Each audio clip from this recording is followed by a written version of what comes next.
Remember, always give a thumbs up when you're yawning, so deaf people know you're not screaming. WMMS. All my friends are heathens, take it slow. Wait for them to ask you who you know. Please don't make any sudden moves. You don't know the half of the abuse. All my friends are heathens, take it slow. Wait for them to ask you who you know. Please don't make any sudden moves. You don't know the half of the abuse. Welcome to the room of people who have rooms of people that they loved one day docked away. Just because we check the guns at the door doesn't mean our brains will change from hand grenades. You loving on the psychopath sitting next to you. You loving on the murderer sitting next to you. You think I'd get here sitting next to you. But after all I've said, please don't forget. All my friends are heathens, take it slow. Wait for them to ask you who you know. Please don't make any sudden moves. You don't know the half of the abuse. We don't deal with outsiders very well. They say newcomers have a certain smell. Yeah, trust issues not to mention. They say they can smell your intentions. You laughing on the freak show sitting next to you. You laugh some weird people sitting next to you. You think I did not get here sitting next to you. But after all I've said, please don't forget.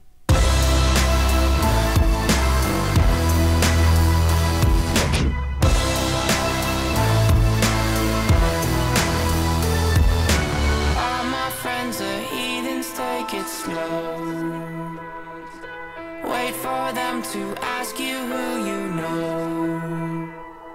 Please don't make any sudden moves. You don't know the half of the abuse. All my friends are heathens, take it slow. Wait for them to ask you who you know. Please, all my friends are heathens, take it slow. Wait for them to ask you who you know. Why'd you come? You knew you should have stayed. I tried to warn you just to stay away. And now they're outside ready to buzz. It looks like you might be one of us. The time's now 3 p.m. Are you ready for showtime? Showtime. Oh, come on, you can do better. Are you ready for showtime? Breakdown, baby. Who the hell is this? Alan, you have been described by your enemies as evil, insane, manipulative. Who are you? To examine it would be to demystify it. Yo, get a ticket with a tasty groove, okay? Wow. Definitely makes me cringe. Very, very, very painful. 1, 2, 3, pick it. Pick it, come on. God damn it, could you one time pick it? What the You're disgusting. It's the Alan Cox Show on 100.7 You ignorant trick bastard. WMMS. Cleveland.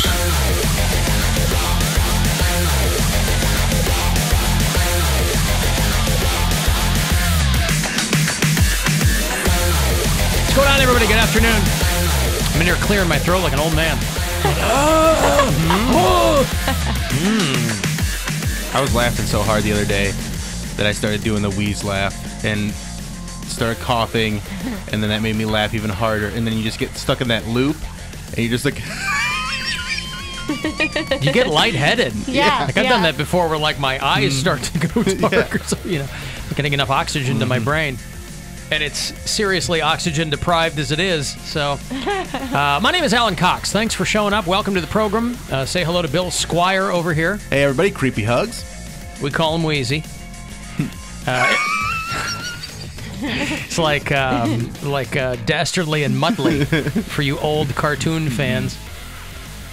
My ex-wife had a Muttley shirt, a Hanna-Barbera Muttley T-shirt, and you let that get away? I kept it. It's somewhere. No, I mean her. No. Grown woman wearing a kept Muttley the shirt. Shirt threw away the wife, but because it fit me, sadly enough. But God, I kept that thing forever because I'm like, I'm never going to find a replica of this shirt. So. I married this woman, and all I got was this lousy Muttley T-shirt. Well, not all I got, but you know. Hey, Erica Lauren's here too. Hey, Pageant Wave, everybody. Happy Tuesday. Yeah, right. Happy not Monday. Yeah, not Monday. Pound Cake's back behind the glass. Afternoon, white people. I was reading that Baltimore is turning out to be one of the big meccas for Pride. Okay, so in the years to come, you should put Baltimore, Maryland on your Pride calendar when summertime comes around. Because Baltimore is kind of a suburb of D.C., and D.C. has a huge It's not a suburb. It's its own metropolitan area. They're very close. But it's I'm just saying they're very close, and it's a lot more affordable to live in Baltimore than it is in D.C., so... I think it's called the Charm City, isn't it, Baltimore? Yes, I believe so. Crab cakes and the whole thing. It's okay. I've never been. Yeah. I like any other major American city, you hear conflicting stories, and I think that all depends on where you go. It's a lot of crime. My knowledge of Baltimore is limited solely to watching The Wire. I went there a few All I know years about ago. Baltimore is from watching The Wire. I went there a long time ago. And I took my kids to, because I wanted seafood. I wanted the crab experience because that's what you go to Baltimore for. And I went to a restaurant. The crab experience? Yes. Wow. They have a lot of crabs there. That's the whole thing. Get crabs in Baltimore, one of those T-shirts? Yeah. Yeah. And I go to this place, and it's a buffet. So I'm like, all right, we're going to get our money's worth. My kids ate nothing. It was like a $20 buffet. I'm like, is there a kid's price? And they're like, nope. And I'm like... They didn't like shellfish? They ate chicken fingers. I paid $25 each for chicken fingers and French fries. I'm like, Damn. Cool. Great way to start the vacation. Thanks, guys. That's why unless your kid tells you they want to try something, you'll always get screwed in that situation. Yeah, you'll sure. go to a cool restaurant, and you'll end up buying chicken fingers and French fries. I figured they'd have like a kid's price, so I wouldn't be paying out the butt for it, but it was full price for everyone. And not that there's anything wrong with chicken fingers and fries, by the way. Sometimes, I mean, you just want classic. that. There are more restaurants putting those things because they realize so many adults were ordering off the kids menu that all these places are starting to put chicken fingers on the adult menu. Yeah. Still got my Lago gift card, and I will go in there and get the meatballs and the He chicken is fingers. king of chicken fingers, this guy. Oh, are they? He orders chicken fingers everywhere. They're good. They're easy. We had, after my daughter's graduation, we all went out to dinner afterwards. It was the ex-wife and my kids, my ex-in-laws, and me and Gwen and Nora. She's still single? Who's that? Your ex-wife? She is. Okay. Yep. She twice divorced. I think that's it. Yeah. Yeah. So anyway, although in the age, I've talked to her, I'm like in the age of dating apps, kids are almost out of the house. Yeah. Who knows? She could, get on Tinder or She's Bumble older than me, but what if I took her out on a date? Oh what if I became your kid's God. Please. Dad, Bill's much cooler than you. He took us for crab buffet. Why didn't you ever take us for crab buffet? Yeah, I'll take him to Cedar Point and go on the rides with them. Yeah, there you go. I'll show him how fun Dad can be. Our dad sits out in the car. Bill, you're so much fun. We love you, Bill. But we were sitting there. What the hell was I going to say? You were eating at the restaurant after the graduation. Oh, chicken fingers. Chicken fingers. I called an audible. I will often do this. If I'm at a big party at a table, I'll look at the menu. I'm like, ooh, that sounds good. I'm going to have that. And then the waiter will come to me. I will completely change my order when they do it. Yeah. I go, ooh, that sounds good. I was going to get something healthy. They had like a white fish or something. I don't know. Some vegetable. I'm like, ooh, I'm going to get that. That sounds really good. And the girl comes around. I go, fried shrimp basket. She brings me a fried shrimp, and it was so good. A little fried popcorn shrimp with the cocktail sauce and the fries. Oh yeah, it was great. But yeah, so I don't know, whatever. I love chicken fingers are great, and there's so many places that do them really well now too. It's not just like a frozen thing that they're pulling out, like they make them fresh. Yeah. One of the best places to get chicken fingers is Parkview Tavern, which used to be, because it used that was the Chow Chow, the guy that ran Chow Chow in Lakewood. took over as the chef there, and he makes the chicken fingers there, and they are incredible. He's known for his chicken fingers. Yes. He's based his whole business model on that. It's a popular item. You might as well. Yeah. You like chicken fingers, don't you? The irony? Chicken don't even have fingers. That's right. Yep. Do you remember the first Akron Valley bar crawl we ever did? I ordered food Vaguely. at one of the bars, like knowing that I would want it for the limo ride on the way home. You got shrimp canned that night. Yes. And you were like, pass the chicken fingers. Well, Because yeah. I had chicken fingers. I'm like, aren't you glad I ordered chicken fingers Well, that's for what the I mean. ride home? Everybody enjoys them as drunk food. But it's just first that you were more people making are starting. fun of me. More adults are. I was drunk. I didn't You're remember. like, oh, Erica orders to Well, go food for the limo, Alan and then has- he's like, pass it. Anytime we do a live broadcast, we get chicken fingers, and Alan's in the past. I feel like he's turned over a new leaf on chicken fingers. How so? Because in the past, you've kind of given all of us a hard time for Have eating I? chicken fingers. Yeah. I still never lived down the poo-poo platter I got the one year in Oh, Willoughby. God, Willoughby Brewing Company, we're doing a show. Erica gets, like, the sampler platter, which they have to bring out. It's like one of the, the tray that the waiter comes out in when they're serving an 8-top. The food came on that giant metal tray. He had to put the stand there and everything. Yeah. Here you are, ma'am. And guess who didn't get super hammered that night? Me, because I had a base. Yeah, She's got 3,000 calories in her belly. She was ready to go. Yeah. No big deal. Erica's passed out in a booth. Is she drunk? No, just a carb overload. Well, it turns out she's going to get POTS in 6 years, so she wants to make sure she has a nice salty base. She's a food coma. The bartender at House of Blues, I walk in and he's just like, yeah, the chicken fingers. I'm like, yeah, how do you remember? We haven't been here for a year. You know He's what like, you are "I on the remember." receipt? You're black guy chicken fingers. That's I am not. Black guy chicken I am fingers. not. you. I guarantee you. Oh, man. What a great band name. It could be gay Everybody- guy chicken fingers. We're Black Guy Chicken Fingers. It's going to 1, 2, 3, 4. I just have respect because I don't pay the tab, so I'm not going to order the most expensive thing. So I'm like, you know what? Just give me some chicken fingers. Huh. All right, well, it's a nice way to go about it. Just then, being I guess, considerate. Right. Speaking of wheeze laughing, I got a letter from Matt. He said, Alan, I had to pull the car over because I was laughing so hard I began to cry and wheeze listening to you impersonating the German man who came to Cleveland to see LeBron. I thought I was going to poop myself. That's from Matt. There you go. All right, thank you, Matt. You're endangering people's lives. I Alan. really poop averted, right? He almost pooped himself, but he didn't. What does that mean? He just. He had turtle head poking out. Yeah. No, he was touching cloth at the end, but he got over just in time. Fire one off on the median. Now they've got one of those little things with flowers and teddy bears there to commemorate Oh. it. Oh, well, Prairie dog alarm. That's right. All right, I'll have Lisa Lampanelli tickets for you. Maybe she'll scream at you when you go see her. June 23rd, she's going to do the Ohio Theater at Playhouse Square. So if you want to check her out, we'll hook that up. 35192 if you want to text the live stream through our YouTube channel at AlanCoxShow.com. The Alan Cox Show on 100.7 WMMS and everywhere you go on our free iHeartRadio app. Hey, everybody, welcome to Sliding in the DMs. I'm Bill Squire. I'm Pound Cake. I'm Erica Lauren. Yeah, feet up, ready to go. That's right. You and Mary have been doing a little thing together, a little side project. Yeah. Where you watch The Bachelorette and then do like a Twitter thing. No, that's while they watch The Bachelorette. Yeah, you tweet Yeah, like along we with live it. tweet it, yeah. And I think it's a lot of fun. It's funny. I don't even know anything about the show, but I've read some of them, and I enjoy that. What do you think is something that you could have fun with that you didn't even like? Like, I feel like I could go and watch that show with you guys and have fun just because of that. Is there something that you, like, hate? Because, I mean, obviously, I've talked a lot of crap about The Bachelor and Bachelorette. Is there something that you feel like you could, like, enjoy just because you were there to mock it? I would totally go watch a superhero movie with one of you guys and live tweet that. That's exactly what I was thinking. Honestly, it's really interesting because the dynamic between Mary and I are friends, but then also she's a comedian, and also I am way more familiar with those Bachelor shows than she is. She's just starting to watch.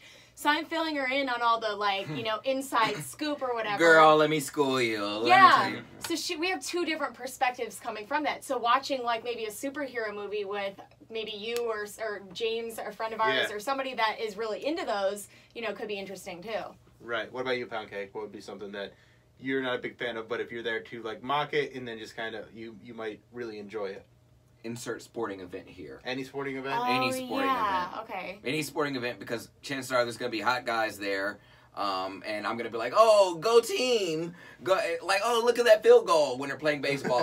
Oh, what inning is it when they're playing basketball? Right. So you know enough to know like you're getting things wrong on purpose. What was the thing when I took you to the blackout game? What was the thing that you didn't know? It was like an obvious basketball like term. Like a free throw, I think that's what. He was like, how many points is a free throw? Or it was something worse than that. Yeah, but I think because I think we talked about it on the show. We did talk about it. And I think it was something about a free throw, but he didn't know what to call the free throw. Yeah. Oh, it was damn, it's on the tip of my tongue, and I don't remember. Oh my god. Or no, like I think it was like, go grab that ball, and you guys like that's called a rebound or something, something like that. I was dying. Grabbing. I was absolutely dying, especially since like he is not the sports guy, and I brought him to that event. I was thinking he could at least just play along. And he's there with his brother who knows a lot, and like he could be like, "What's that called?" Like you could just ask real quickly, but no, just blurted it out, loud and proud, even in every facet of your life. And then celebrated ridiculously when they got 100 points and got free chicken nuggets. I mean, you make it worth my while. I mean, that's what would make a sporting event fun for him, is free food. Right. Well, that's why he went. That's why he was excited. Oh, the snacks galore. Like, if you don't come, like I said, I am a product of my environment. I may not go for the show. I may not like the show, but the environment, I like the people around me and you like the my energy, friends, the activity, and there's great food. So I like a spectacle. I like an event. So I have FOMO when stuff like that happens. So no. You also like being VIP. Yeah. So if someone was like, "Hey, I got courtside tickets," I'm not gonna be like, "Oh, that's a sporting event." No, I'm like, I'm sitting courtside. I don't know what team is playing, but I know that courtside is superior to all the other sides. Yeah. So mine would be. He barely took a breath just now. Events for children.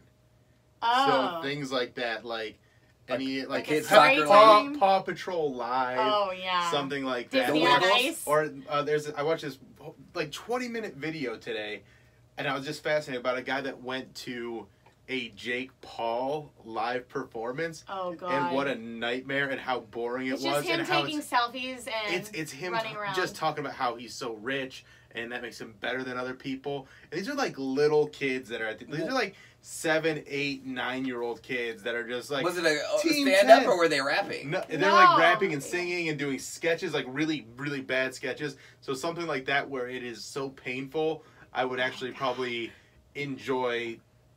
Like just the ridiculous. Fun of it. Yeah, you know how some people call our line as a mistake, like they're trying to get Kiss FM or something like that.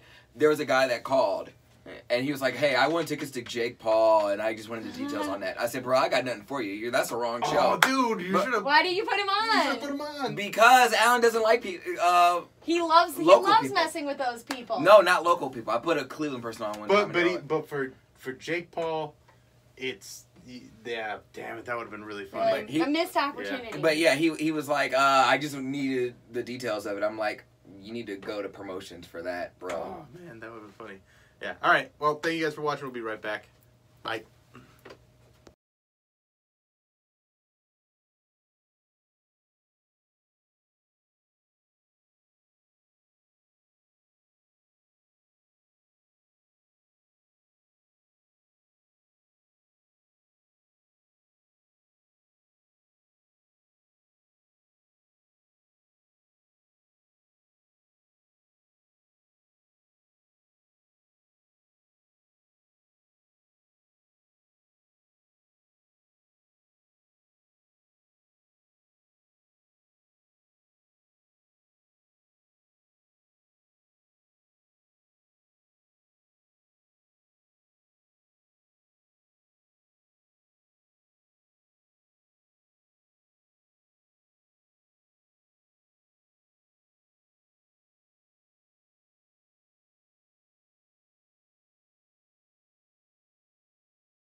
Did you see the high school valedictorian in Kentucky who trolled the audience there?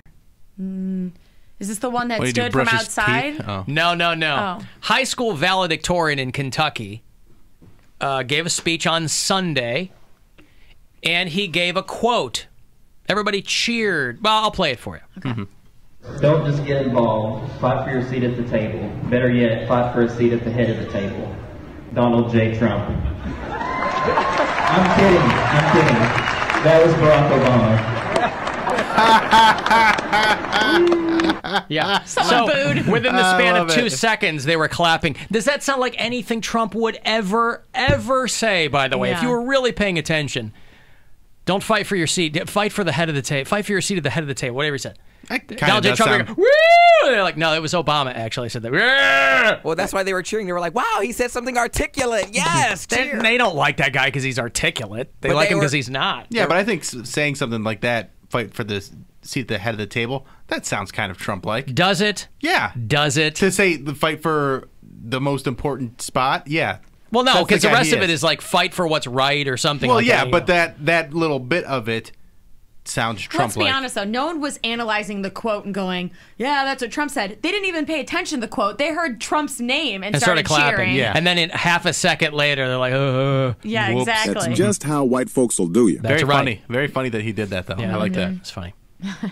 The old switcheroo. The old switcheroonie. No, I read something that like a valedictorian wasn't allowed to like give their speech, so they grabbed a megaphone and went outside and gave the speech outside of the Yeah, why auditorium. wasn't he allowed to? What was the reasoning behind Oh that? God, I don't remember what it was. It was something stupid, like something he should have been able to give it. I don't remember what I read. Because he was a gay valedictorian. Oh, that's So what they it were- was. he- Christian school. He wanted to give like a speech. Yeah, man, if a kid works hard enough to be at the very top of his class, let him say what he wants to say. But they get real strict. Graduation time, you get all these articles, the schools not letting people walk, not letting people do their speeches, blah, blah, blah, because it's the last thing the administration can hold over you. Yeah, I know. You know, They've they're been like, putting the screws to you for 4 Yes. years. They got to pretend like they have some power over you when Yes. you're like 1 foot out the door going to college. I mean, I remember our high school graduation. There were all kinds of kids. They were going to try to turn them away because they wore spaghetti strap dresses.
Company, by the way, use the promo code SUMMER. The email and text from people asking what the code word is really ebbs and flows, I can imagine, in direct proportion to me mentioning it or not, because there's so many other things that sometimes I will forget. The code in June is SUMMER. You'll get 20% off whatever you buy. If you want to do it in store, just give them the code when you're checking out. If you want to do it online, just obviously type SUMMER in as your promo code. You guys ever heard about it? I can only imagine the person who emailed me and then texted me the information is an investor. You ever heard of that chain called Raising Cane's? They just The sell chicken chicken place, fingers. yeah. They put one in North Canton and they're putting one in Kent. Oh man, I got to tell my one friend because she travels far and wide to get Raising Cane's. Well, there you go. I So just pound saw cake, Strongsville FYI. too. Really? Yeah, that's what I just. Someone tweeted, I think, that to me. My husband says the Texas toast there, the toast they give you with the chicken fingers, is the best because it's thick like the Texas toast kind. Where did he go to Raising Cane's? Columbus. He used to visit there a lot because his friend lives there. We got a bunch down there, right? Yeah, I think so. We got half a dozen of them down there in Cincinnati. Mm-hmm. Guthrie's is another great place. And They're good. down Steelyard In Steelyard. Commons. Yeah. Their chicken is so good.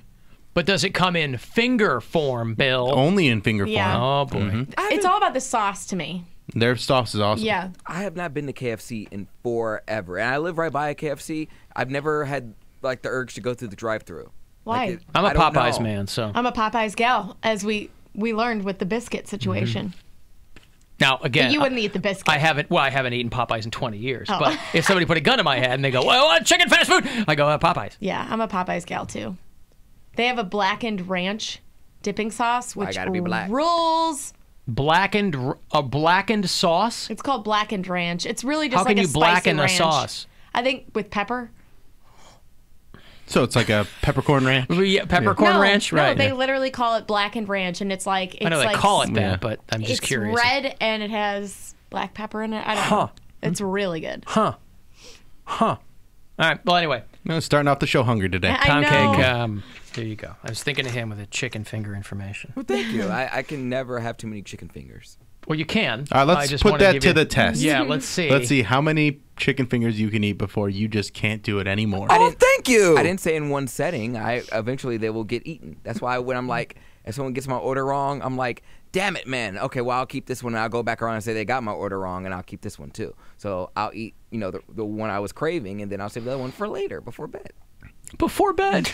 I need a bedtime chicken finger. And a tall cup of juice. Tall cup of juice. That's pretty good. I don't like to complain. I'm just like, hey, you got my order Do you wrong. eat right before bed? Sometimes. Tell Alan what you did to your roommates last night. Do I really want to know? Yeah, you do. I guess the way I phrased that didn't really sound enticing. It wasn't all that What bad. you did to them, not with them. Tell me what you did to them. I just felt really bad. You kind of should. Yeah, you should. Well, my roommates they travel a lot, so they have a lot of extra goodies and stuff that they leave like in our. So you're solo at Gay Bay a lot then? a lot, He is. Okay. a lot. So Okay. sometimes I have that place to myself. That's pretty sweet. yeah, You only it paid a is. third of the rent. You get the place most of the time? Yeah. Yep. They travel a lot, and so they have a lot of Be goodies. perfect if you had a boyfriend. All right. She's got to just jab you from the jump. You didn't even get the story off, and she's already sticking it to you. Yeah, it ain't that type of story. But they had a lot of goodies left over from all the places that they visited, and alcohol as well. And we have like a beer fridge in our garage. And so my roommate's family was over the yesterday, and so I assumed that the wine in the fridge was from like their gathering. They had the family over, so they were like, we're just gonna pop a couple. I didn't realize that it wasn't opened. And so I wanted to watch Basketball Wives, and I was like, all right, well, I just want a little sippy sip, just something. And so I opened it, and all I heard once I opened it was like, boom. So it popped. So it wasn't wine. And can't you tell by the cork You that don't it's know not? that it's this is champagne? It was sweet champagne though. It didn't look. I couldn't But tell. it doesn't say on the bottle? This I is the didn't same look. person that bought Moscato to make mimosas. Yeah, Well, I didn't don't know look. what that means. Moscato it's wine is sweet. extremely sweet wine without Oh. any bubbles in it at all. It's like Manischewitz. It's like wine. it's like Passover wine. You wouldn't put something sweet like orange juice in Moscato. Gotcha. Yeah, it's already sweet. Right, but at bottle, champagne's got the I foil didn't and the look. cork and the cage. I just remember wine didn't have any of that. I just remember we had like 2 big bottles of wine in the garage, and I assumed that was the bottle in there in the fridge. You didn't want to text either of them? No, they were there. So my roommate. Oh, they were home. They were there because their family had just left. So I opened it up, and my roommate comes in. He's like, "You a-hole! I was saving that." I was like, "Oops, I didn't mean to Well, drink." now you got to buy him a bottle of cheap champagne. Yeah. I guess it was expensive stuff. Yeah, it was actually Was it? nice stuff, right? No. I don't remember exactly Wasn't what kind of- tots. I've never heard of it, but he was like, Frisianet is the best one. Frisianet, Freshenet. He was like, I was saving that. I was like, I didn't mean to drink your champagne without asking. I meant to drink your wine without asking. So now I'm like, I gotta buy him a bottle of champagne. Well, yeah. Did they To at least watch have some with you? Basketball Wives. Basketball Wives. Yeah, I like to indulge when I can. Just a wine down the day with a glass of wine. I could have a glass of wine. Wine down the day. So technically, I was turning up because I had bubbly champagne, and then he was like, "Well, you might as well pour me a glass now too." Yeah, not only that, because when you pop a bottle of champagne, like you gotta cash that thing out. Yeah, you got Exactly. like Because it's not gonna sit. I know. So we had to drink it all. It doesn't keep. You know. So you really screwed them over. Well, I drink it. You all. made them drink champagne. Well, no, they had a glass. I had like an rest, hour's worth of champagne. And what An do you- hour's worth. An hour's worth. Which I You can know drink- how they time alcohol? Well, I can drink a much glass. is an hour's worth? Well, I can drink a glass in like 5 minutes. Well, that requires math, Well, then and I'm not you going to must do have that. been super drunk if you could drink. Did you drink that many glasses in 1 hour? They had one glass. I had probably about 3. He was probably okay. 4. I've had an entire bottle of champagne by myself and been fine. Yeah. As long as you don't drink it super But I'm fast. saying, like, he would have to go through. If he's drinking a glass of champagne every 5 minutes, you're going to go through. Right, but what are you drinking it out of? Are you drinking it out of a flute No, or I a had mason jar or what? I had a big wine glass. The wine glass that I got from the Greater Cleveland Food Bank that they give us as like a souvenir. So you're drinking champagne out of a giant wine glass. 12 of them. Finally did the math. And my roommates didn't really job, drink Bill. theirs, so I finished theirs too. They weren't really in the mood to drink, and I was like, I just want wine, and I ended up having to drink a whole bottle casually. Well, maybe next time you'll read the label. Yeah, I know. I just assumed. I don't mean to drink their stuff. You really just don't know what champagne is. No, That's the I didn't thing, even. though. I didn't even look at it. I saw white stuff. I'm like, oh, okay. Like it was like a clear bottle. I was like, okay, this must be the wine. Click, and then I was like, ooh, that popped. I just remember. This must be the wine. I just remember being over at your house that one day we went swimming, and you're like, "Oh, would you like a mimosa?" I'm like, "Sure." As I watch him pour Moscato wine into a glass and orange juice, I'm like, "That is not a mimosa." It's like you're drinking maple syrup when you're You drinking. might have been. You might as well have been drinking pure sugar. Yeah. And I was like, and then he's like, "Whatever, I'll still drink it." And I'm like, just the thought of how sweet that was hurt my stomach. It's like when you would get the suicide icy, where you mix all the different syrups in it. Yes. That's Pound Cake's favorite. Mm-hmm. Huh. He makes the suicide mimosa. Just so sweet and tart. You didn't notice that the wine wasn't bubbly, and that's usually a requirement for He doesn't champagne? know the difference of the top. I mean, the bottles are They look so different. I know. Well, this is helping my case because I didn't know all this stuff, and I drank his stuff accidentally. So thank you guys for co-signing, but I still got to buy him a bottle. Boy, there are so many ways in which he murders the gay stereotype. Yeah, for sure. A lot of them he overdoes the stereotype, but so many other ones, Moscato and the mimosa, doesn't know wine from champagne, right? Mm-hmm. I mean, I guess you can't hit every point on that curve, but still. Yeah, don't be trying to put me in a box. I would never try to put you in a box, Pound Cake. Trust me. He's not trying to go into a box either. No. You're trying to label me. I had this dude in traffic on the way to work this morning. This guy one lane over. You know anybody that drives a Mini Cooper? No. I know a couple People who drive Mini no. Coopers, for some reason, it's like they want you to know To how much acknowledge. they love England. No, it's like they're so... Really? Oh, God, this guy in the Mini Cooper had like the Union Jack mirrors and he had like Doctor Who stickers on his car. I'm like, I get it. The Mini Cooper. I understand. You're driving a toy around because you love... Like if you're driving a Kia, it's just plastered with that. Who's that band that everybody's in? BTS? Oh, that yeah. K-pop band that everybody's into? Yeah. Look, I'm driving a Kia. I got Kim Jong-un under the hood. Take the next Brexit on the right. Yeah, there you go. Christ. So silly. I don't think I've seen a Mini Cooper on the road in a while. They're out there. It's one of those things like now that we've mentioned it, you'll probably see 5 on your way home today. Yeah. Because you're just paying attention. Nobody's got an SS on the side of their Volkswagen. Like you have to represent the country you're driving. I've got the headlamps and the... Let me get that out of my boot. Shut up. I guess the Fiats are kind of similar too. A lot of people are really into like the people that drive Fiats are way into like the Italian culture, and I don't know. That's silly though, because like the Fiat over here got nothing to do with Italian culture. My dad had a Fiat when I was a kid. He was always working on that thing. Yeah. And my dad wasn't like into cars, you know. He liked fixing them and stuff like that. He'd play around with them. But he wasn't a snob when it came to cars. So we had this orange Fiat when I was a kid. Like an old school, not one of those, you know, bubbly things that are on the road now. And he was always under the hood of that thing, just tinkering with it.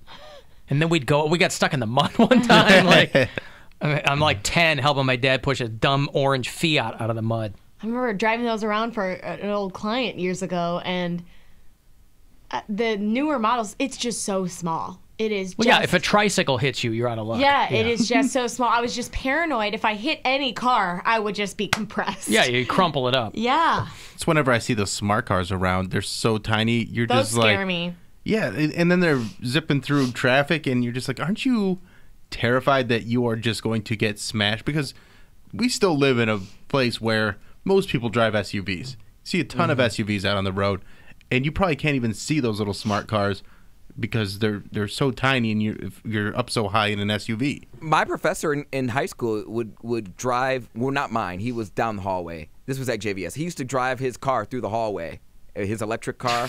He used to drive it through the hallway and park it in his classroom. Smart cars are great if you live in a city where traffic is usually real slow because it's congested, and it's street parking. Big in Chicago. Because you can get inside 2 cars that are, Yeah, no problem. Yeah. But it was real weird because we could literally lift his car up. Like, you want to talk about a senior prank? We could lift that car up and put it somewhere. That's how small that car was. Did you? No, we didn't, because we valued So our we're not lives. talking about a senior prank. Okay. That could have made a brand new Mentos commercial.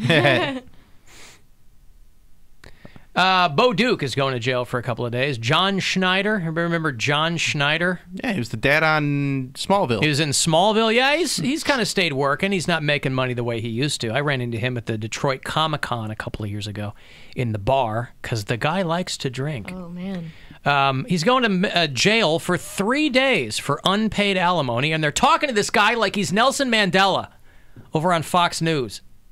3 days in jail for failing to pay his estranged wife her alimony. He says he cannot afford the payments. Does he still have to pay it, even though he goes to jail? He spent most of his money repairing his movie studio in Louisiana after it was destroyed in a flood. He goes, "I'm disheartened with the system, but my head's up, and I'm going to do what I have to do to make it through the next couple of days." Hope they get in there. This is a guy. This is a dude going 3 to days. jail for alimony for 3 days. I think he'll be all right. They might get in there like, state your set.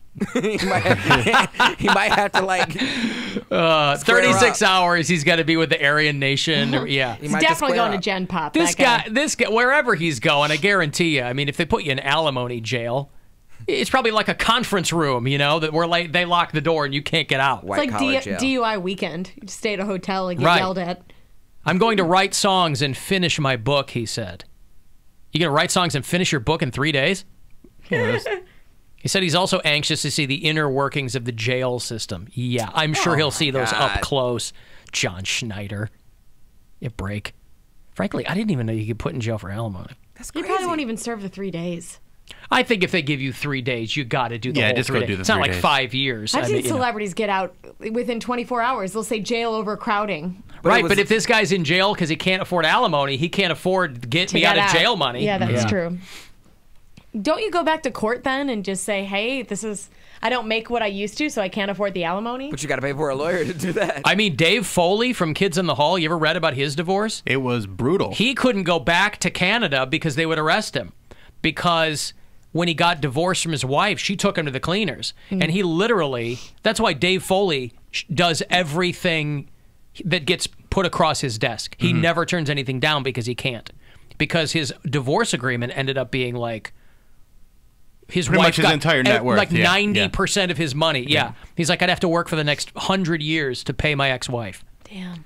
I think he just recently might have gone back to Canada. They figured something out, but like he couldn't see his kids, couldn't go home to Canada. That sucks. So like when he was doing he didn't make money off Kids in the Hall, but like when News Radio was big, he's making money there. He's making the money there. He had a good movie career as like the sidekick guy. He did like late 90s into the early 2000s. He's probably in half a dozen movies or more. I mean, I would see him pop up in like Disney Channel shows. Yeah. Because he would take every goddamn thing that got offered to him. Because he had to. And then send the money to his wife. He's like, I have no money. Damn. I mean, I paid a lot in alimony, but Jesus. You got to have a lawyer that's going to, do something for you. That will make you Instead of just taking their cut. Never want to get married. Like, that's the most horrific thing you could think of. That's a horror story about, a marriage gone wrong. And that's enough to scare you into like, no, I'm okay with having a live-in girlfriend for the rest of my life. It is a horror story, isn't it? Well, there was I'll tell you what, though. I was reading a thing this morning, just randomly. It was a thing on the most common money mistakes that people make. And it's all stuff you can figure out. It's like, you're not keeping an eye on your budget or whatever. Number 3 was having kids. Just right in there. They consider that a money mistake. Well, if you like killing it. But, I mean, it's if you so like preventable. money, don't have kids. It's so preventable to have kids that if you're like having one by accident, then it's a silly thing to do. Yeah. money mistake. Well, some people can only have kids if they have money, so that's fine. There are plenty of people with no money who keep having kids. Yeah, and they just ask the state to help them out. They always say, if you wait for the perfect time to have kids, you'll never have kids financially. They're like, if you wait for the perfect time financially to have kids, you'll never have kids because there's never a great time for most people. Yeah, tell that to Cardi B. Hi-oh. She gets one hit song and she's like, I'm having a kid now. Yeah, I don't. Yeah. Man, good for her. You know. Isn't she due any day now? Isn't she? She ready to pop? Yep. Ugh. Yeah. What is it with these hot She's gonna girls come and through their the ugly hospital baby dads? She gonna what? She's gonna come through the hospital dripping. Yeah. Drip, drip. Right. I'm just saying these hot chicks with these ugly baby dads, like Kylie Jenner, her Offsets, or no, that's Cardi B. They like the attitude. They don't like the face. They like the attitude. Offset's ugly, and who did Kylie get pregnant by? Travis Scott. He's hideous. Like, oh my god. He's got the worm braids. Like, yuck. It looks like it's crispy. Like he was the just Coolio look. overcooked. Crispy. His hair was just overcooked. It's just crispy. That's right. Looking like Predator. But these girls like they like the attitude. They like the cred. Yeah. Whatever. And the affinity for face tattoos that is going on now, like, I do not understand it. Well, they're rich, though. But I just don't get it. But I the can thing get down is, with a face tattoo if it's like a good one. There is no what's a good face one? tattoo. What's a good one? What, I a don't tear know. for your homies that you Yeah. got lost in the joint? And There's I don't no know. good face I've tattoo. seen attractive dudes with face tattoos. While we're at it, let's lay off the neck tattoos too. There's so many a people. lot of neck tattoo. Not if it's your daughter's name across the side. Like, I good don't know. luck, next job interview. I hope my husband gets a neck tattoo at some point. People say Mackenzie! Give me a break. People say that, like, oh, what job are you going to get? People don't even care anymore. There's corporates. There's higher ups that have tattoos all over No, their body. there's no Yes, Fortune there 500 are. CEO that Yes, has there his are. daughter's name in Jailhouse Ink You don't across know his that. neck. Well, I just don't do think know tattoos that. are as big of a deal. I wouldn't go ahead and say that, the leaders of Fortune 500 companies have that. They don't but care anymore. They're way more widely accepted than they used to be. Well, Absolutely, of they course, are. But there's people that are getting face tattoos.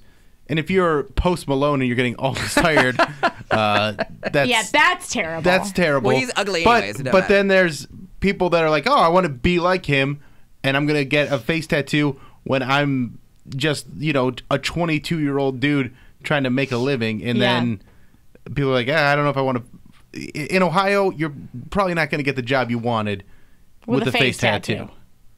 Hey, God Neck bless tattoo, maybe, Post though. Malone, all those guys. God bless. The more face tattoos on them, the better. Because I think these dudes are like, I'm not living past 30. What do I care? Rip Lil Peep, right? Yeah. Lil Peep. True. Lil Xan, all these guys. You put a Lil in your name, you can end up with a face tattoo. Yeah, Lil Wayne, that's right. Him too. Of course. Face tattoo and a pill addiction. That's right. And Yeah. probably some crispy ass dreads. I do love tattoos, though. Still obsessed You with tattoos. do? Love. I hope my husband gets a ton more tattoos. Huh. He probably will when we can afford it. It's expensive, but Honey, I'm putting this in my tattoo fund. yeah. That's another thing. Tattoos are incredibly expensive, and you see people that are just inked up Covered. all. And I'm like, Yeah. They have I go, no money. how do you afford that? yeah. No, what they do is they get their little hood rat friends that are, I'm a practicing tattoo artist and I just need a canvas. And these Well, idiots that let they do them a little do at it. a time. I know a lot of people who have 8,000 different pieces on their body, but they're all just started, like their outline or their whatever. Gosh, They're it's so silly. Nothing's finished because they can't afford it. It's I just your don't. body. I just don't have enough things that I can think of that are that important to me. People are like, oh, this is this, and but this not means everybody this, gets and this tattoos is because this. they're important to you. Some they're people important just enough like to put the on your look. They just skin. go, what do you want? And they go, oh, let's try this. Yeah, my friend got an Arizona fruit punch tattooed on his arm. Yeah. He doesn't care. No. Was it 99 cents? No. People get it because it's wearable art, Right, not but necessarily why- because every tattoo means something. But if you'll refer to our conversation 30 seconds ago, they're not cheap. Right. So why would you get anything on your skin that didn't mean something to you? Why would you pay to have an Arizona love peach artwork. tea can? Well, put it on your wall. There's another Why guy. would you get an Arizona tea tattoo? It hurts. You're sitting there, depending on, and they go $300 or whatever. I don't know what a tattoo costs. You're gonna do that for something you don't care about? Yep, the monkey from Family Guy he also got. Here's my $300. I don't have anything else to use this for. Put something I don't care about on my calf. Just to say he had tattoos. I mean, your body. Can I take whatever. a picture of it with Yeah. your phone? Mine got shut off. I can't know. afford my phone, but I got this tattoo. That's right. I well, mean, my listen. husband has the a skeleton eating a piece of pizza and it says "Pie till I die" on his thigh. Right, but you guys that aren't- does mean something to him. He Pie loves till I die on his pizza. thigh. Yeah. But you guys aren't going broke. Yeah, I love pizza Not too, and right now. I don't have to show anyone a tattoo to prove it to people. Right. I They just look tell at me and people- go, "Oh, yeah, he loves pizza." Well, but he also thinks he's funny. So he's like, haha, I have this funny tattoo on my thigh. Bill's stomach is his pizza tattoo. That's right. My pizza tattoos are stretch marks. It's not permanent. They might be permanent. I don't know. Okay. LaJohn Witherspoon of Seven Dust going to be on the phone shortly, talking to him about the Incarceration Tour that's coming to Mansfield. A whole bunch of awesome bands playing that, 13th through the 15th of July. And we'll talk about Ariana Grande and Pete Davidson getting engaged, and I'll have Cedar Point tickets for you later on, too. 35192 if you want to text or find us at AlanCoxShow.com. The Alan Cox Show on 100.7 WMMS and everywhere you go on our free iHeartRadio app. In Cleveland. Mm-hmm. Anything's formal here. Well, that's where we live. Yep. Mm-hmm. Comfy? Sort of. Boy. I did find, however, I showed you the picture. I found a chair Yeah. that it has a footrest and it leans all the way back like you could fully lay down if you needed to. It seems a little less cumbersome than a couch in here. Like for somebody who wants a recliner in their office. Well, it's for midday office naps. Of course. Like what employer allows people to take a nap during the day? Yeah, more and than you more. think. Here's the thing: if the company buys that chair for you, I want one too. I want one for my office. I probably am just going to buy it myself. I'm just trying Do you not to think be they'll a give problem. us a discount if we get two? I don't know. It's from like Walmart. Do they offer discounts, bulk Yes. discounts there? Maybe. And does two chairs count as bulk? But then are you gonna lay all the way back on it? Just in the office. Oh. Because then Just in the office. Then it'd be everyone laying in this room. Not in this room, but in the office, Yeah. Just take a Take quick a little siesta? yeah. Just a quick little one. A disco nap? All right. I don't know. We'll see. Do a Costanza just under the desk. Got an I've alarm thought about there. it before. I really there's been days when I've been very, very tired, and I thought about getting under the desk, and I'm just like, nah, I'll tough it out. Yeah, but we're on the air when naps would normally happen. Exactly. I've done that though. Like when I used to do Rover show, like I would just phone screen for him when they would be like out of town or something, and I would still have to do this show. I wouldn't. I'd why would I walk go into the home? side studio and Pound Cake would be sleeping. Oh, there were days when I was doing all three shows, and I was still doing the morning show in Detroit. I was doing this show, and I was doing those national fill-ins. So I would be on from 6 to 10 in the morning. I'd do this from 3 to 7, and then I would do the national show. We'd have to leave here early. I'd run down the hall, and I would do 6 to 9, filling in for Megan McCain. And I would sit in my production studio in that chair, and I would just Nice, like by the sit way. there. Huh? 6 to 9, nice. Yeah. Yeah, I would sit there. I'd set my alarm for like 11 minutes, and I'd just sit there and like close my. I think I accidentally There's walked no way in to- one time when you were napping. It wasn't a nap. This It was was like years ago. Not a fap. Maybe. I walked in and you were like, Yeah, had the like- lights were off. Yeah, and you opened one eye and you were like, yes. Yeah. I'm like, I'm sorry, I didn't think anyone was in here. Well, because the lights are down, so I'm just sitting there in that chair. I've never been more terrified because I didn't know anyone was even in there. Yeah. So when you said yes, I was like, oh, okay, hello. She came in to steal my mouse, and there I was. Well, sometimes that side computer would crap out and I just go borrow your Mhm. studio really quick. I'd go, yes! She ran out. But Erica used to like try to be all. She would just be passive aggressive. She's like, because I'd be in here sleeping, but before she would even come in the morning, and so I'm there, and I'm sitting in the chair, laying up against the window, and she's just like, "Oh, I'm sure there's room in the performance studio." I'm like, "Yeah, but I don't." Well, I think wasn't trying to be passive aggressive. I was trying to be work helpful. in the room. Right. But I was like, "Oh, I'm not gonna be about that. I won't stop you." Like, and I wasn't. I was really quiet. True, but you were like hanging over all the chairs in there. Yeah, who takes a loud nap? What do you mean you were really quiet? It's not like I snore or anything, and I wasn't being a distraction. Like normally when she comes in there, she's recording something. I don't say anything. Would you So, know if you snored? I think I would. How? You'd be asleep snoring. Yeah. Erica's doing all her lake takes, and you just hear. Well, and I just thought it would make more sense. He should go somewhere quiet because I was going to start recording stuff. But I feel like What, like a library? Be quiet. This is a library. I feel like in here it was like more private. If I sleep somewhere else, I think it would kind of look like unprofessional. Why don't you go out to your car? Because that's weird. It's weird? Oh, it's not weird to take a nap in a studio. But like, why don't you go to your car? But during the hours Man, that's the most comfortable place to take a nap. Recline that seat. I don't want people looking in on me. Like people You're who are in getting a back? You're in a glassed-in room. Not so much though. Like no, literally, you have glass on three of the. You basically are in a car. But I know at the time it was gonna be Jesse in here. He knows what it is. Bowl. Like that's. But Maria would know what it is. Jesse knows what it is. She knows what it like. Just Cody napping again. Anyone seeing you sleeping in the car also knows what it is. No, because not everybody who works in this building works for this station. Yes, but they understand. Somebody hovering over me. Who is hovering around? You think somebody's gonna stand outside your driver's window and glare at you as you're? If you're taking weird, man.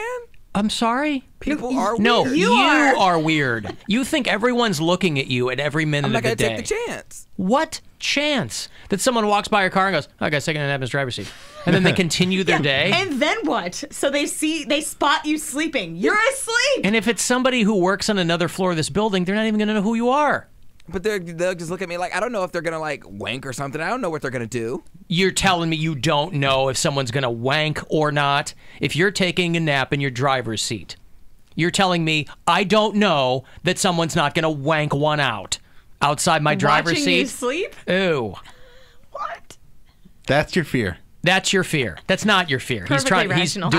I'm not doing a bit. Yeah, of course you are. You don't honestly think that someone would walk past your car, see you sleeping in your driver's seat, and then come back and go, I gotta rub one out.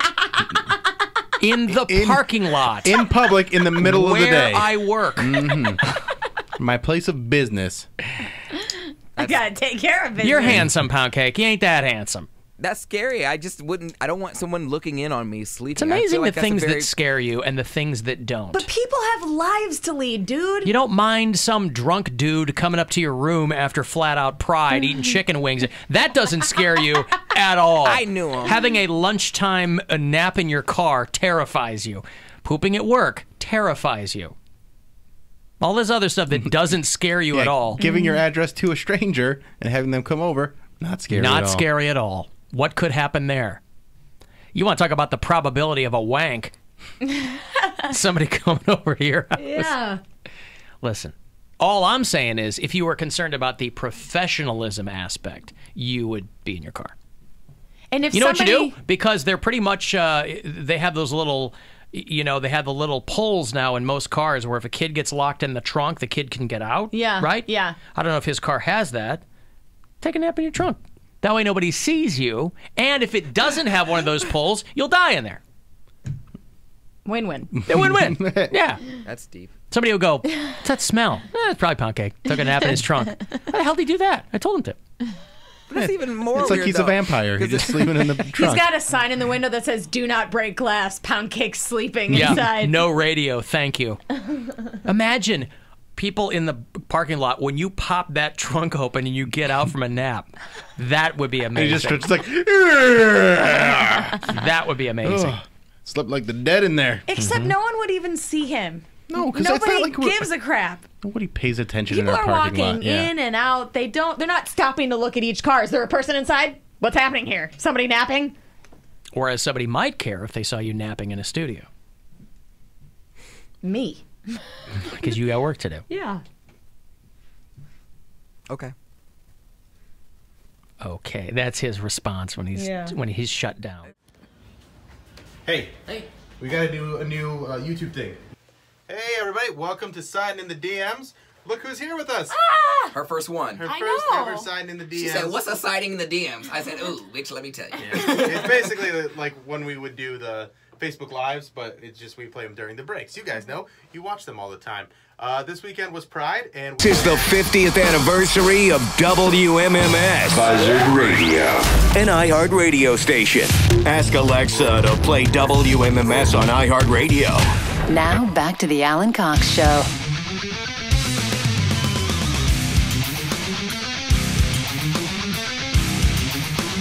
$216-578-1007. Now everybody's telling me I have to get a face tattoo because of my alter ego, Lil Cashew Tooth, Bill. That's right. I'm not going to do that. Lil Cashew Tooth is going to remain ink-free. That's what's going to set me apart in the rap game. Right? I'm going to be the only rapist out there without a face tattoo. Mm. Alan, my cousin, has a tattoo of her baby daddy's name, who was later revealed to not be the father. Hey, there. Just get Maury's name on your ass that way. That's a laser removal right there. Yeah, just get a tattoo of a manila envelope. You are not the father. That's something that you have to put me to sleep for. Like tattoo? The tattoo removal is more painful than actually getting the tattoo. How do you know? I have a friend that was getting a tattoo removed, and she said they're literally burning off layers of your skin. Like, and especially if it depends on how. And deep. you can still see underneath. Like they never get all of it. They're off. pretty good now. They go in sessions. Are they? Yeah. You have to go All right. like you. Well, I know you got to be there more than once, but even the finished product, I've seen some people. I'm like, why did you go through all that? Because it depends on how deep. You just have a gray shadow on your arm. It You depends. gotta really want it off. Yeah, and Yeah. it's expensive. It's 10 times more expensive than what it would be if you were to just get the tattoo. If you have color, that makes it worse. I just get it covered. Yeah, well, sometimes they can. Sometimes it would look weird. Put a black box on me.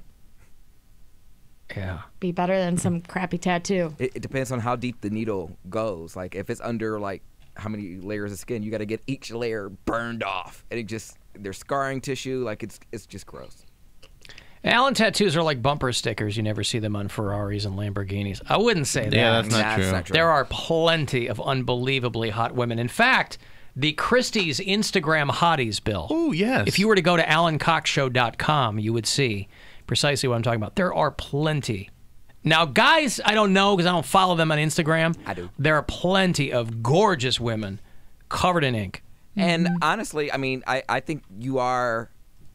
I think you're not incredibly rare, but you are kind of in the minority if you don't have any. If you don't have any tattoos. Of course. That's Yeah, what makes everybody me, on the show has one except for Alan. Yesterday I said I'm not special. You are special. Turns out that I am. But Alan, you have such a large canvas for a face tattoo. You son of a bitch. Don't you... What do you say, Pound Cake? You coming for me? Yeah, don't come for me. Don't come for me. He didn't send for you. I'm gonna... Well, you want to... What is it? Get these hands? You want to feel these hands, I believe. What? How did he say? You want to what? Get these hands? You don't want these hands. You don't want these hands. Don't come for me. You don't want these hands. Don't feel me, son. Don't feel me, son. The library is You are closed. unnatural. The library. What? I'm really selling it, aren't I? Don't leave me on read. Don't leave me on read. The block is too warm. Sick of you throwing shade Is that my right? way. Yeah, well, that I know. I mean, What a shame. I have been around that long, you know. I like Dwayne Wade's word salad for LeBron. Did you read that? Yeah. I think at this point in his life, it's more so of a lifestyle thing of where my family is going to be the most comfortable or where I'm going to be the most happiest at. Because basketball-wise, he's so great, he can bring along and take along whomever. Bravo! Dwayne Very Wade, insightful. Did formerly he use whomever of, correctly? who knows? That got Gabrielle Union. The rest of it, I glossed over at the rest of it. So, yeah, the speculation machine is in full tilt So annoying. over LeBron James. It's annoying, but I also kind of like it because I do too. It's it fun. takes away from what the Warriors have accomplished because they've won 3 championships in 4 years. Today was their parade, and the news cycle in sports is still talking about LeBron James. Did you see when they oh, came it was back? today? The parade in Yeah. Oakland? Did you see when they came back, when their plane flew in, there was like at least 20 people there? Maybe. If that- it was less than 50 for sure. Yeah. Like it was very Small group of just a few people like, that's Well, it. for the Warriors at the airport? Yeah. When over at IX Center when the Cavs won, I mean, There's thousands 20,000 people, of yeah. people. Well, right, because it was their first one. Ever. Like Bill said, the Warriors, this is their third one in 4 years. People are like, hey, I cool. doubt there was that God many at the bless. first one. I'm First not- one of 3 anyway. I'm not calling off work for this. Right. Just people in LA have lives. Like they have other stuff to do. well, And it's the Oakland. traffic. Well, it's Oakland. Yeah. Or Oakland. But, whatever. but they were telling people in Washington, they were telling people in D.C.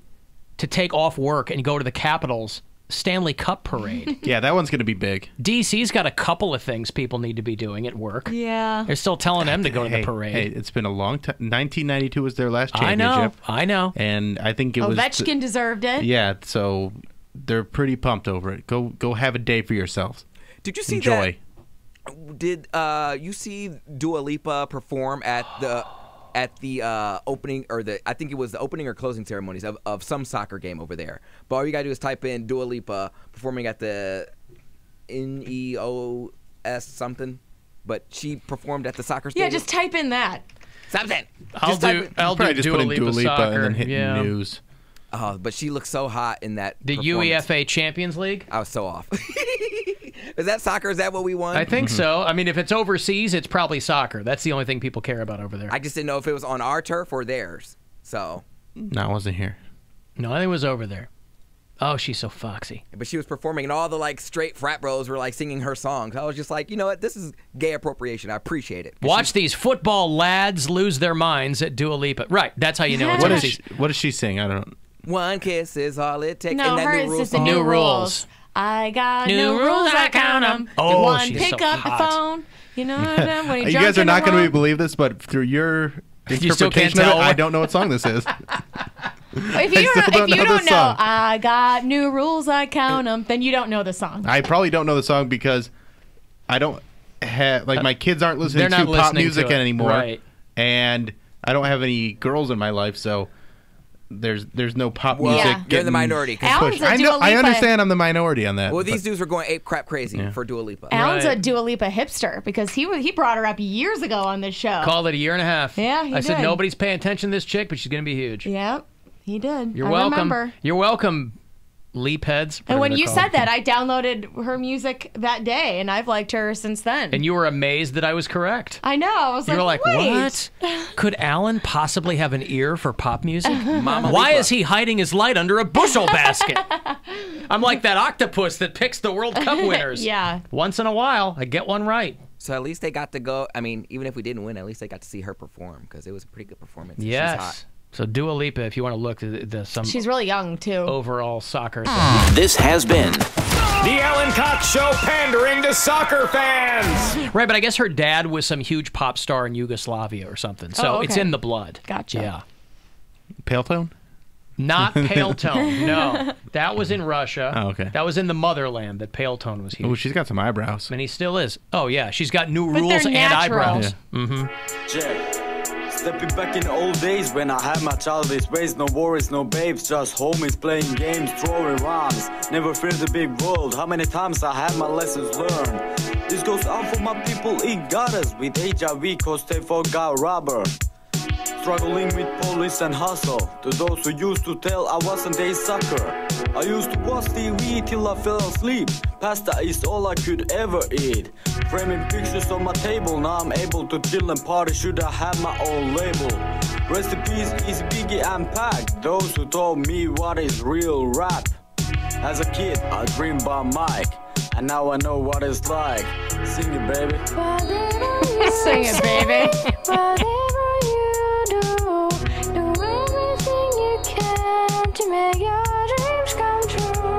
All right. You know what they would call Dua Lipa if she had a twin? Who? Dua Lipa.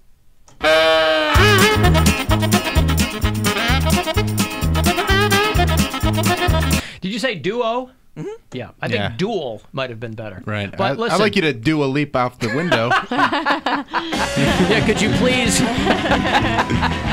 do a leap off the roof while we're at it at the end of the show today? Thank you. Appreciate it.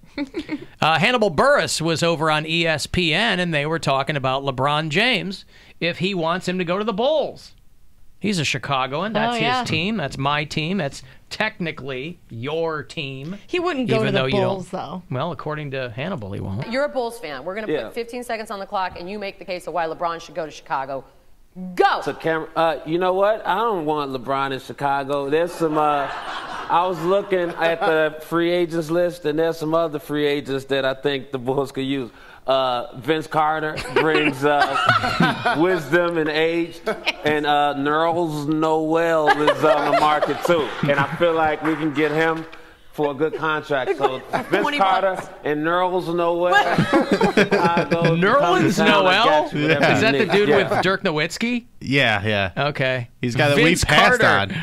Oh, God. We passed on him? Yeah, we took Anthony Bennett, who washed out of the league in like 2 years. But he was a first-round guy, right? Or he was like a #1 pick. That Nerlens, both of them were. Oh, but they both aren't great players, but he's the least in the league. Nerlens Noel. Whereas Anthony Bennett, we traded him with Andrew Wiggins for Kevin Love. Bennett's the Canadian kid, right? Yeah, that sucked. Yeah, well, what are you going to do? So there you go. Vince Carter, who I think is 50 years old. He's the oldest player in the league, I think, isn't he? Vince Carter? I think he might be, yeah. He's still doing stuff, He's still doing it, and he's Yeah. still decent. I love Vince Carter. If he were to come to the Cavs, I'd be very happy just because he's one of my favorite players of all time. Yeah. Well, and again, everybody is kind of trying to sleuth their way through this LeBron thing. Obviously, he's being very tight-lipped about it. But one source revealed that one of his kids has enrolled in school in Los Angeles, leading people to say that they're sure he'll go to the Lakers. But he's also on record as saying that he doesn't like the city of Houston. So they're saying, well, that could possibly take the Rockets out of contention. And here's the problem. No matter where he goes, everybody here will still be talking about LeBron James. Yeah, for sure. So all these new guys that they bring in, I mean, I know they were talking about some crazy, complex 9-way trade with Kevin Love and all this other crap, but whoever these guys are that stay or come on to the team, they're going to get short shrift because all anybody's going to be talking about is what LeBron's doing. Well, once LeBron makes his decision, and if it's not Cleveland, this team is going to get blown up so quickly. Yeah. Right. Like, they're going to be gone. Kevin Love's going to be out of town in no time. Tristan Thompson will be gone. J.R. Smith will be gone. Yeah. Everybody, like those core guys, I like all to keep gone. Larry Nance. I think Larry Nance will probably be somebody that they hang on to. And then they got just bad contracts with Jordan Clarkson. Yeah. And they got to kind of deal Rodney with that Hood. for a couple of years. Rodney Hood's an unrestricted, or he's a restricted free agent. Oh. So he might go somewhere else this summer. Okay. Maybe a couple of guys will go to the Lakers with LeBron. Maybe. That would be hurtful. Right? Well, why not? Him and Kevin Love go to the Lakers. Sure. Hey, guys. Hey, Kevin Love's from that area. I so. know. Oh, is he? Yeah. All right. Anything's possible, but Well, I'd like him- he went to school there. He went to UCLA. That's what I was thinking of. All right. Could we get like Vlade Divac or somebody like that? We could. He's been retired for 20 years. Oh, he but, has? Yeah. Oh, he's not still playing Sacramento? I thought he was still out there hitting the boards. He's not playing anymore? No, not playing for a Oh, long what about time. Tony Kukoc? Again. No. Retired for about 20 years. Oh, come We'll on. get Steve Kerr. We'll bring him from coaching the Warriors. Right? And have him suit back up. Yeah. He played for the Cavs a long time ago. Mm-hmm. Maybe we can get our Jeffs to come out of retirement.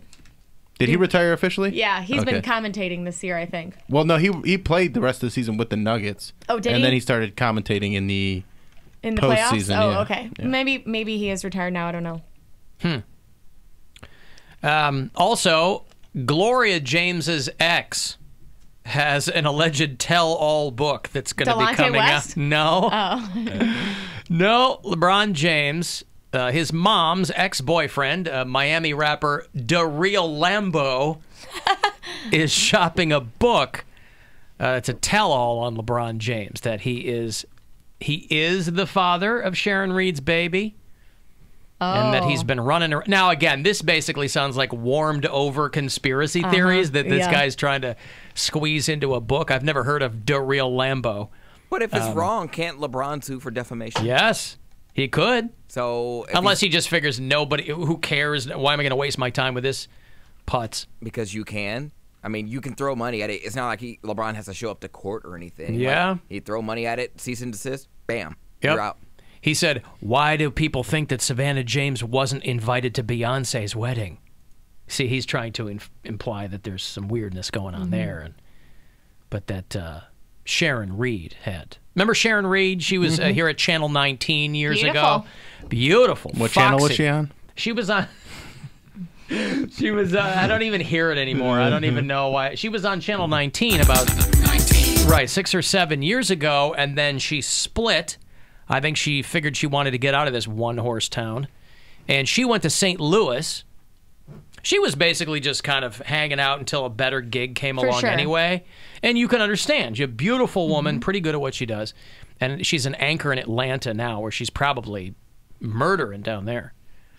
But the rumors at the time when she got pregnant were that it was LeBron's kid. People just like stirring things up. For all I know, it could be true. I don't know. Who knows? I mean, I think her...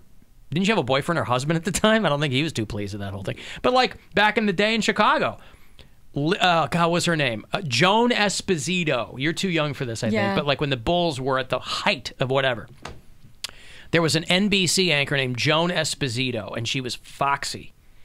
And she was, the rumor was that she had a kid with Horace Grant when he was on the Bulls, and that was the local. And it got so bad that she ended up like leaving the station.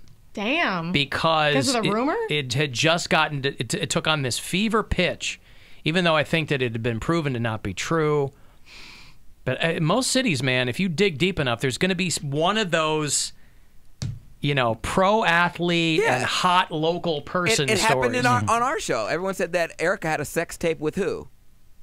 With like Kyrie Irving, didn't they say that? But that's a joke. Nobody really thought that. I mean, I'm talking about like rumors that get traction and that people really believe, and it like bothers people and hurts careers. And I didn't even hear that someone thought I had a sex tape. We talked about it on the show a long time ago, and then didn't you say Alan Doogie asked you in the hallway, like, does Erica really have a sex tape with so and so?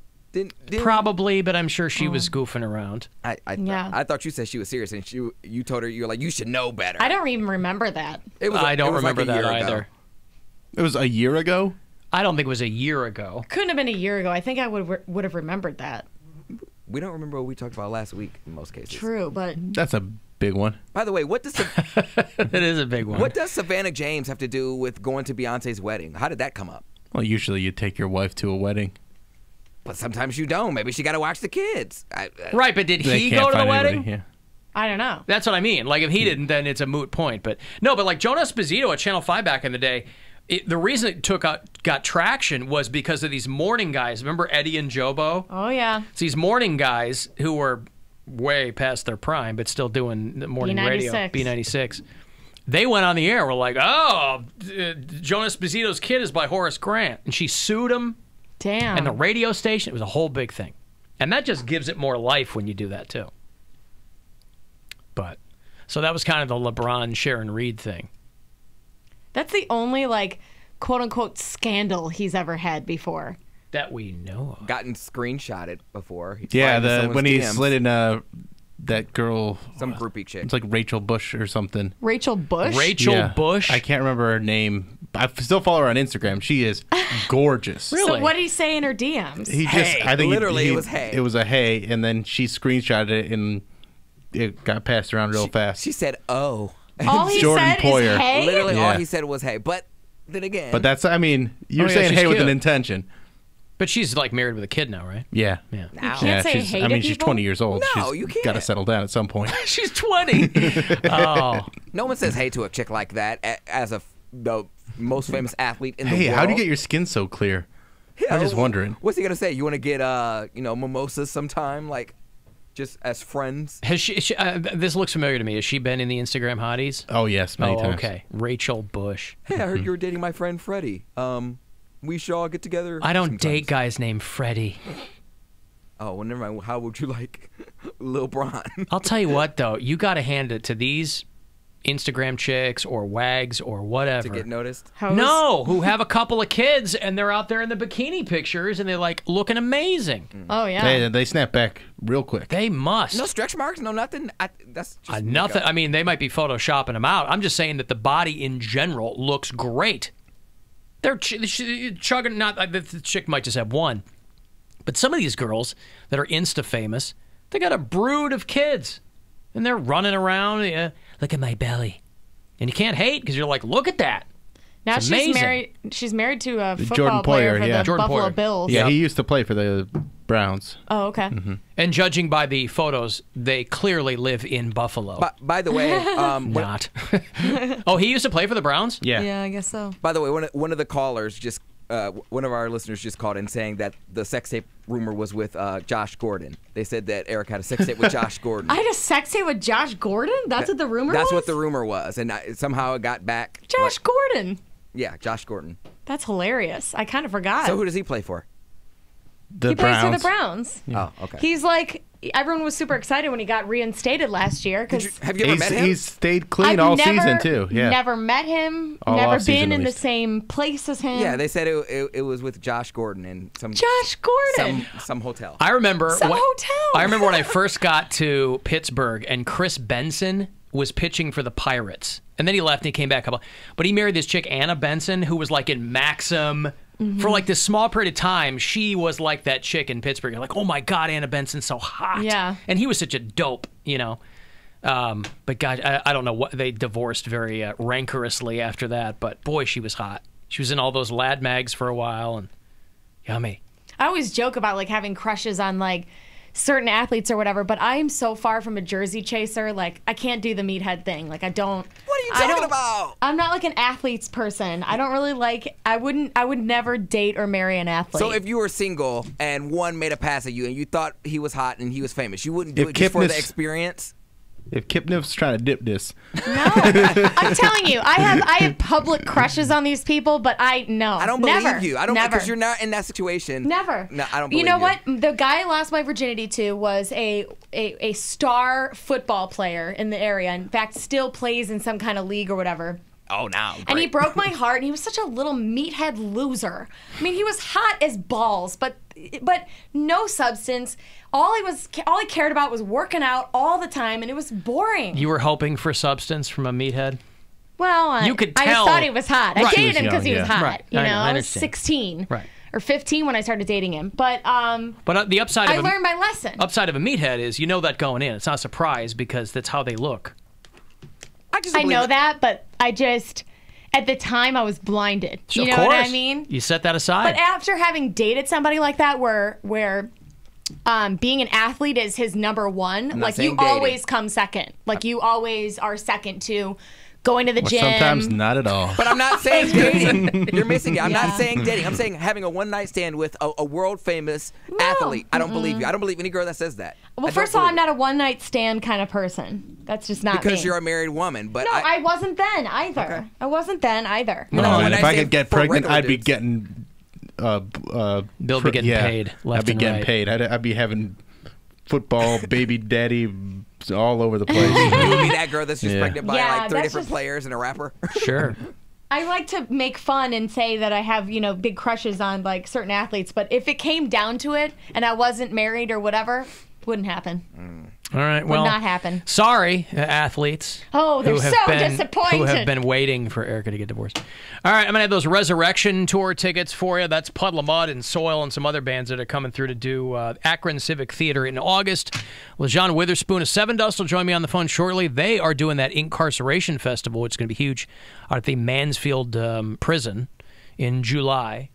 And 35192 if you want to text. The Alan Cox Show on 100.7 WMMS. And everywhere you go on our free iHeartRadio app. Roverfest.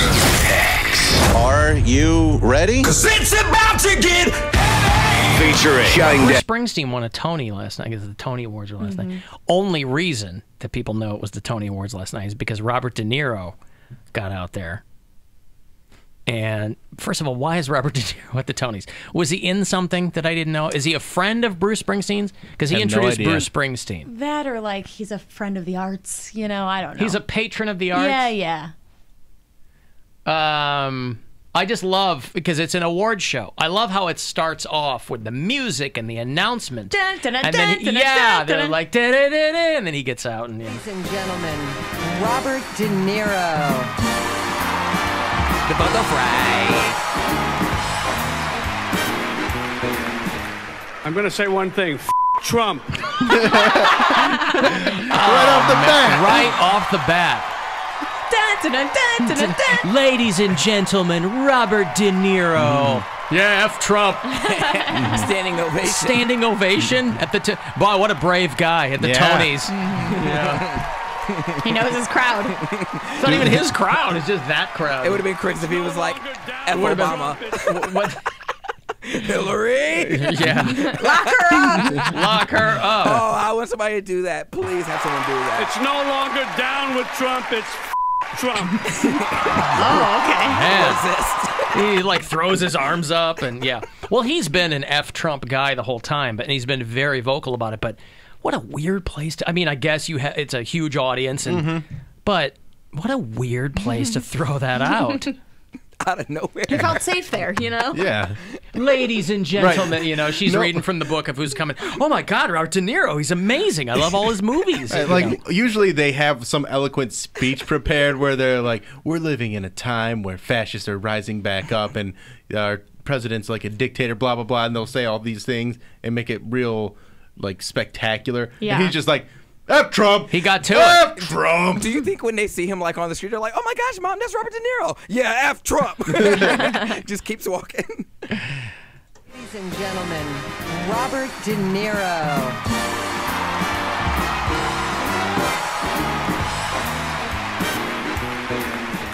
I'm going to say one thing. Trump.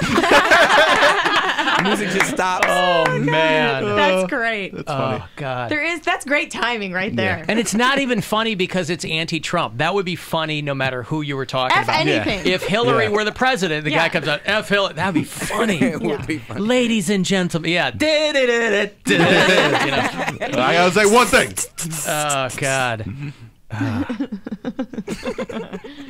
Standing ovation. So for what? I don't know. It's funny. Hey. Hey. We gotta do a new YouTube thing. No. Yeah, no. just do it. No. There we go. Hey, everybody. Welcome to Siding in the DMs. So, Squire. Got Pound Cake over here. You ever get stuck in, like, thought loops? Like, unhealthy ones? I'm the one that daydreams, like... That is a good point. Like, what do you mean? I talk to myself. I live out, like, my dream. I'm just like, if Dream Boy says, hey, would you like to go to Paris? In my head, I think I'm saying, yes, I would love to go to Paris. But outside in my head, I'm saying, why, certainly, I would love to go to Paris. Oh, my God. And I'm just... And you're saying that outside. But I'm talking about more like obsessing on, like, a certain thing, stalking people. I've been trying to help some people, and even myself, get out of some bad habits because... I think a lot of people, like for me, something that I do is I'm an all or nothing guy. So like you're either all in or you're all out. Yeah. So like with exercise, I'm either gung ho, I'm gonna do this, I'm gonna be exercising, or I don't. And if I don't, I'm just not. I'm like, man, fuck it, who cares? If I'm not exercising, why? Same with like my diet. My diet's either all in or all out. There's like not really an in between, and I think also people get into this where they're obsessed over an ex or they're obsessed over things that they can't control. And do you ever get into that? Yeah, all the time. But I have to. I mean, especially because you always talk about how you're always thinking about the future instead of being in the present. I run myself crazy. Like, in all honesty, I mean, things that I cannot control, like that's one of the hardest. But it just comes with time because it's like there's nothing you can do about it. It's almost freeing in a way because. So what do you do to overcome that? Do you think you have overcome that a little bit? Yes, you literally just have to train yourself to say it is what it is. Like things that like me working 3 jobs can take a strain on you. I'm like, damn, like if I had a little bit of cushion, a little bit something to lay back on, maybe these bills wouldn't like pile up so much. Or you know, if I had a relationship with my father, and like I always think of these scenarios like, well, if my dad were here, you know, I would be a lot better off. I'm like, but he's not. So why dwell on that? You're going to drive yourself nuts. So it literally comes with, it is what it is.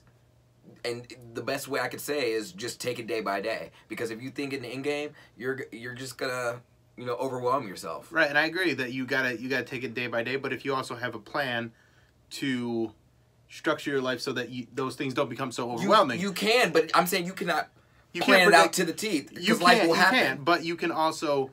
You can plan it out to a certain degree where you're going to have all your bills paid, you're going to live within your means, you're going to live beneath your means so that you can have a little cushion and be ready for when that unexpected thing happens where you have to spend a little money that you didn't think you were going to spend. But the best way to do that is to save day by day, like where you're not saying, oh, this is my budget for the week. You could say, how about my budget for the day? Absolutely. Then by the time it ends, you're like, whoa, I had more money than I thought I would because I saved daily instead of saved weekly. Well, yeah, and that's because you don't know what's going to come up, right? And that's I know that's a huge thing for you, and that's a huge thing for a lot of people is getting onto a budget and sticking with it and being able to stay within that, and it reduces a lot of stress. And I was listening to another podcast, and a guy was talking about playing in the NFL, and he's talking about how stressed out he was every single practice. He treated every practice so seriously that he was just out of his mind, like thought he was going to die because he was so focused on his goal and didn't want to mess anything up and didn't want to get anything wrong. And I tweeted at him and I asked if he thinks that helped him or hurt him, and he says that it helped him, but I honestly think that if he had been a little less stressed out, he might have played better because he was playing more loose. And like, this is like my whole thing is I plan for my luck. I assume worst case scenario all the time. Anyone who knows me knows I plan for worst case scenario. Like, whenever I go somewhere, I'm planning, okay, so if, you know, some guns break out, I'm going to take it out that door. Like, I already have my escape route planned. And so... I love how ridiculous the scenarios are, too. It's crazy, but, like, you never know what can happen. If a gunman comes into, what's your plan in this room?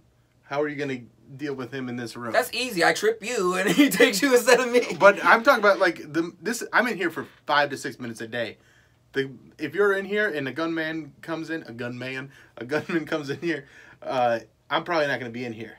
Because obviously I'm a hero. I'll save your life. I'll protect you. I'll, you know, I'm that good of a person. But chances are you're going to be in here by yourself, and I'm the furthest away. Like, I'm like...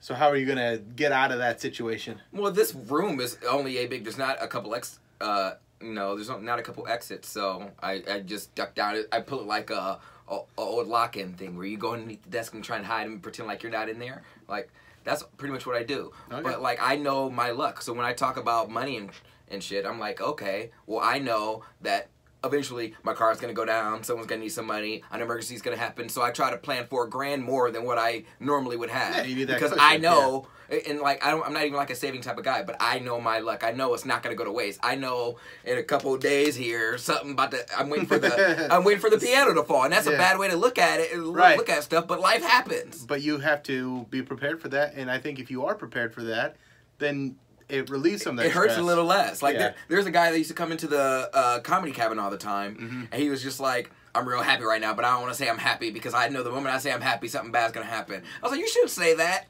That's a tough way to live. Literally, the next week I saw him, he was just like, I'm not happy anymore. I was like, oh, so you're right. He was like, yeah. But he knows his life. He knows his plan. All right. Well, thank you guys so much for watching, and we'll be right back.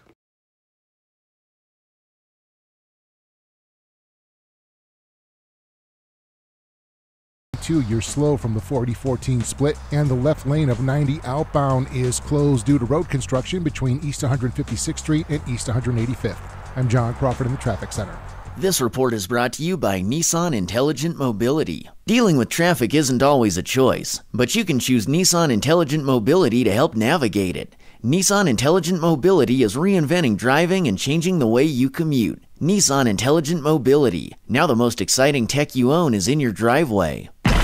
Alexa, play Rover's Morning Glory on iHeartRadio. Getting the latest episode of Rover's Morning Glory on demand. Here it is from iHeartRadio. Wherever you are, so are we. Rover's Morning Glory on 100.7 WMMS.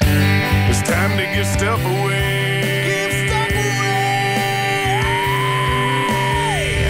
All right, the Resurrection Tour is going to bring back some of your favorite bands from the early aughts. Puddle of Mudd and Saliva. Special guests Soil, Tantric, and Shallow Side are going to be on the bill. Play the Akron Civic on Thursday, August the 16th. You can go to akroncivic.com if you want info on the show. A couple of tickets here for you to check it out. If you're caller 11, good luck. 216-578-1007 or 800-348-1007. If you need to plan a floral-themed tea party in a hazy, dystopian wonderland, check out Erica's Instagram. If you need to see someone that never smiles at the right time, check out Alan's The Alan Cox Show on WMMS.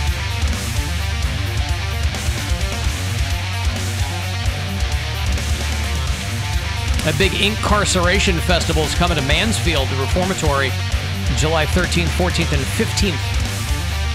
Seven Dust, one of the 30 bands, are going to be there, I think. Frontman LeJean Witherspoon going to be on the phone shortly. I'm a big Seven Dust fan. Like those guys. Perennially underrated, in my estimation, but Still love them. If you were listening to the show on iHeartRadio from out of state, let me know where you are. If you listen to the podcast on iTunes, by the way, and make sure that you rate the show there. Carl is a new bureau chief in Concord, North Carolina, which is outside Charlotte, I believe. Kevin is out in Dublin, Ohio. Becky listens in Austin, Texas. We all got the AKA Becky photo, by the way. Oh, yes. Yeah, that was very... From 20 years ago. Yeah, she said probably longer. High school graduation photo. Yeah, that's probably 40 years ago. She sent it to me last week, and I really didn't realize what it was at first, and by the time I looked at it, it was too late because I like to keep those relationships professional. Patty listens in Auburn, Washington. She thought that she had somehow offended me or upset me. Or you are unable to do that, so it's fine. I don't care. Yeah, there's no soul behind those beady little eyes. That's right, baby. Yeah, she said I had beady little eyes. And you don't know when to smile on your Instagram. Too close. Yeah, I wrote that. That was funny. But I just don't. I don't smile in photos. It's just not my. I hadn't heard that one before. It was funny. Caught. Well, I didn't play it while you were gone because it was silly. Caleb listens in Louisville, Kentucky. So does Tanya. Lorenzo is in Uvalde, Texas. And Krista is in San Antonio. A lot of people in Texas. So, thanks. Hey, Enzo! Enzo! Hello, Enzo. That was anticlimactic. Sorry. Hi, Enzo. Yo! Hey, Erica, first of all, so glad you're back. The team's back together. It's not the same without you, sweetheart. Thank you. But I will say this. When we go back to you saying that, like, you're not attracted to jersey chasers or anything like that, I'm not trying to throw you under the bus, but you did say that, if I remember correctly, you were a part of the Grady Girls? No. I don't even know who that is. Grady Sizemore. Yeah, no. I'll be one. Oh, come on now. I remember about 3 years ago you said you were. You're misremembering. I don't even know who Grady Sizemore is. I think Grady Sizemore was gone by the time I got to Cleveland. Like, he had left the Indians. He was injured, but he like his last few years. A Browns player? Indians. He was an Indians player. Yeah. I'm sorry. I don't even know who Grady Sizemore is. But sure, I'll be one of the great Grady girls. That surprises me that you don't even know who he is, though. The Grady Girls story is crazy. I know. I've heard of the name, but I didn't know who he played for or what. Okay. Didn't you say that you understood why Dieter was like the fifth most attractive person in Cleveland? Because he's big, he's muscular, he's attractive, and you said you're not attracted to those guys. I also have never said that I was attracted to Dieter or not attracted to Dieter. Wait, the fifth most attractive person in Cleveland? Well, I'm dead serious. Like, who are you thinking of? Because it's not me. Yeah. No, but who's ranking the attractive people in Cleveland? I'm serious. Look it up. He was like, maybe even Ohio. No one understood how the hell he got it. Look it up where? Seriously, ask. I got to ask Dieter when I see him. Rover, all these guys. The most attractive people in Ohio. Yeah, all right. I can assure you that I've never spoken about that. Maybe you're thinking of someone else. I'm sorry. Maybe I may have been. I'm very sorry, but I know your friend Erin that's going through everything she's going through, and I really respect you and love you. And you called her a lying bitch on the phone. He respects you and loves you. He just can't remember anything you've ever said. He was trying to get some clarification. All right, good night. Okay. I haven't had five guys ever. All right, good. I've been pretty open about all of my sports crushes. Jordan Cameron, Peyton Hillis. I'm fine if there's no balls. Anderson Varejao, Kipnis. I don't think there's been any. Corver. I want like a 15, 20 incher just to like bring to whatever room I'm in.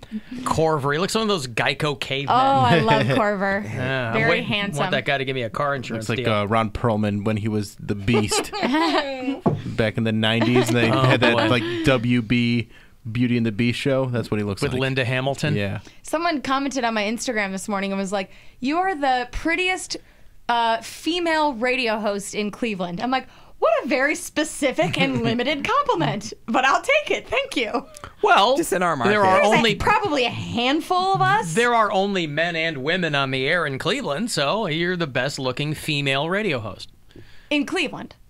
Well, they live here. They don't know other cities. Right? I don't know. It would just. Oh, there's a girl in Salt Lake City. A kick your ass. I know that girl. She's hot. She's very hot. It just struck me She's as. been an Instagram hottie. It just struck me as a very specific compliment. Well, it is. There's a very small group of us.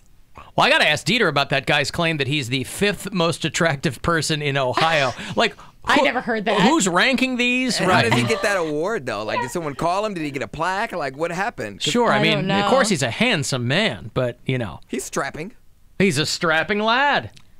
I can see why Dieter is like classically handsome, but like I said, just not my type. And by the way, I didn't get a chance to tell Enzo, but he can't remember anything. It was Grady's ladies, not Grady gals, or right? No, I think he said Grady's ladies. No, he said the Grady gals or I the have Grady no girls idea. or something. Well, it was Grady's ladies. It was B. Arthur and Rue McClanahan running around. And that thing all came to an end because the woman that founded the Grady's ladies was murdered by her jealous boyfriend.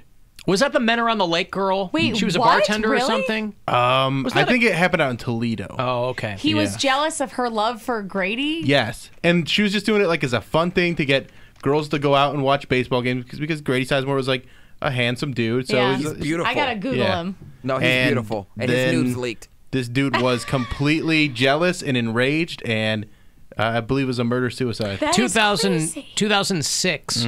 Yep. Found shot to death over the weekend, June 5th, 2006. Victim of a murder-suicide. Damn. Michelle Malecki, who would have been 21 at the time, was the co-founder of the Grady's Ladies Sisterhood.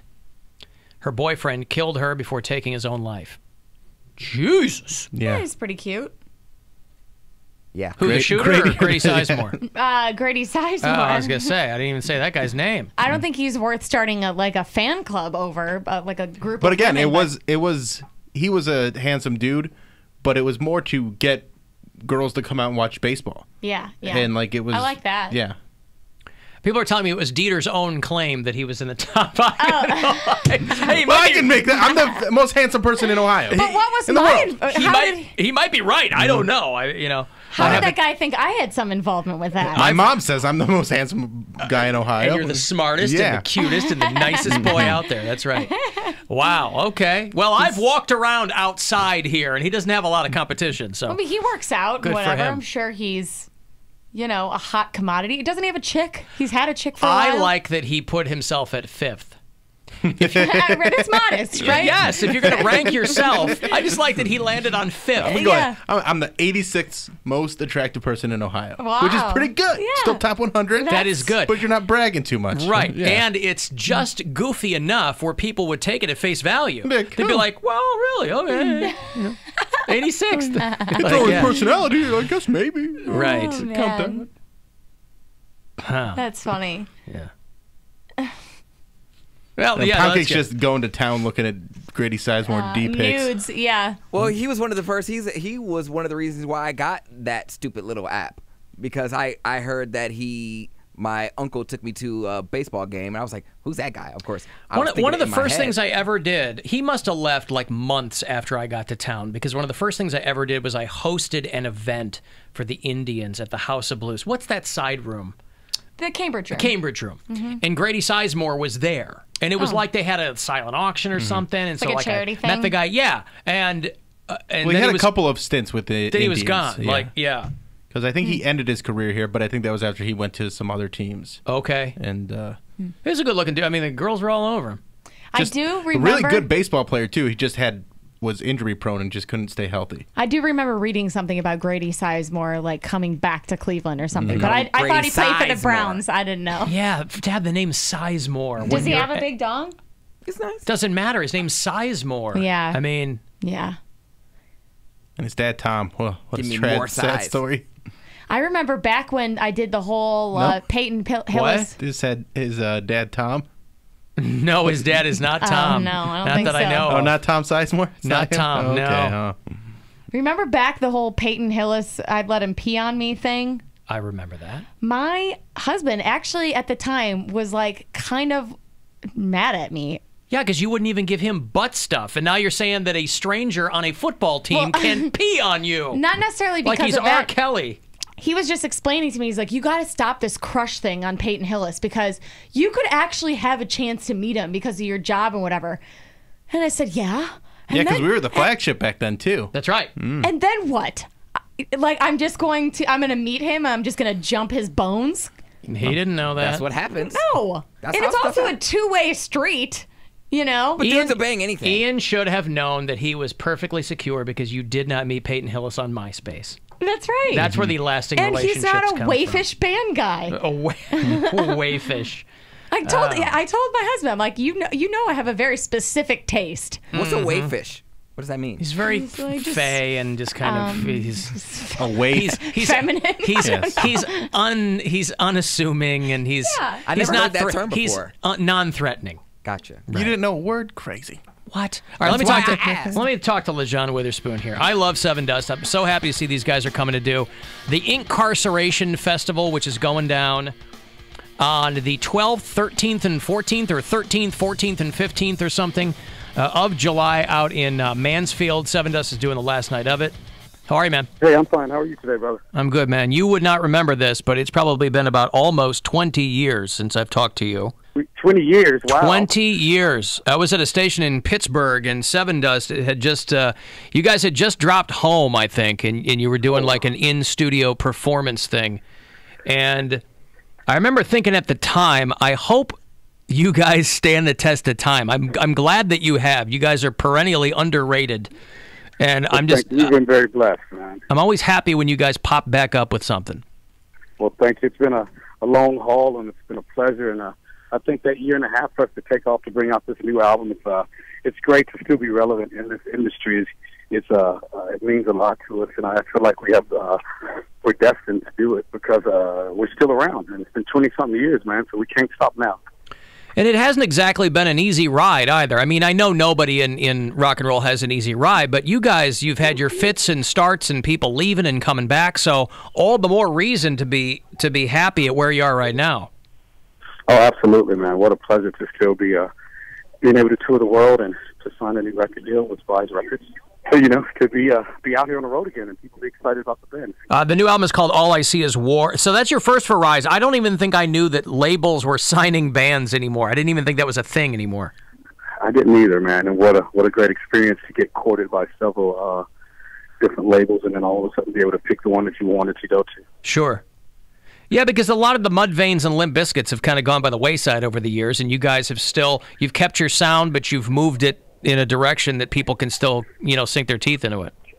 Oh, yeah, definitely. And then, on this one, man, we wanted someone to come in and kind of police the band, and we were able to work with someone that we've always wanted to work with, Elvis Bassett, which is not only a close friend, but I think one of the best producers that are out there right now that kind of came into the band, and he didn't change anything. He, like you said, he just wanted us to be Seven Dust.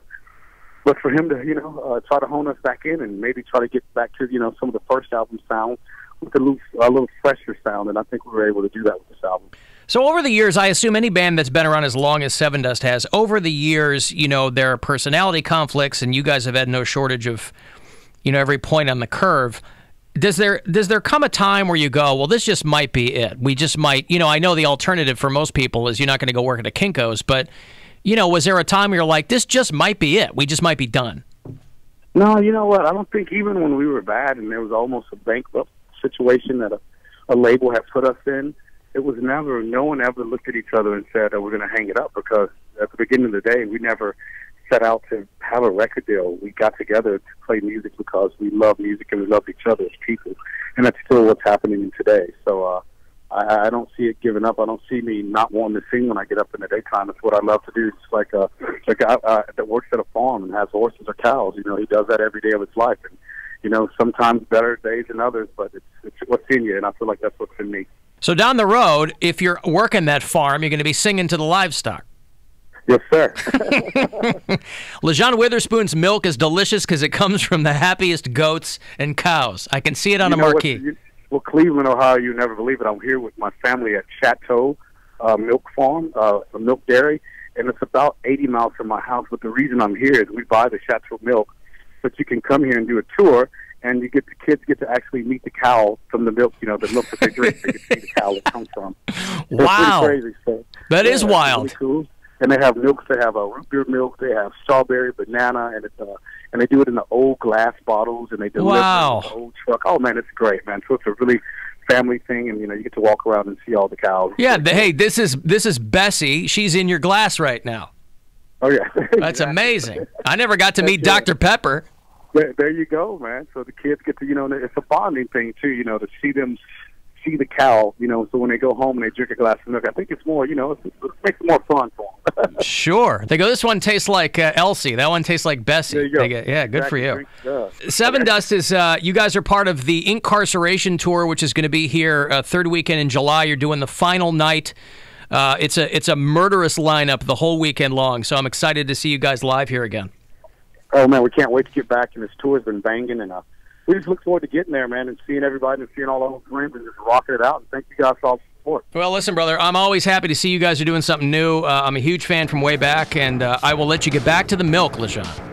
Hey, thank you, guys. You have a nice day. All right, take care. I didn't think he'd be calling in from a creamery, but there it is. LeJean Witherspoon from Seven Dust. They are going to do that final night of the Incarceration Festival with Black Label Society and Bush and Rise Against. You can go to incarceration.com for all the details and tickets and all that.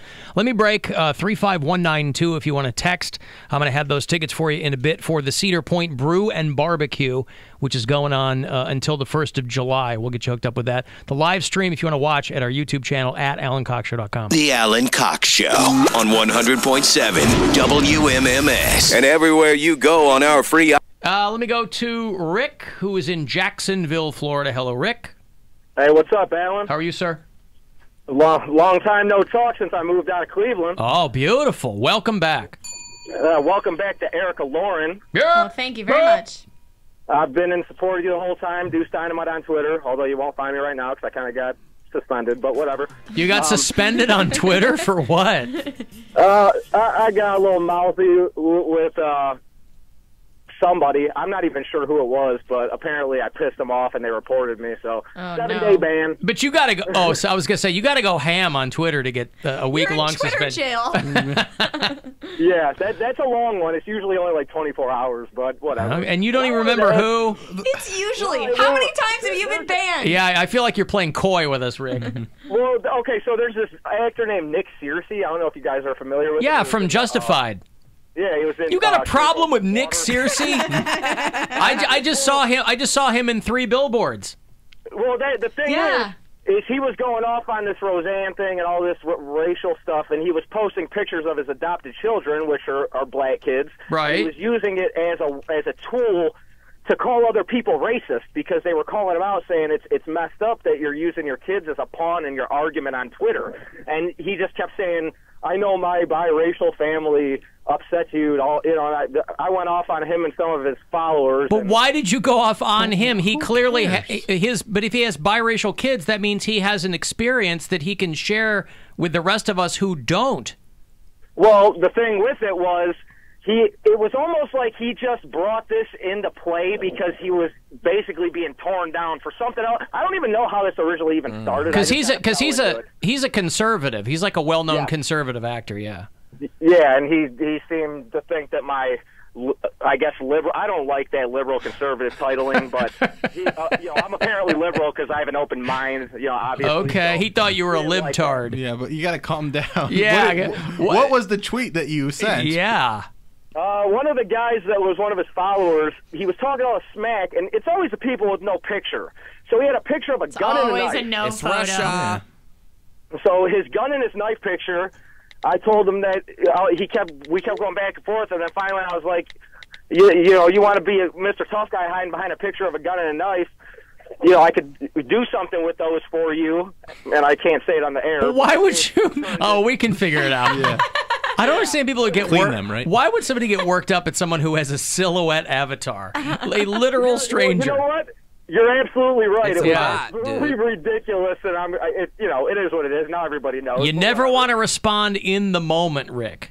You're right, because I'm an emotional guy. So now, granted, being in Twitter jail is not going to change your life one single iota. You'll probably be better off for it. It's probably for the best. Sure. Yeah, for a guy like me and my big mouth, it probably is for the best. Boy, I better make sure I never piss off Rick down in Jacksonville. I would like to imagine a scenario where a D-list actor gets my hackles up. I respond to him, Nick Searcy, and then I'm in Twitter jail for 7 days. He just played a priest in 3 billboards. He was in this movie for like 3 minutes. Oh, boy. That's a good story. Yeah. I mean, hey, I got into Twitter jail because I tweeted some no-name actor. Wow. Yeah. I knew who he was. Don't you call Nick Searcy a no-name. I mean, relatively. Right. It wasn't like you were going toe-to-toe with Leslie Jones or Whoopi Goldberg on the subject. All right, so... I didn't even know who he was, but I looked him up, and apparently he's been in a ton of stuff, so I'm like, oh. Good for him. He's working. Yeah. I threatened this guy's life, then Googled him to see who he was. He's got to take care of those biracial kids, you know. They got to have a good life, so their dad needs to work. Oh, man. Well, they're adopted, so, you know. He still got to take care of them. Even better. Yeah, they're not really his. You can leave them by the wayside. Leave them in a basket outside a church. He spent thousands of dollars to adopt those kids, so. Right. And you seem to have a problem with that? I think it's a good thing, but don't put them into an argument on Twitter because you're wrong. You know what I mean? Like, I don't know. use your kids. I'm completely lost as to who's right and who's wrong in this whole Well, thing. he totally did. He pulled the "I have a black friend" move. Yeah. That's the classic move. Well, I can say this isn't racist Yeah, because I have a black friend. Well, having black kids is different than having a black friend, though. You don't have to spend any time with your black friend. You got to spend time with your kids. Yeah, but I wouldn't. If I had black stepkids, I would not tell people how much I paid for it. That seems like a bad idea. Hey, we got to do a new YouTube thing. No. Yeah, no. just do it. No. Just do it. No. Just say subscribe and share. There's a lot of people that really love going outside. And I like going outside sometimes. But when I don't want to go outside, I don't want to go outside. I don't care if the weather's nice. I don't feel obligated to go outside. I do feel obligated. You feel obligated and to go outside? It's only because of the state that we live in. If we lived in California, where there's always beautiful sunny days, I wouldn't feel obligated. But we have such a strict timeline on when we could get out and actually do things, and we're not complaining about how cold it is, or scraping the ice off of our car, or you know, the roads not being bad. There's only 3 months, pretty much 3 months. You got your May, June, July. August, it starts to get cold again. Not snow. I just said colder. No, but August is fine. Okay, well, no, actually, it's about 5 months. We got May, June, July. June, July, August. September. No, June, July, August. Because even in May, we've gotten snow before in May. Like snow. Right, but you still get most of May. All right, so you get 4 months because you get most of May, most of September, June, July, and August. Sure. We're not getting any snow in August. But like when it rains, it pours. But in this case, it's Here's the thing. I like going outside. I like doing things outside, but I don't feel obligated to go outside just because the weather's nice. I don't always want to be outside. I'm not like the most outdoorsy person. Like there's plenty of times I really like being outside. There's a lot of times I want to be outside. But when I don't feel like being outside and I tell people that, they're like, what? Look at the weather outside. It's like, motherfucker, I got problems in here, and outside isn't going to help right now. So I don't want to go outside because I have to go and be gloomy. And you can't be gloomy in the sunshine. It's too hard. And I need to be gloomy. That's why I kind of like living in Ohio, because when I need my gloomy time, there's usually weather that matches it. But right now, it's a nice day today. Well, it was nicer earlier. It was a nice day yesterday. And I spent a little time outside. But then my allergies get all worked up. Well, this is what you do. And I don't want to go back out. You get you a nice pair of big dark sunglasses that take up most of your face.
Not required. Okay, thank you. Now I'm hanging up on you. There's AKA I think Becky. I think she should stick with her original, her gut reaction. Well, yes, because you can't go from you have you can't beady take it eyes back. to you're a sexy man unless you find beady eyes sexy. And I got no indication from our initial convo last week that was the case. Gloria Vanderbilt jeans. I know those were in the 70s too. Mm-hmm. But I was thinking that Sassoon had a line of jeans, but I'm sure I'm thinking Jordache.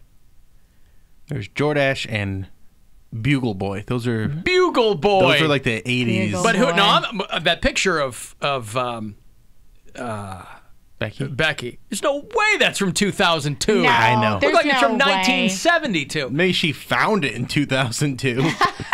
Right. Oh, look at this. All faded. Got old coffee cup rings on it. In the 90s, the big jeans for us were the Lee Dungarees and the FUBU. FUBU and then mud jeans. Girls like the mud Mud, jeans. I yes, like with mud, 2 Ds. Yes. Why would you wear FUBU jeans? You're a white girl. Not me. I'm just saying for the... I'd say Jinko was bigger than Yeah, if you were into FUBU. corn, you Yeah. did Jenko. Yeah, I guess I kind Well, of with had an white equal kids. moment. Mm-hmm. I didn't say I was wearing FUBU personally, but like I loved girls our wearing generation. mud jeans. Do you remember? You They probably had the weren't. little I remember. handprint. Yeah, I remember mud. They were the first jeans that I remember noticing girls' butts, and they were like floods. Yeah. So like they had like the big Or like, flares, you mean. flares, yeah, whatever they were, and then but they were still very tight on the buttocks. Yeah. And they looked very nice on the young ladies I went to high school with. Well, I think before FUBU in the 80s, we had Carl Kanai. Anybody remember Carl Kanai? You guys are probably too young for Carl Kanai jeans, but No. I remember when flares, like bell bottoms, like became a thing again, and I remember it was because we didn't have a lot of money. A lot of times we had to get secondhand stuff or my Target or whatever. But every once in a while, my mom would let me get like one good, like for a school year coming, like one expensive good pair. of jeans. Mhm. At least one good pair of jeans. I don't remember the brand, but I had one pair of flares. Oshkosh Bagash. No, but I had one pair of flare jeans that were so tight, and they like lifted my ass and made my legs look really thin. And I'd be like, who could resist this? Look at my ass in these jeans. And I didn't have a boyfriend like the entire time. I Who wore could those resist jeans. this? But I remember just staring at myself in those jeans. There was something about this pair of jeans that just made my butt and my legs look amazing. I've yet to be able to find a pair of jeans that fit me like I remember those fitting me. Well, you had a different body, too. Well, yeah. Well, it's the same body, just was. But see, then I had the opposite problem. Then I was a rail. I was a beanpole, and people made fun of me for like looking anorexic. But I ate a ton. I just had a big metabolism. Now I got all the junk to fill the jeans. But You just can't find the jeans to put the junk into. Exactly. Gotcha. Yeah. I could see where that would be a gal's dilemma. Yeah. Girls are all about the ass now. Then with the flares, it's all about having the real tight fit on the butt and the thighs, and then have it just bell out. Yeah, bell bottoms. Flares are a little different, but they keep every so often trying to bring back legit bell bottoms. The big ones. And they always sucked. I don't know why they keep trying to bring them back. They're like, they're back. No, they've never been cool. They've always sucked. Yeah. I mean, I don't think I was alive when they were real big, but they keep trying to bring them back. Hey, Alex. How's it going? What's going on, Alex? Not much. Just want to say, welcome back, Erica. Thank you.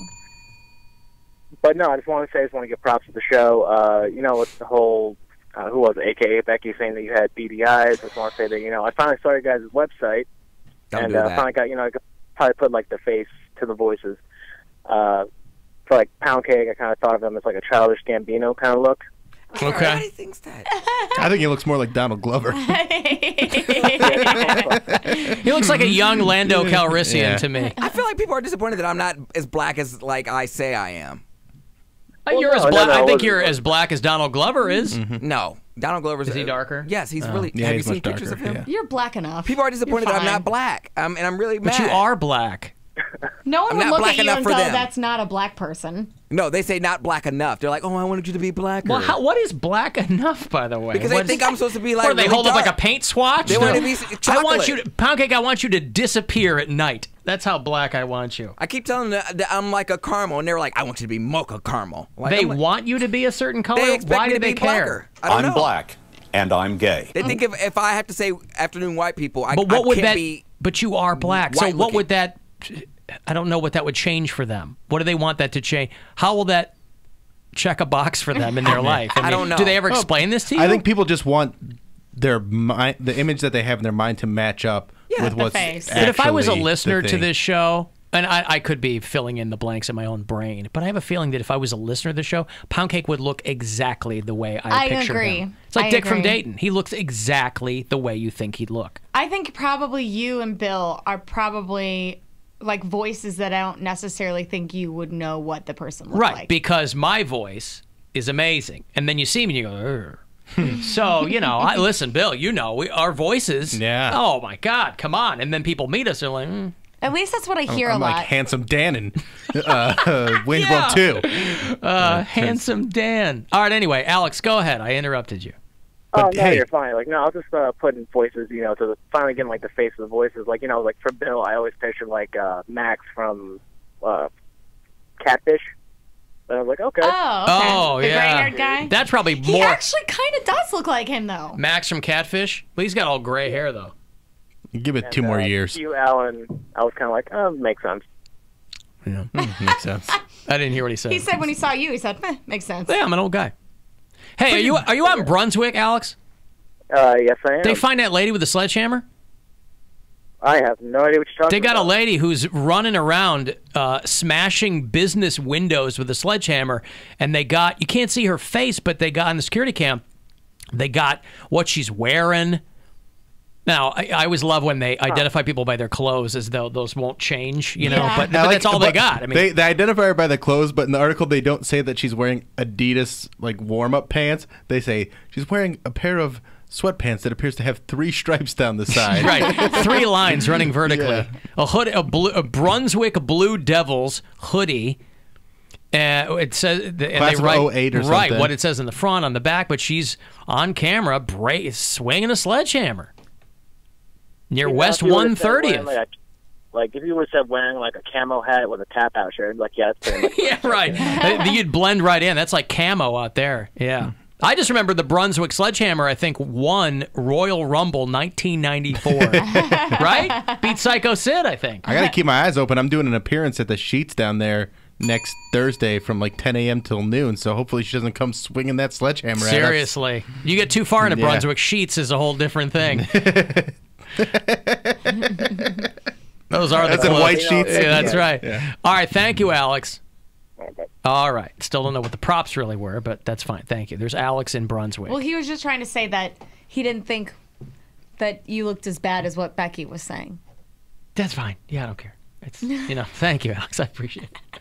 Boy, I was, people can't help. I don't want to dive too deep into this Singapore summit, the Kim Jong-un thing, you know. By the way, Singapore summit, I make with Belvedere vodka, just a little bit of a ginger beer, and then yum. Hey. The Singapore summit is delicious. The only thing I will say is I was super butthurt because they interrupted the Bachelorette They interrupted everything. to do that. But because they did that, we ended up winning the night with our tweet. Oh, you and Mary Santora. Yeah. She'll be in here tomorrow. Don't give anything away.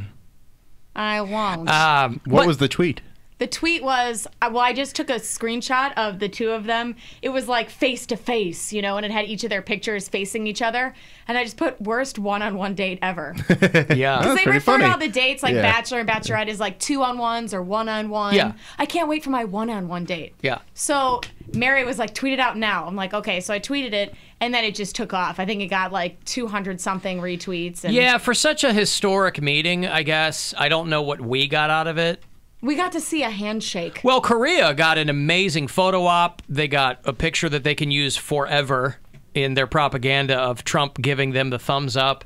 Yeah. They have a line of North Korean and American flags.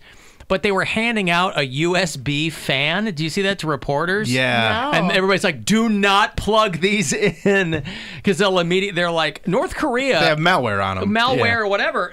People don't think about it because North Korea is so, like, the people are so cut off from technology.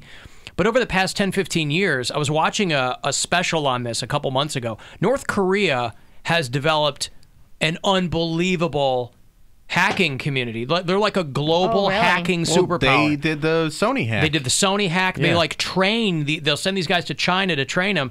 But like North Korea, they win these international hacking competitions. Like the first, second, third teams are from North Korea. Crazy. And so I was reading this article on kind of like just kind of more details on that. And they threw in this guy made the weirdest analogy. He said, it's like if the Cleveland Browns win the game, it's because the other team screwed up, not that the Browns were actually good. That's a pretty good analogy. But you're talking about North Korean hacking, and you had to throw in. This wasn't a Cleveland publication, by the way. Cleveland's always the butt of the joke. Yeah, this was like an international newspaper. Yeah. Oh, That's my how God. well known the Cleveland Browns are as losers. Yes. Is that you can use that reference Internationally internationally. known. That's right. I'm not worried about the hacking thing because Trump's got it all figured out. We have to get very, very tough on cyber and cyber warfare. It is a huge problem. I have a son. He's 10 years old. He has computers. He is so good with these computers. It's unbelievable. The security aspect of cyber is very, very tough. We have so many things that we have to do better, Lester, and certainly cyber is one of them. So, listen, cyber better. We got to do cyber better. That's what they tell these guys in North Korea. Guys, you got to do cyber better. So what's more despicable? Kneeling for the flag or going to a country and shaking hands with a dictator that killed one of our citizens, Otto Warmbier? So which is more despicable? Oh, well, listen, I just remember when Obama went overseas and, like, bowed to someone as a sign of respect. It's a cultural thing or whatever. And Fox News was ready to firebomb the White House. This guy sits down with a guy who's killed hundreds of thousands of people, and it's all cool. The closest And modern starves thing an we entire have country, to the closest thing we have to Hitler living in modern day, and they're just powwowing, chopping it up, kikiing. Kikiing? Kiki. Having a kiki. What's a kiki? Oh, girl. You got the song. Let's have a kiki. Oh, that's right. That's old news, It's a though. gay old time. I'm trying to stick with, like, the now stuff, man. No, Oh, give me okay. that old He's time. not into that retro. That's right. That's old and busted. I'm looking for the new hotness. So they've supposedly signed some kind of document, but I think it's more symbolic than anything else. I mean, if the end result is that tensions are somewhat relieved for a period of time, then fine. No, I agree. You know, then I agree. okay, then it is a good thing. I agree. But at the same time, it's like I see what people are saying. Like, we shouldn't be shaking hands with somebody that's a murderer. He murders members of his own family. There's a reason that United States presidents have never granted a meeting with Kim Jong-un. Yeah. There's a good reason for Yeah. that. The guy that's in there now thinks it's going to be a cool photo op. Okay.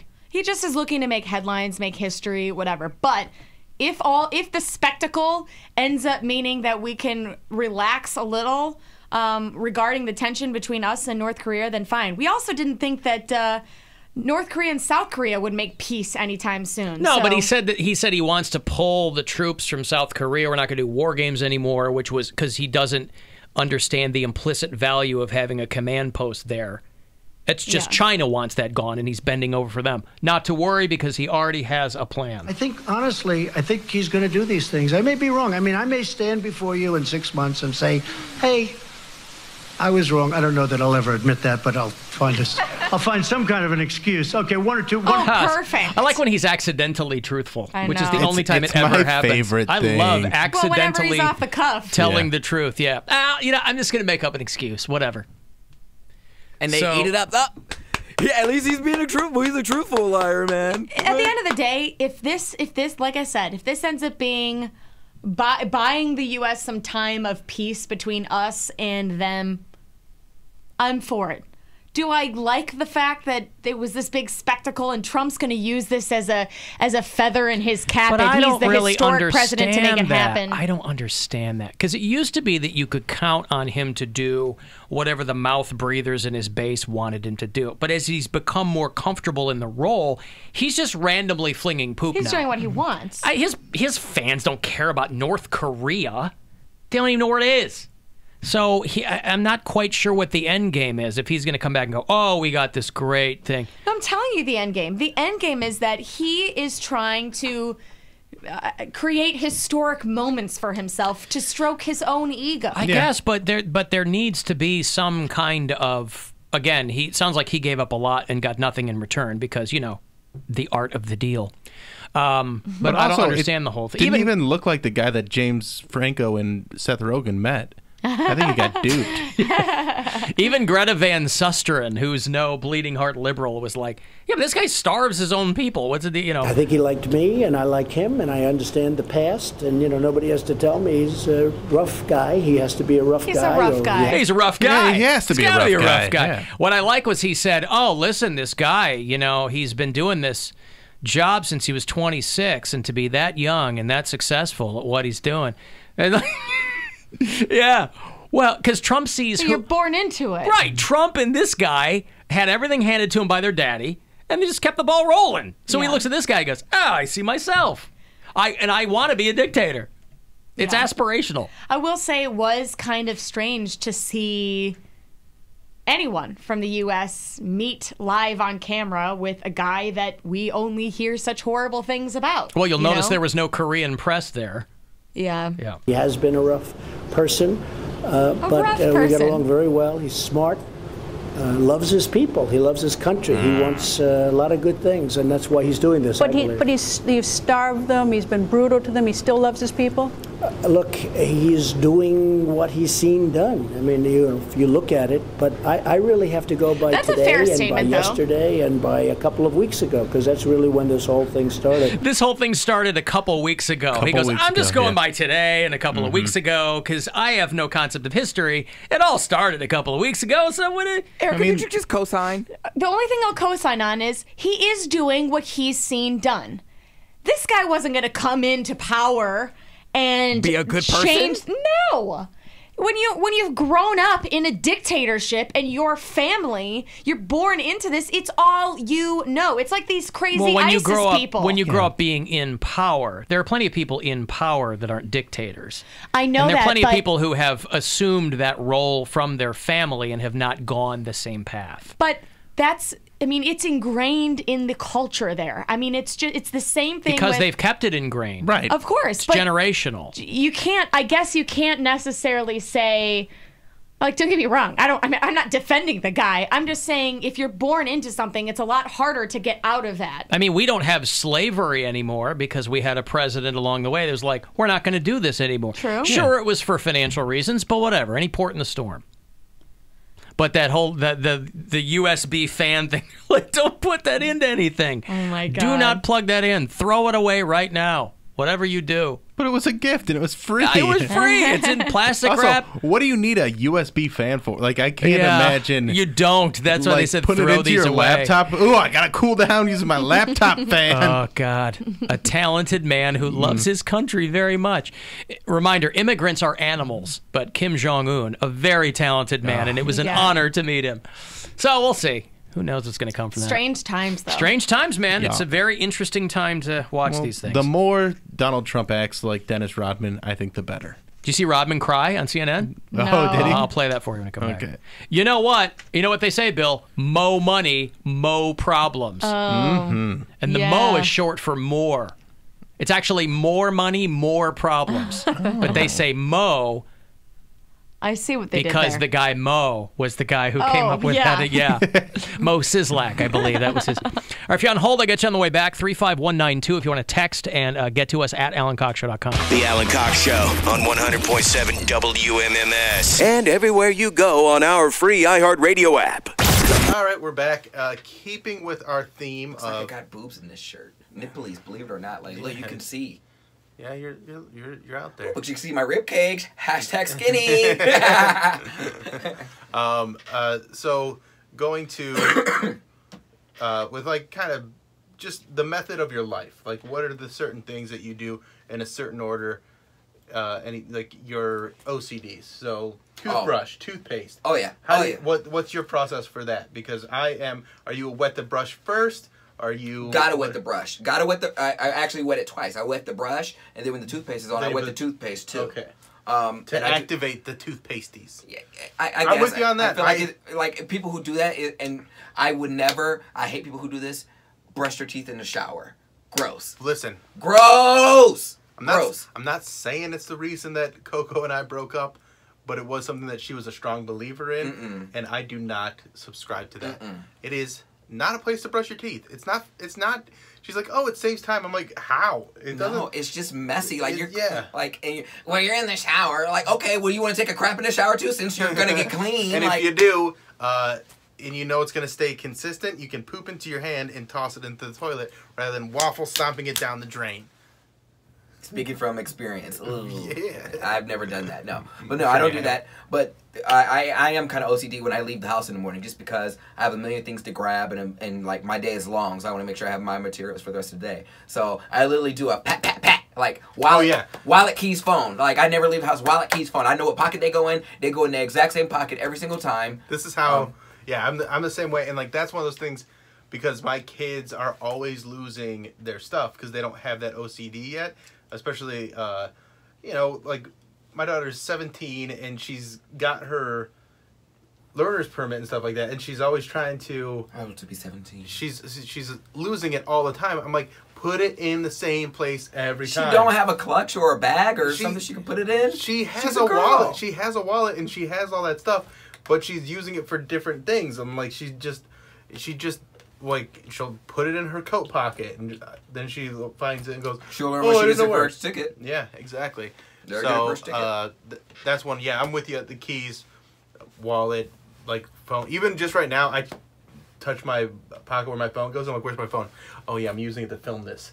That's how OCD I am with that stuff.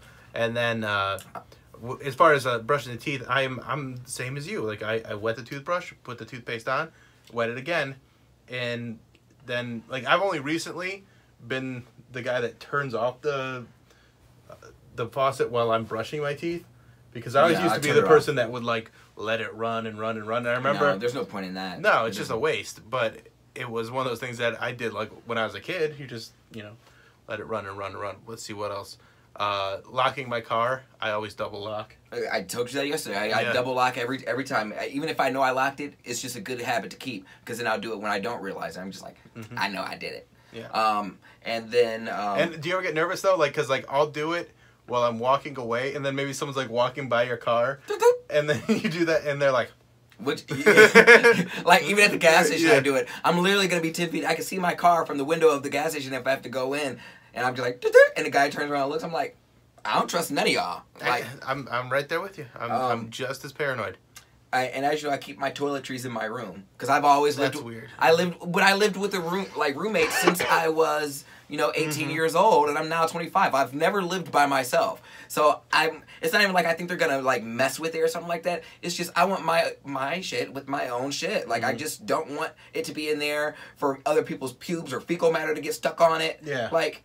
I don't. And plus, if I have something really embarrassing, like if I got my, my nut rag or something in there, like, it's in my room. Like, I'm not going to have it hanging dry. Well, you don't. Well, my roommates have their fleshlight just hanging, dangling in there. Like, I'm trying to take a poop and it's behind my head on the towel rack. They don't care. I feel like I need to brush my brain of this conversation. You use, like, a rag? Like, you just use tissue that you can get rid of? No, because it sticks. You can't use tissue. It breaks apart. I have an actual, like, towel. Like, you know how, like, if you go on a cruise or, like, you go to... I know what a towel is. No. I'm just going to paint this picture for you because I'm disgusting and I want you to know. Can you paint it for them so I can leave? Well, if you go on a cruise or on a resort, you know how, like, when they come back, you come back to the room and the maid makes the little towel creature? Yeah. That's what my towel looks like at the end of the day. It can stand on its own. It's just standing in the corner looking at me like, so are you going to throw me in the wash or what? I'm sorry about this. I'm sorry. I apologize. Hey, everybody. Welcome to Sign in the DM. What's up, guys? I am back on a health kick, trying to be healthier because I put on a bunch of weight. And it was it's not a bunch. You're still a sliver of what you used to be. Right, but it's more than I'm comfortable with. I don't like the way I look right now, so I got to get back on it. So you don't have the fat chin. I don't have the fat chin. No double chin. My face has always stayed pretty, like it goes out, it doesn't go whole. So I've always been thankful for that because like it goes, like I just get chubbier cheeks. But yeah, being in the relationship and then going through the depressing phase of the relationship, I was eating my feelings, but I'm out of it and I'm feeling better. And now I'm exercising and eating right, and hopefully we'll drop some pounds before the comedy tour, which the pre-sale started today, but you might not be watching this on a day when the pre-sale started. So basically, tickets are available now. If you're watching it today, May 3rd, you can get tickets using pre-sale code WMMS. Ooh, he's got it down pat. Yeah. People ask me things like, people ask me the code to the CLE clothing. I don't know. People ask me when they can buy the tickets. I don't know. Grill. Like, because you don't listen to anything that doesn't have to do with you. No, I do listen, but I can't retain it. Like, I listen in the moment I listen, but I couldn't repeat it back. Well, you got to pay. I have so many lock things it in the vault. I have so many things pacing through. Get it in the vault. But yeah, see, the thing is, I tried to get to the gym earlier today, but I got my hair cut, so it's nice and trim on the side. The top is still the same hair, still curly. It's just wet because I just got out of the shower. But then Alan talks about how he's not a sweater. I wish I wasn't a sweater. I get going, and then my body just sweats. It's weird for 40 minutes. Because some people there's nothing I can do about it. Some people don't sweat, but they stink, and some people don't stink, but they sweat. Yeah, I don't stink. I just sweat. No, so. I'm a stinker. I'm a stinker. Yeah. Like you may see a little dribble around like my little areas around my nipples, but smell my pits. Oh no, it's going down. Like, for me to get really stinky, I have to not put deodorant on for like 2 days, and then also like be really, really physical. Like, I don't get real smelly, but boy, do I sweat when I work out. And this, even when I was at my like lightest, I was still just as sweaty when I would work out. Wow. Just goes and just pouring sweat. So that's and when I was in the Philippines, oh man, it was 90 degrees every day with like 100% humidity. There was like no point of even putting on a dry shirt because it was going to be drenched in sweat within the first like 20 minutes that I was outside. Dude, how does anybody like enjoy that? When people go on vacation, like you literally have to either be shirtless or like in like a little tank top all day because why would you and I had like, to wear layers because I had to wear the special underwear, which is basically like an undershirt, like, and then I had to wear long pants, dress shoes, and then a short sleeve button down shirt. So that's a lot of clothes to have on in 90-degree weather. So what was the point of the underwear? What significance did that have? This is how they explain it to us. Basically, they say that because there's no like paid clergy in the Mormon church, and you make these covenants once you go through the temple, promises. It's like the next level of baptism. You wear these underwear as like reminders of those promises that you made. So they got little marks on them. No, man, I know. That's why I gave it up. Oh my gosh, So you got these little marks on them that are supposed to be reminders of your daily life, and they're supposed to protect you from sin or like temptation and crap like that. I got my. From the Elk and Elk Traffic Center, Elk and Elk has won over $1 billion for their injured clients. Call 1-800-ELK-OHIO. The ladder in the center lane of 271 southbound before Route 82 has been cleared. Shaker Boulevard is closed because of a working fire between Gates Mills Boulevard and Richmond Road. You have a couple of accidents working. 480 westbound before State Road. It's blocking the right lane. You're stop and go from Brook Park Road. And the Jennings Freeway northbound before West 14th. It's blocking the right lane. I'm John Crawford in the Traffic Center. This report is brought to you by ConcertRoadTrip.com. Win a trip to an album release party in New York or LA. Visit ConcertRoadTrip.com for details and to find a tire dealer to receive up to $70 back on tires like Michelin and BF Goodrich. Alexa, play The Alan Cox Show on iHeartRadio. Getting the latest episode of The Alan Cox Show. Here it is from iHeartRadio. Wherever you are, so are we. The Alan Cox Show on 100.7 WMMS. It's time to give stuff away. Alan Cox, baby, give big stuff away. Give stuff away. A couple of tickets for the 4th annual Brew and Barbecue Festival. It goes through July 1st at Cedar Point. Mouth-watering barbecue. Sample craft brews. Going to be live music and more. Great way to kick off the summer out at Cedar Point. Bill's going to be there next Friday. Yes, I will. Right? Yes. Will you have a gaggle of listeners with you unofficially? No. Will you be like the Pied Piper? The listeners can, if they win these tickets, they can come out on Friday, and I'll be there. That's what I mean. You think they'll follow you around? I mean, if they do, that's fine. I love hanging out with our listeners. But do you think you'll have to beat anyone off? I mean, that's what the B's in barbecue stand for, right? The extra B is a typo. Yeah. CedarPoint.com if you want all the info. A couple of tickets, the 4th annual Brew and Barbecue Festival out at Cedar Point. Good luck. Caller 13 Those are yours. 216-578-1007 or 800-348-1007. The radio program determined to shave Cleveland's ass. No, save Cleveland's ass. Oh, that makes a lot more sense. The Alan Cox Show on 100.7 WMMS. Cleveland.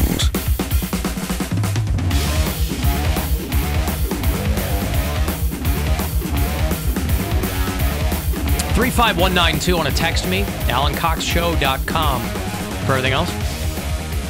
Twitter, Facebook, email, all that. The live stream, which you can get to through our YouTube channel, which is The Alan Cox Show on YouTube, which you can go to directly, obviously, because we have old videos there and clips from the show. We archive the live stream and all that. Are you all right? Just a little hiccup. A little hiccup. All right. Hey, Josh. Hey, Alan. How's it going? What's going on? Not much. Erica, glad you're back. Hey, thanks so much. Appreciate that. Glad to hear you're doing well. Thank you. So before the break, you guys were talking about Trump over in North Korea, and then talking about like North Korean hackers and how good they are with computers and stuff. So I actually work in cybersecurity, and oh, good for you!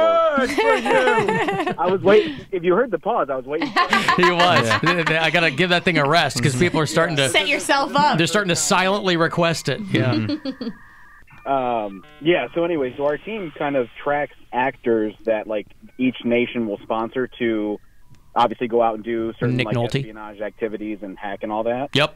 Although not obviously legally. So we actually track different actors from different countries, and just kind of going along to your point earlier that North Korea is actually in our top 3 in terms of the ones we think are the most dangerous and the ones that we think are the most, ones that we should look out for. So just kind of adding a little bit more. Yeah, like the head of their military is this old guy who about 10, 15 years ago started like looking at Korean kids to see who had some kind of acumen for it, and then he'd ship them to China, and then they'd come back and they'd hack for the People's Republic of North Korea. Crazy. It's insane. Yeah, exactly. So we over here where everybody, all the good ones are busy playing Fortnite. We're like, what's a cyber? Yeah. Yeah, exactly. So like I said, we have certain companies rather, that kind of give us intelligence on potential attacks sourcing from that area, or we provide them some intelligence and say, is this tied to anybody that any attack you're seeing come out of that region? So it's a pretty big deal. They actually have quite a few groups that are in that region that are sophisticated, and you guys kind of mentioned a couple attacks they're responsible for before the break. So they're definitely no joke. It's kind of surprising. A lot of people don't really think that that's something. Yeah, it's easy to write them off because you go, oh, well, they're cut. We didn't even know they had internet. But, if they're using it for nefarious purposes, we got to get some of these cats to defect. So I'm confused, though. So who's worse, a Russian hacker or a North Korean hacker? Well, who's doing the raping? Well, I don't think it really matters. I mean, if they're, I want to know who's the biggest threat. So but it if does they're, matter. well, anyone whose goal is to destabilize the United States. I say China because they're the ones making our damn iPhones. Well, but the rap on Russia is the reason that they devote so much to, and maybe Josh can speak to this, but the reason they devote so much time and energy to this kind of stuff is because Russia, for all of its size and its people, it's basically a gas station with an army. So they've devoted all this time to hacking and cyber warfare because it's cheaper. It's cheaper, and you get so much more return on your investment. Mm-hmm. Whatever they spent to get Trump into office, they're getting way more than they would have otherwise. Yeah, and to Pound Cake's question, it depends on what company you work for, like what that specific actor's target is. So some of these nations, or some of these, we call them actors. So like some of these groups, they would rather go for financial gain. So they want to hack, it doesn't matter what country, they just want to hack into bank accounts. Well, I'm just looking at I'm looking Go at like the capability of it. Like, I mean, because North Korea is tiny, and America's this massive, country. But you don't need size in a country to have you need skilled manpower. hackers. You need manpower, though. And well, that's why they're doing these cyber attacks, because it's easier, destabilizing trust and currency and all sorts of things that don't matter when it comes to size. But I'm just saying, if each person, if there's one hacker to every like 5, 10 iPhones, whatever, North Korea couldn't do anything like that because I don't think the ratio is that small. Well, no. And it's not necessarily about the size of the hacking force; it's about the skill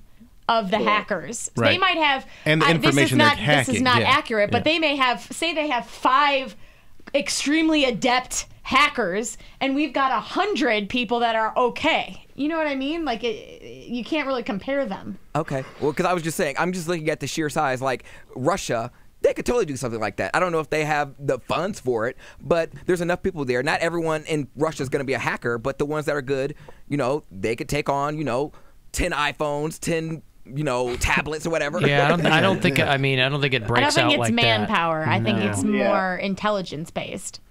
Well, and another point of kind of information for Pound Cake in this really is another country who's kind of up and coming in the cyber world is Iran. They're actually developing a pretty strong cyber, malicious, of course, right, cyber program. So it really doesn't. All these countries he wants to be pals with are trying to destabilize the United States in whatever way they can. Gotta take care of the cyber. Yeah, you gotta handle that cyber. I actually kind of want to get my hands on one of those USB fans. It'd be cool to have our team look to analyze right, it. I was thinking that because if you just hook it up to a computer and a network that is not connected to anything, like a dummy computer, just to kind of see what's on there. Because there's got to be something, right? Like, they didn't just give them those, as a goodwill gift. You give a coffee cup in that situation. It's just Kim Jong-un doing the You didn't say the magic word from Jurassic Park. And maybe when Trump said... Go ahead. I was just going to say, maybe when Trump said cyber, he really meant cipher, and he was going to, start freestyling on the stage. Or, perhaps he meant that, him and Kim Jong-un. No, that's not. I think Not that's a what he meant. No. Thank you, Josh. Yeah, no problem. All right. What the is the internet? I don't think that's what he meant, Pound Cake. Okay. Well, no. It was just a thought. No. After all, he is the commander of cheese. So he's going to have to act accordingly. And the problem with the President of the United States and the Commander of Chief expressing that opinion. The commander of cheese. Classic. Sure. Well, it's easy to confuse. Oh, and yesterday, what was it? They called Trump. We were watching ABC, their coverage of the event. They called Trump chump and then corrected themselves. Fox News said there are two dictators meeting each other. Yeah. They were like, we're sorry. They apologized for that like networks apologize when somebody drops an F word. Dennis Rodman crying because a lot of people said that, Dennis Rodman, they made a documentary about him going over to North Korea, that Kim Jong-un knew basketball, right? And that's why Dennis Rodman was going to be this envoy. And everybody laughed when he went over there. But there are some people that are like, he kind of did open the door for this whole thing. Just so you know, Kim Jong-un, Warriors fan. Oh, no. Yeah. So if you're a Warriors fan, that's your one of the biggest fans. What the heck does Steph Curry? Yeah. Give him one of those USB fans. But, Dennis Rodman, obviously, he's just trying to do a commercial. He was wearing like a Potcoin shirt or something, some cryptocurrency he's trying to get going. But he cried because he said he got death threats after his visits to North Korea. Can you imagine? Most people don't even know history, let alone the intricate workings of geopolitical whatever. And they're going to send Dennis Rodman death threats. Do they really count as death threats if they're just the warning label on the alcohol you're drinking? My bottle of Hennessy gave me a death threat. And Mary Santora, I was out with her, and we got to talk to her about that tomorrow, too. Yeah. She partied with him. It's amazing. It's amazing when I said those things. When I said those damn things, when I went back home, I got so many death threats. I got so many death threats when I was sitting there protecting everything. Depth-tats? What did he say? Got somebody depth-tats? No. Death threats. Depth charges. And I believed in North Korea. And when I went home, I couldn't even go home. I couldn't even go home. I had to hide out for 30 days. I couldn't even go home. But I kept my head up high. Fortunately, there's a million places that Kim Jong-un can make you disappear while you're hiding out from all the death threats here at home. Oh, it was awful. I got death threats. Hasn't he killed hundreds of thousands of people over there? Yeah, well, he has, but I had to hide out for 30 days in my mansion. It was awful. It was terrible. Buy Potcoin. I knew things were going to change. I knew it. I was the only one. I never had no one to hear me. I didn't know one had to see me. But I took those bullets. I took all that. I took everything. Everyone came at me, and I'm still standing. Oh, what a sacrifice this guy's made. What a martyr. He went over with cameras following him. Oh, give me a break. Were Dennis people Rodman. really, most people were just making fun of him. I don't think people were angry he There went. are probably some people get angry at anything. Yeah. I'm sure I wonder if Carmen Electra cried that much when he told her he gave her herp. Or hepatitis. Yeah, people give you death threats for doing anything, so I'm sure he did get death threats. But who is gonna kill Dennis Rodman? He's like 9'11". If you give him enough, what does his height have to do with anything? I'm just saying he's a very intimidating type of guy. He's really tall, so you can't kill him. Oh, I see. Sure. It's from the Army Field Manual, I believe. It says right in there. Yeah. Listen, and if you give Dennis Rodman enough time, he will end up killing himself. Exactly. So, just light that long fuse and let it burn down. He's in my celebrity death pool as well. Dennis Rodman? So not a bad pick. Not a bad pick at all. They asked him whether he thinks Kim Jong-un understands English or even speaks it. Does he have a translator? Yeah, they have a translator, yeah. But every time I see Putin talking to like an American journalist, I'm like, this guy knows English. There's no way you're a Russian gazillionaire and you don't know English. It's the international business language, for one, at least for now. There's no way. That's a way of like silently trolling journalists. You might when you know pretend enough. you don't know English. They're wearing the headsets when they're of course he knows it. Now, Kim Jong-un, I don't know. I wouldn't be surprised that he didn't know English because he has no contact. That country's had no, you know what I mean? Like, they don't need to know English. We don't do trade with them, Yeah, they don't need to know English. Does he fly private when he visits over there? He takes a private jet over there? He takes a private toilet. Takes private everything. No. I'm talking about Dennis Rodman. Oh, yeah, I don't know. Probably, yeah. I don't know. He flies United to There's no commercial Korea. flight That's to what I'm North saying. Korea. So he just flies in, lands on. There's no non-stop to Pyongyang from. Had a layover in Pyongyang. from Enjoy Reagan. your flight. Great airport, though. Well, I think he understands bits and pieces. If you talk about basketball, yes, he understands that. Yeah, no doy. That's why you were over there. He understands basketball and cryptocurrency.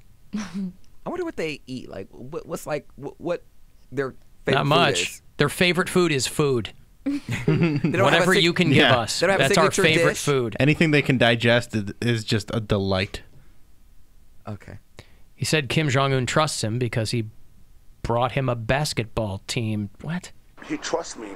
And I gave him something for his birthday. And I thought I couldn't pull this off. The day before his birthday, I said, I'm going to give you a present. And he said, what is that? I said, I'm going to bring a professional basketball team to you. He said, can you do that? I said, yes, I can. Even though I knew I couldn't do it, I said, if I fail now, it's going to be a problem. So basically, I got a lot of people together. It happened, and Kim Jong-un came to me and said, Dennis, you know what? This is the first time someone's ever kept their word to me and my country. And I looked at him, I always got emotional, but I said, wait a minute, hold on. Someone's never kept their word to you and your country? He said, yes, this is the first time someone's ever suggested that. And I came through, and I think that he really appreciated that, hearing someone that's trustworthy. What a Okay, I don't know what the hell he's talking about, but okay. I mean, hey, listen. What team did he we're get friends. together? We're friends with Germany now. You know, they were mortal enemies back in the day. Who Yeah. knows? Maybe we'll be pals with Well, them. yeah, we're making enemies with Canada, and we're aligning to North Korea. What is the world? America and North Korea will invade Canada. Yeah. Some made-up nonsense. World War III. Not till after Pride. You have to wait till And because everything eventually comes down to revenge and being butthurt. That's why Trump ran for president in the first place. Dennis Rodman says that Obama wouldn't even give him the time of day. Well, Can you believe it? What? He didn't send a basketball player overseas to figure things out? Oh, my goodness. Because maybe it you're all not works. a diplomat. Yeah, you maybe know? hey, I don't know. Celebrities actually get Diplomacy is just two people sitting down talking. Simon Says, pay attention to me. Yeah. He and Dane Cook, they had a little summit over that movie. How are we going to revive Simon our Says, or careers? was it- Simon Says. I thought it was like double impact or something. That's Jean-Claude Van That's Damme. Simon Says was Dane Cook as an international agent, I think. And Dennis Rodman is the same. If you go back to tell the President of the United States these three things, and I would be willing to talk to him. And it's a true story, and I got my people here that was there that heard the conversation. He said, if they can move the ships back from South Korea, I would do what I have to do to listen. My ears will be open. And I tried to do that to Obama, and Obama didn't even give me the time of day. I asked him, I said, I have something to say from North Korea. He just brushed me off, but that didn't deter me. I still kept going back.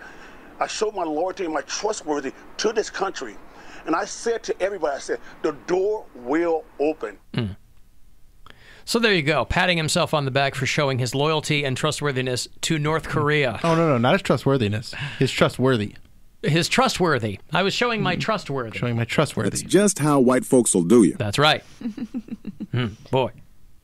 I feel like I'm going to wake up and all of this is going to be a dream. You won't, and it isn't. It's just, if I could have imagined that rooting for the multicolored haired guy on the Chicago Bulls during the three-peat The Worm would end up being, I'd grow up and be talking on a radio show about him crying, talking about North Korea. I could not have predicted that. Why would you want to predict that? Dreams. It's amazing. Truth is stranger than fiction. Why couldn't you predict that? Well, everybody else knew that was going to happen. Everybody totally knew that was going to happen. Of course. They knew he's a great rebounder. Of course they knew he'd be back. Quite a world. Mm-hmm. Yeah, just wait for Ron Artest to go into Iran and just fix everything there. His name's Meta World Peace. Meta World Peace, yeah. It's in the name. If anyone could be a diplomat, it should be him. This guy's name is Rod, man. Ron Artest is Meta World Peace. It's right in there. It's also just weird to me, too, that Kim Jong-un is like a Rodman fan. Like, that all of this started because he liked Dennis Rodman? Right. Of all He's a basketball players? fan, yeah. He's a basketball If they're on fan. cable? But did he like the Bulls or the Pistons? Or, I take the Mavericks out because it's controversial. Did he like the Bulls or the Pistons? I'm probably going to say Bulls. Imagine if there's a world leader who's a big Vinnie Microwave Jones fan. He's like, bring him over here, please. I want to talk to him. Rodman can stay home. Like, loves Steve Nash. I don't need... Bring Steve Nash. Nelly Furtado sang that song about him. And he cut his hair. Please. All right. I got a break. I'm going to have 18 holes of golf for you at any one of the beautiful Metro Parks golf courses. You pick the one you like, and you can get out there and shoot a couple of rounds there. All right, we'll do that coming back if you're a golfer. 35192 if you want to text. The Alan Cox Show on 100.7 WMMS. And everywhere you go on our free iHeartRadio app. Our iHeartRadio Music Fest. Hey, everybody. Welcome to Side in the DMs. Hi. One time. That was a joke that you guys weren't here for, but we enjoyed it. How was everybody's weekend? We all had a good time, right? Oh, It was great. I had a hell of a weekend. What'd you do? I did everything. Everything. We were in a comedy festival in Columbus. Mhm. Drove back up Friday night for a show up here. I did a 10K on Sunday. You did too much stuff this weekend. I did way too much stuff this weekend. She had a show in Columbus on Thursday, Mhm. show in Cleveland on Friday, Came back down for a midnight show in Columbus on Friday night. then back to Columbus Saturday. Stayed in Columbus Saturday. Then back to Cleveland. 10K was at 7 in the morning on Sunday. Yeah, so- And then I headlined a show Sunday night. Yeah. She's a hustler. She's a hustler, homie. She does it. Ask Yeah. about her. Ask about her. She's doing it. So I did the same comedy festival, and I also did Rock on the Range. There's a huge delay. I'm sure we'll get into that on the show, but it was really fun. I got to perform. Got to they split us into two parts, and I got to close the first part before the intermission, which look at you. was very fun. And honestly, it was probably my favorite set that I've ever had at Rock on the Range. That's awesome. Good for you, man. So that was good. What'd you do? Pound cake? I went to 3 gay clubs in one night. And so it was fantastic. And a scenario happened that only really happens in my dreams, but it actually happened in real life, and I was real shook. So I'm sipping my straw seductively on the dance floor, just kind of grooving to the music, just doing my own thing. And this guy, hottest guy in the room, is across from me a little bit. I'm he looks like a stuck-up snob. I'm not even gonna say anything to him because I like to be approached. I like to be chased. Mm-hmm. But he was cute, Abercrombie-looking boy. Total little twink, but still totally doable. And then as he comes over, he looks like he's coming towards me, but I'm nah, he's not coming towards me. No, he's out of my league. But then he comes up to me. He's just "Is this you?" I'm he has my Instagram pulled up. I was well, yes, it is. And he's we swiped on Tinder. I was what? He was yeah, but you never talked to me though. I'm oh, well, silly me. And so we tried to have a somewhat conversation, but the music was going. So he was you want to go somewhere more private? So we go into the less crowded area of Twist, and then afterwards I go home with him. Oh yeah, you did. I was it. oh my god. I was literally, that's a scenario that only really happens in my head. Usually it requires a little bit more leg and pouting, but I didn't have to do that. He came up to me and just said, "Is this your Instagram?" So he was searching you out. Now is this going to be one of those situations where he's "How come you didn't tag me in any Instagram pictures?" No, I don't think so. He's a terrible had texter. that, yeah. Because we spent pretty much that whole night and pretty much a lot of the next day together. I didn't leave over there till 1:30.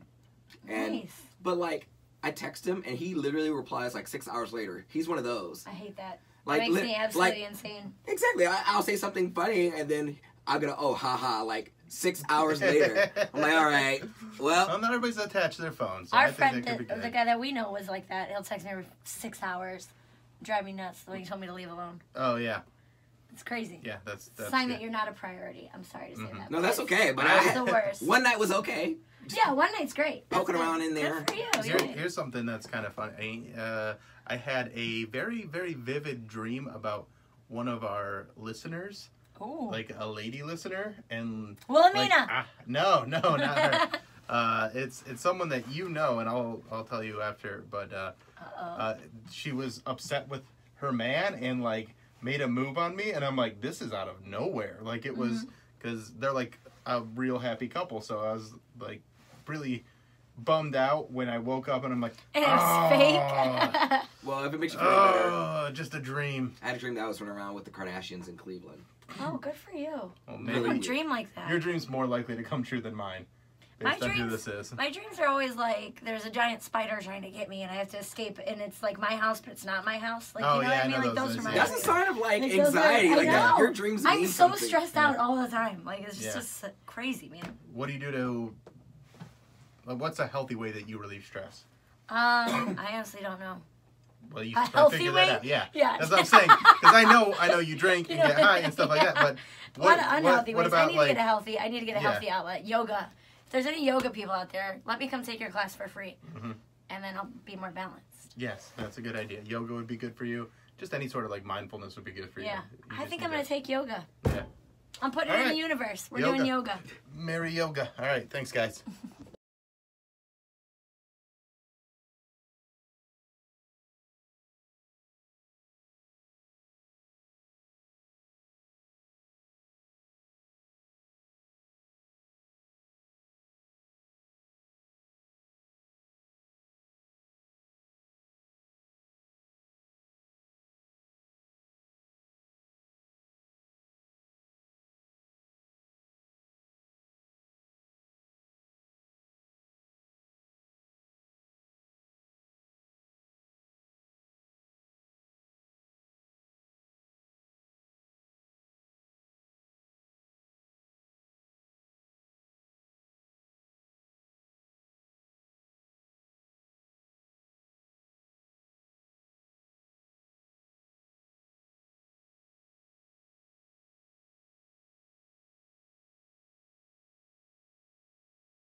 Hey everybody, welcome to Siding in the DMs. Stop.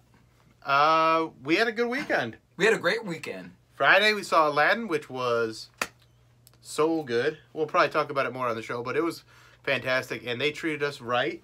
They took care of us, which, I mean, just getting the tickets was enough for me, but they had food and free drinks, and it was just an awesome night. And the play itself is just next level. Like, it's so good. I like it more than Wicked. Not quite as much as I like Book of Mormon. Book of Mormon is much funnier, obviously, but this was Just the set design was just insane. Everything was on point. The pyro, the singing, the costumes, the dancing. I was. Aladdin was hot. Jasmine was hot. There's a lot of hot bodies. Hot bodies. They said in that men, there's or only women. like 2% body fat. Yeah, it was. And that. I mean, the fattest person in it is Genie, and he was fat. And he was hilarious, and he stole the show. He was fantastic. Which you'd want the Genie to steal the show. I mean.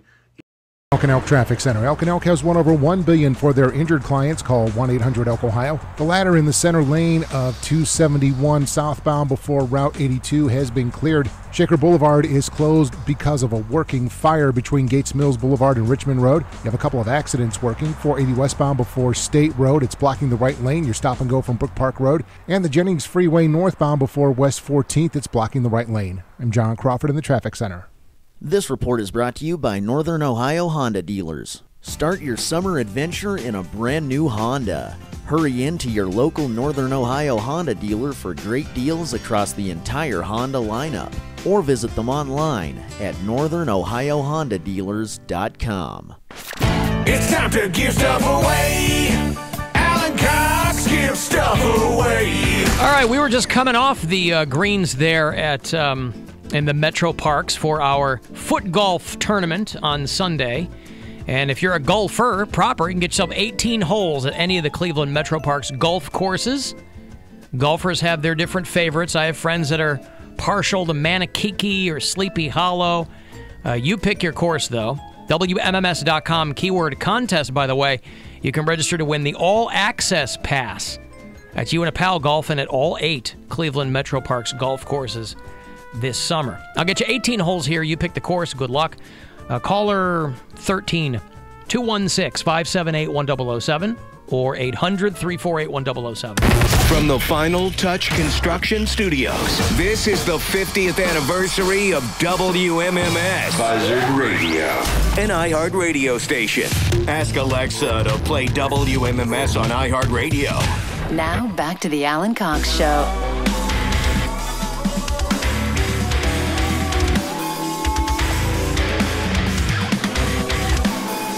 Tribe game tonight, second of 4, after they beat the White Sox last night, 4-0. 8:10 is the first pitch tonight, so your pregame coverage will get going around 30 minutes prior. On your FM home for Cleveland and Dillsbuspel. Tribe first in the division still. White Sox, one of the worst teams in Major League Baseball right now. They might be like 19-36 or something. What in 36?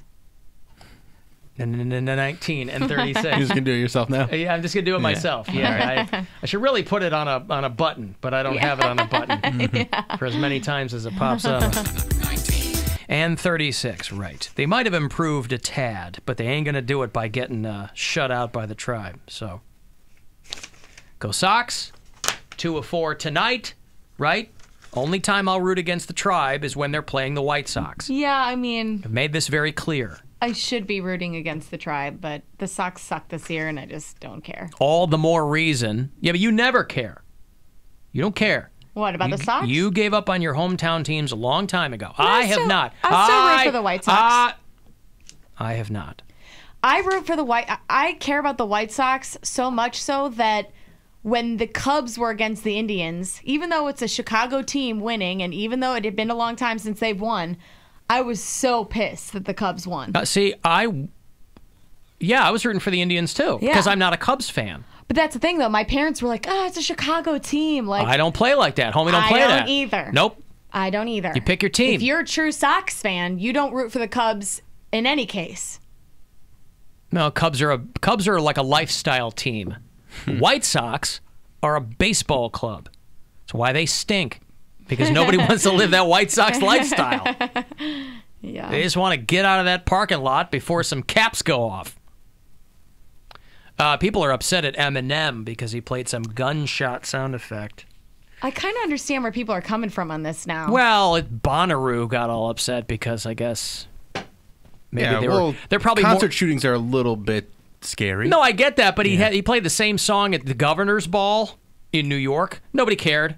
I think Bonnaroo, there's probably more people getting triggered there, if you'll pardon the pun. I tell you what, though, if I was at any concert and they had some kind of gun sound effect, I would be concerned. Well, that's what happened. I'd be startled. Eminem has a song called "Kill You," And he... What's it about? Is this a new song? Because I saw him at ACL a couple years ago, and he didn't play this song. I don't know. What's it about? It's about his favorite meal, I believe. So Eminem plays the song, and the people at Bonnaroo flipped out. By the way, today is the 2nd anniversary of the Pulse nightclub shooting. Crazy. Yeah. We were in Denver when that happened. We'd all been out drinking the night before, and we were sleeping late, and we woke up. We're like crashing at our friend's place. Every channel on the television, I look at Twitter. I'm like, what the hell's going on? I remember thinking at the time that was going to be the most deadly shooting in history. Oh, silly. At the you time, for it thinking was, that. wasn't it? It Or was one of at them? the time. Yeah. I'm just saying, forever. You know. Well, time makes fools of us all. Yep. Wow, Bill Squire. What was that? I don't know. Actually, I Time feel makes like fools of I need us to all. snap. You've never heard that? That's No. It's a saying. Sounded very philosophical. All right. Yeah, I mean, it's... I've heard success has 1,000 fathers, but failure is but an orphan. well. Time makes fools of us all. Yeah, I swear it's probably something that I heard on The Simpsons. And for some of us, it won't be that much time. Right.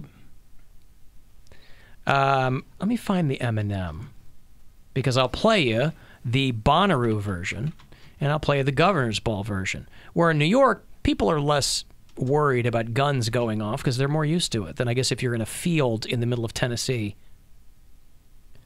But he said it wasn't a gunshot sound. He said he had some pyro go off, and it just made that noise. People are so on edge nowadays. It's not his fault. Here's you want to know the origin of that?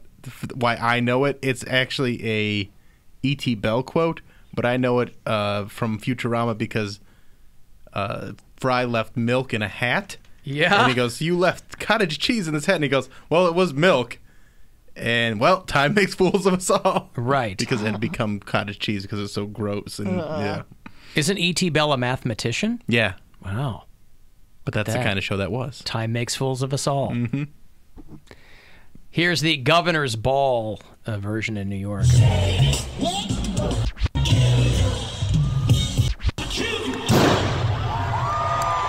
That is not pyro. That's a sound effect. And everybody goes, woohoo! It's a pyro effect that just bangs. A flashbang, probably.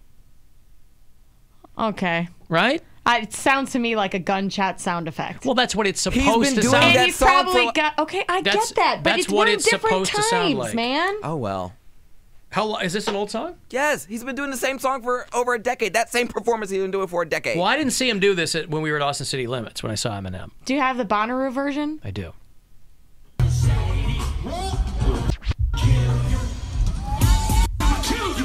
Oh, I know this song, yeah. Why So did they annoying. cut the crowd out? Yeah, what the hell? That's the best part. You want the crowd reacting. Oh, come on. Well, anyway. I'm sorry. This one, yeah, he played it in 2011. So annoying.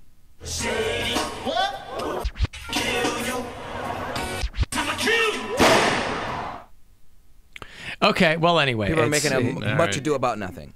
Well, I completely disagree with you in every way possible. but what are people supposed to stop doing their art Exactly. because Nimrods are shooting up shows? I mean, I understand sensitivity to it. Eminem's not that guy. You don't want to start a panic. He didn't start a panic. What if he just had But to... he did. That's why this is a story. No, there were people at Bonnaroo bitching and moaning that he played a song with a gunshot and it was insensitive. Okay. First of all, Bonnaroo is not a closed area like that Las Vegas parking lot. This is a massive field of people. If Bonnaroo. I hear a gunshot sounding effect go off at a concert, I'm sorry. Or I'm movie going to be theater. freaked out. I think he needs to update the sound and use something that's not as startling, like a nice spring.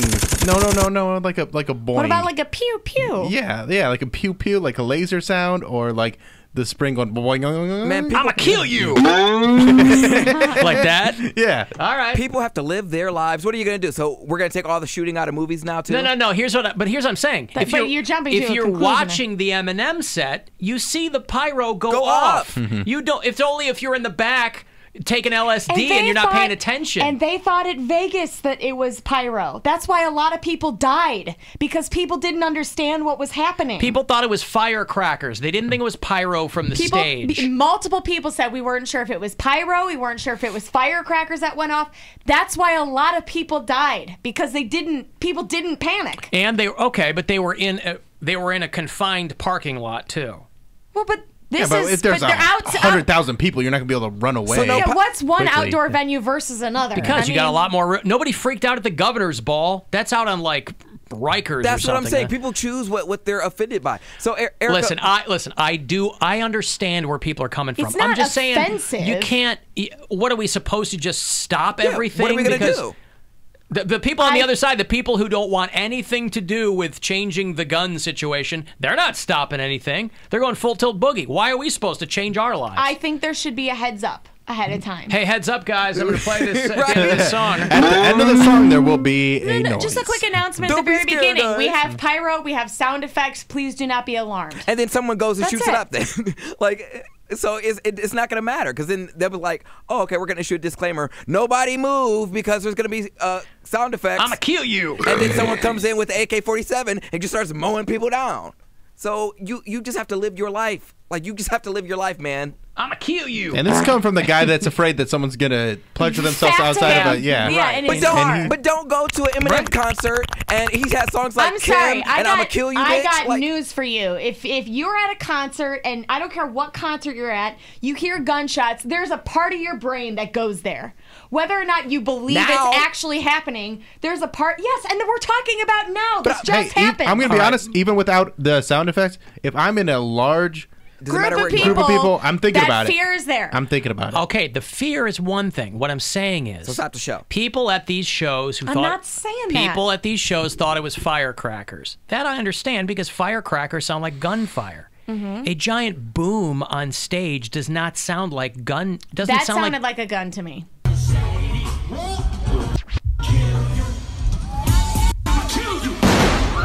That literally is a gun sound. Right, but it's How is that not a gun sound? Because it's a giant live one coming off the stage that you're in front of. I understand that, but what I'm telling you is listen to the accounts of people at the Vegas shooting. If you heard this, yes, I get it, because that's what these people are using. They're using ARs and AKs and all this stuff. But somebody could use something else. I mean, yeah, I'm sorry. If I'm at a concert, I'm in a large, like Bill said, in a large group situation, it's already in the back of my mind that somebody somewhere could be, could do something like that.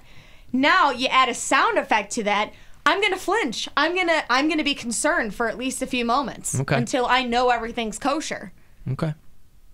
So I'm not saying that they should stop doing this. What I'm saying is I understand why people were freaked out. But people always call for the heads of these artists and But I'm not saying I'm not saying no, she just rearranged the show. Right. I don't think anybody's saying that about Eminem. People are. And he had to issue an apology. There's always going to be people coming for artists, I'm no not matter what they saying do. that. I'm not saying he's canceled because he did this. I'm saying that I understand why people were freaked out. But people are going to be freaked out in every instance, just like with the Ariana Grande concert. If you have pyro, a bomb went off at her concert. It wasn't gunshots that time. It was a bomb that went off outside. But they had reason to freak out. But what there was a bomb that went off. Okay, so what I'm saying is you're not going to have... That's the other thing, too. Even if it doesn't sound like a gunshot, any loud, big boom And at that's a concert. what I'm saying. So you're not going to have pyro at all? You're going to cancel the whole show because some idiot? Like I said, you're putting words in my mouth. What I'm saying is there should be some kind of alert at the beginning of a concert that says, hey, we have pyro, we have fireworks, we have loud booming sounds. Which is the perfect cover for a bomber to come in. That's what I'm saying. So what good would it do? Because there might be... Well, there's no 100% effective way either way, but if it's not going to hurt anyone's experience to go, by the way, they could have signs in the venue. A lot of these acts use pyro. Exactly. A lot of times they do warn people of that anyway. Right. And people don't pay attention to it either, yeah. There's kids with sound sensitivities and things like that, so they'll say, hey, just heads up, like people bring young kids to concerts, they have the headphones on them or whatever. Yeah, they should. If you have a kid at a festival, you know. But like I said, they have some of those warnings. I know people don't want their lives to change when they have children, but, but it's going to be loud.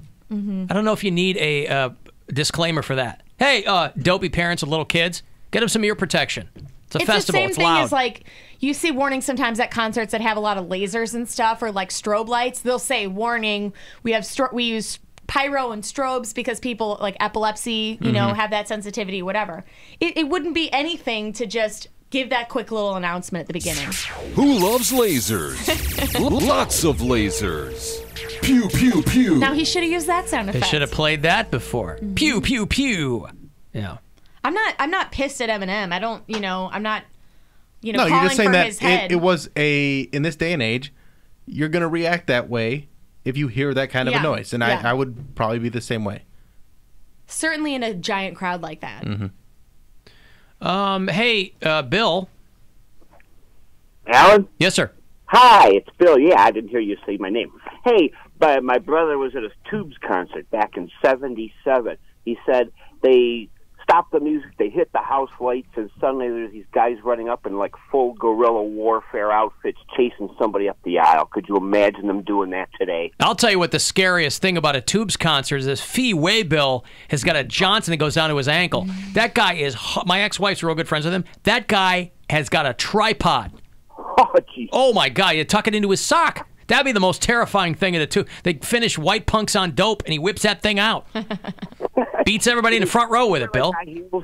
So is that why they're called the Tubes? Yes. That's exactly why. Talk about bang for your buck. See you guys. Thank you, Bill. There's Bill out in Euclid.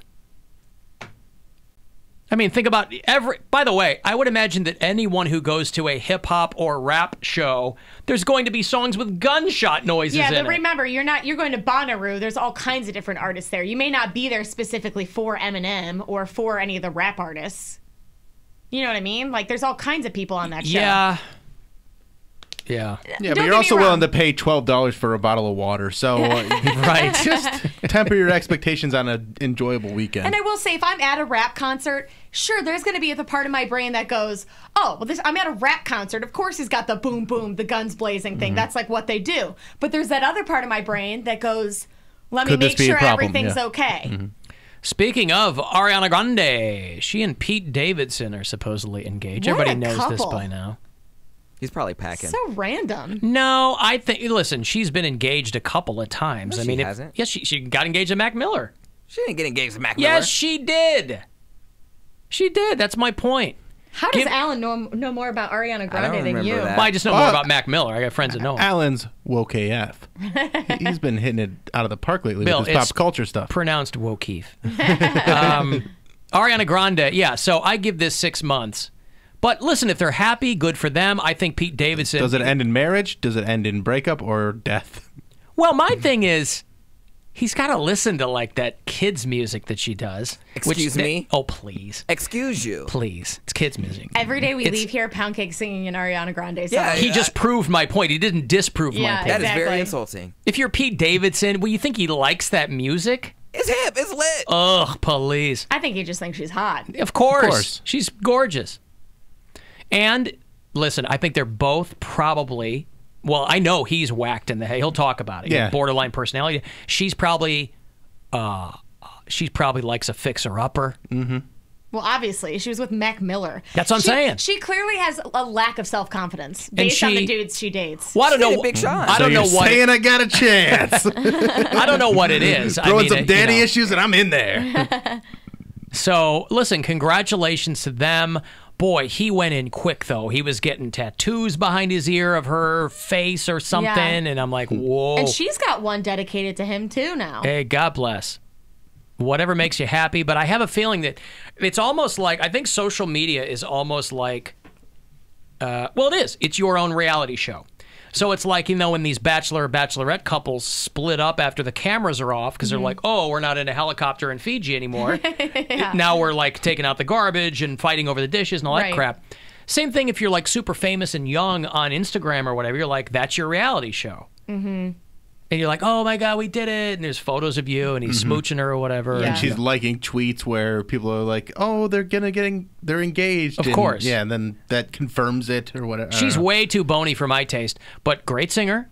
Amazing The quality singer. of her voice, her songs, whatever. Yeah, I don't But- really like the songs, but I like her voice. I like Side to Side. That's the only one But I who like. knew that SNL was going to be like the new Poon Farm? Right. Colin Jost and Scarlett Johansson. Right. And You know, girls like funny guys. They do. They say that. I mean, listen, Pete Davidson, nothing to look at. Well, the best part of it He's is not ugly, though. I think he's okay. he looks like a sleepwalking raccoon. I'd hit it. Michael Che is because he's got that scummy look. And he's got, he looked wayfish and tattoos. It looks like his breath smells like ass. Ass and Marlboros. Oh, he does look like he has a cigarette breath. Of course. For sure. I enjoy Michael Che not having a celebrity girlfriend and people busting his balls over it. Yeah. Because he's all over Instagram just saying his, like, Colin's got Scarlett. And Pete's got Ariana Grande. And I'm trying to meet a celebrity girlfriend and they're not coming for me. I mean, Pete Davidson, he broke up with Larry David's daughter. So it's not like he was slumming before. I guess she was pretty pissed because he dropped her for Ariana Grande. But. You know where they went together to celebrate their engagement? Disneyland. Oh, I thought you were going to set me up for something. No, Disneyland. Your favorite place on earth. Well, yes, because they're both 23 years old. And they're like, oh, you never see her without. Young? Yeah, I think they're the same age. You never see her without some stupid bunny ears or something on. So yeah. Listen, I hope those are it all Instagram works filters. out. Huh? Those are probably filters. Oh, Jesus. Speaking of which, sometimes during the day I will Facebook chat with my daughter, and you got the filters at the bottom there. Everybody's got filters, right? There's a filter right now on the Facebook video chat that have you seen it? It makes a beard out of your face. It's terrifying. It makes a beard out of your face. I can't use my phone because it's... Erica's got it, yeah. It makes a... Gwen goes, you have to take that off immediately. I cannot look at that. How do you... Okay, so I would go to, like, messaging. Go to Messenger. Okay. I mean, I guess you could call... I don't know. Call Alan on... Can you call him on Facebook? No, because he's not my Facebook friend. Oh, that's right. Can you call me? I'm calling Pancake. Yeah, he's got his phone out too. Oh, okay. I'll call Pancake. And at the bottom, there's the filters, and one of them is a beard of your face. That is crazy. It's terrifying. So it's just little faces? Yes, and it moves along with the mouth. If you How do you put the... How do you... Oh, I see. Here's Yeah. the filter. Which one is it? Okay, slide over a little bit to the right. Should be the second or third one in. Second or third one in? I think. Is it this guy with the top hat? No. It's... Does everyone get the same filters? You should. It's Facebook. I mean, I didn't opt for any. Go. It's not that, is it? No, keep going. There's so many. There it is. Ah! It's terrifying. Oh my God! And it'll laugh when you talk, and it's... I don't know. So I'm taking a picture of because it. all the other ones are like, "Oh, you're a cute kitty. Oh, this is Oh fun. my God. You got a top hat on." And this How do one, I end this hey, call? have a nightmare. Right. Maybe that's viral marketing for Hereditary. I don't know, That but is it's freaking terrifying. a beard made of your tiny little faces. Who thinks of these things? Ugh, terrible. I'm tweeting it out. Zuckerberg has gone over the edge. This guy. All right, I got a break. I'm going to have some food for you from Mr. Hero. They got a whole new line of steak sandwiches. You can get lunch over there on us. 35192 if you want to text or AlanCockShow.com. The Alan Cox Show on 100.7 WMMS. And everywhere you go on our free iHeartRadio app. Hey, everybody. Welcome to Siding in the DMs. So, Squire, got Pound Cake over here. You ever get stuck in, like, thought loops? Like... unhealthy ones? I'm the one that daydreams. Like, that is a good point. Like, what do you mean? I talk to myself. I live out like my dream. I'm just like, if Dream Boy says, "Hey, would you like to go to Paris?"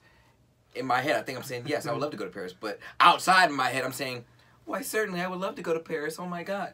And I'm just. And you're saying that outside, but I'm talking about more like obsessing on like a certain thing, stalking people. I've been trying to help some people and even myself get out of some bad habits because I think a lot of people like for me, something that I do is I'm an all or nothing guy. So like you're either all in or you're all out. Yeah. So like with exercise, I'm either gung ho, I'm gonna do this, I'm gonna be exercising, or I don't. And if I don't, I'm just not. I'm like, man, fuck it, who cares? If I'm not exercising, why? Same with like my diet. My diet's either all in or all out. There's like not really an in between. And I think also people get into this where they're obsessed over an ex or they're obsessed over things that they can't control. And do you ever get into that? Yeah, all the time. But I have to. I mean, especially because you always talk about how you're always thinking about the future instead of being in the present. I run myself crazy.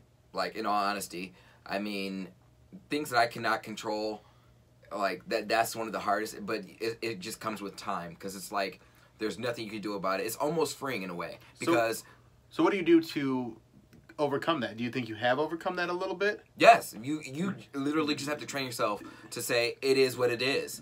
Like things that, like me working 3 jobs can take a strain on you. I'm like, damn, like if I had a little bit of cushion, a little bit something to lay back on, maybe these bills wouldn't like pile up so much. Or, you know, if I had a relationship with my father, and like I always think of these scenarios like, well, if my dad were here, you know, I would be a lot better off. I'm like, but he's not. So why dwell on that? You're going to drive yourself nuts. So it literally comes with, it is what it is.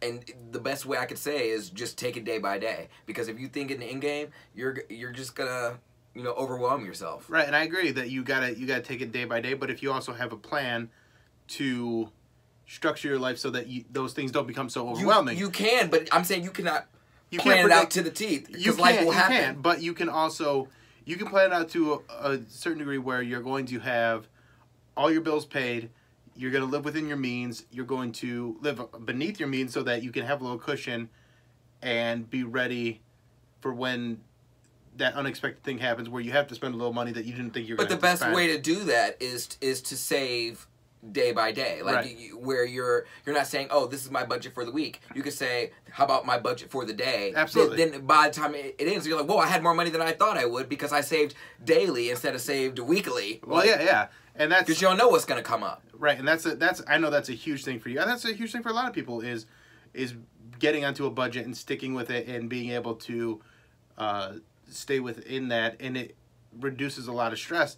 And I was listening to another podcast, and a guy was talking about playing in the NFL, and he's talking about how stressed out he was every single practice. He treated every practice so seriously that he was just out of his mind, like thought he was going to die because he was so focused on his goal and didn't want to mess anything up and didn't want to get anything wrong.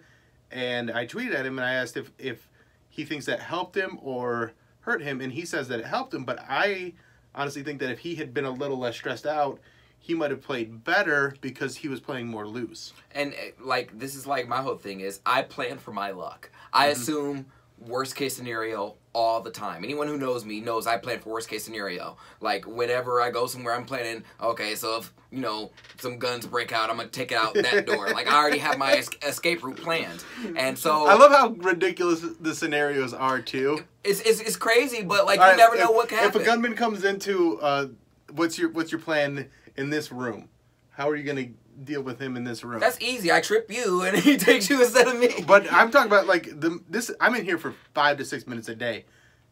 If you're in here and a gunman comes in here, I'm probably not going to be in here. Because obviously I'm a hero. I'll save your life. I'll protect you. I'll you know, I'm that good of a person. But chances are you're going to be in here by yourself, and I'm the furthest away. Like I'm like.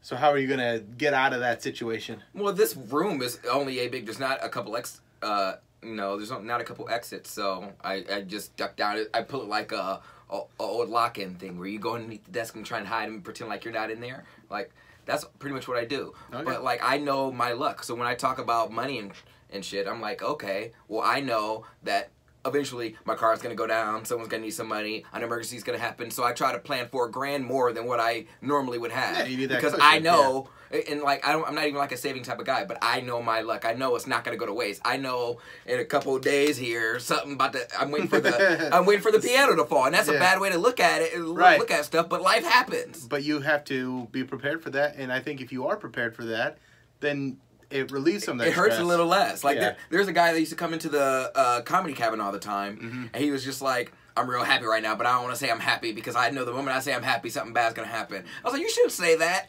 That's a tough way to live. Literally, the next week I saw him, he was just like, I'm not happy anymore. I was like, oh, so you're right. He was like, yeah. But he knows his life. He knows his plan. All right. Well, thank you guys so much for watching, and we'll be right back. Speaking of some unchristian-like behavior, a lot of right-wing snowflakes are whining about Michelle Wolf hosting the White House Correspondents' Dinner. She was just on fire. Everyone flipping out. The reason people are pissed, I can only assume, is because all the jokes were true. Mm-hmm. By the way, this is an event to celebrate the First Amendment, so nevertheless. How do they hate people who are vulgar, but they love the President of the United States? Well, because they don't hate people that are vulgar. They hate people that disagree with them. Hey, right. She's just telling it like it is. I think you guys would love that if you were in a Trump, right? Yeah. Flint hasn't fixed the water. That was the last thing she said. Flint still doesn't have clean water. Puerto Rico's still in shambles. Mm-hmm. And she took shots at a bunch of different targets. And just a reminder to everyone, I'm here to make jokes. I have no agenda. I'm not trying to get anything accomplished. So everyone that's here from Congress, you should feel right at home. There you go. That's an easy lob. Nice, solid opening joke. I feel so cool that I met her. Like, I feel so cool that I got her water. Like, I'm like, wow. She's legit. She was in here a little while ago. Mm-hmm. She just did Hilarities earlier this year. Yeah, she came in. Or maybe late last year. One of the others. I think late last year. Yeah. Feels like it was just yesterday. We've got our friends at CNN here. Welcome, guys. It's great to have you. You guys love breaking news, and you did it. You broke it. Good work. The most useful information on CNN is when Anthony Bourdain tells me where to eat noodles. That's good. She's so funny, man. And how come they don't talk about that? Like, she's getting all this pushback, but how come the Republicans that hate CNN aren't being like, but you did a good job with making fun of CNN? Because it's all made up. Right. It's just so silly. If you're a Trump fan, by the way, since when did you give a wet tampon about decorum? That's all the Dennis Miller, who I'm still trying to like Dennis Miller. Why? Because just because he did a hard right-wing pivot doesn't make him any less funny of a comic. I don't think.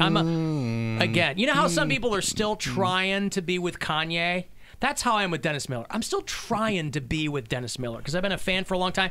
But people are roasting him because he said, I'm going to look up Michelle Wolf and then I'll have some sick burns for her on Wednesday. Like, I don't know what this guy's most talking about. out-of-touch tweet It's an ever. I mean, Sick burns. Yeah.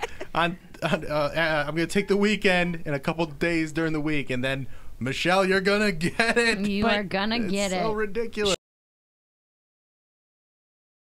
It's time to give stuff away! Let's get you lunch at Mr. Hero. They got a new flippin' good steak line called the Steakery, the Mambo Italiano, Baja Fire Zesty Bacon and Swiss, the Sicilian Parmesan, and the Hata Potata. Take your pick. Happy eating on me. Caller 11, good luck. 216-578-1007 or 800-348-1007. Okay, so being called an audio hate crime by Ohio Quilter Magazine wasn't our proudest moment. The Alan Cox Show. On 100.7 WMMS.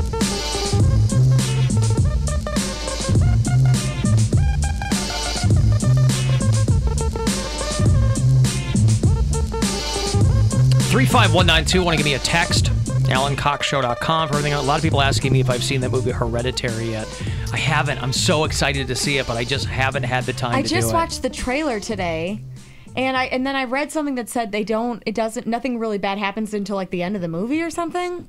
I want to go in as blind as I possibly can, but the longer a movie's out, the more the noise kind of gets through. And but I want to get myself, if the hype is to be believed, and the people I've talked to said that it is, I need to get myself some appropriately crappable pants and then go to the movies. Now, that kid in it, is that like makeup or is that the way the kid looks? That's her face. I know somebody that, I don't know what the condition is, but I actually grew up dancing with a girl that looked extremely similar. And she always like downplayed it, but she definitely looked different. No one gave her a hard time or anything, but her name is Millie Shapiro. Well, maybe she doesn't look exactly like that. Millie Shapiro. She was on Broadway, but this is her film debut as Hereditary. I thought it was a kid. It is. She is a kid. Oh, okay. Yeah. American child actress and singer. Maybe they did something to her face for the film. I don't know. The original cut of this movie was 3 hours. the guy said he really wanted the audience to stew on everything. So there, as with any movie, there are differing opinions. The overarching review has been that it's incredibly terrifying. Some people have hit me up and said, I saw it. There's some stuff. It's certainly not the kind of walkout movie that some people say it is. But I really want to see this movie. I first saw the trailer like 6 months ago, and I was like, oh my God, I can't wait for this. And then they played South by Southwest, and they did kind of the festival circuit, so some people had seen it. But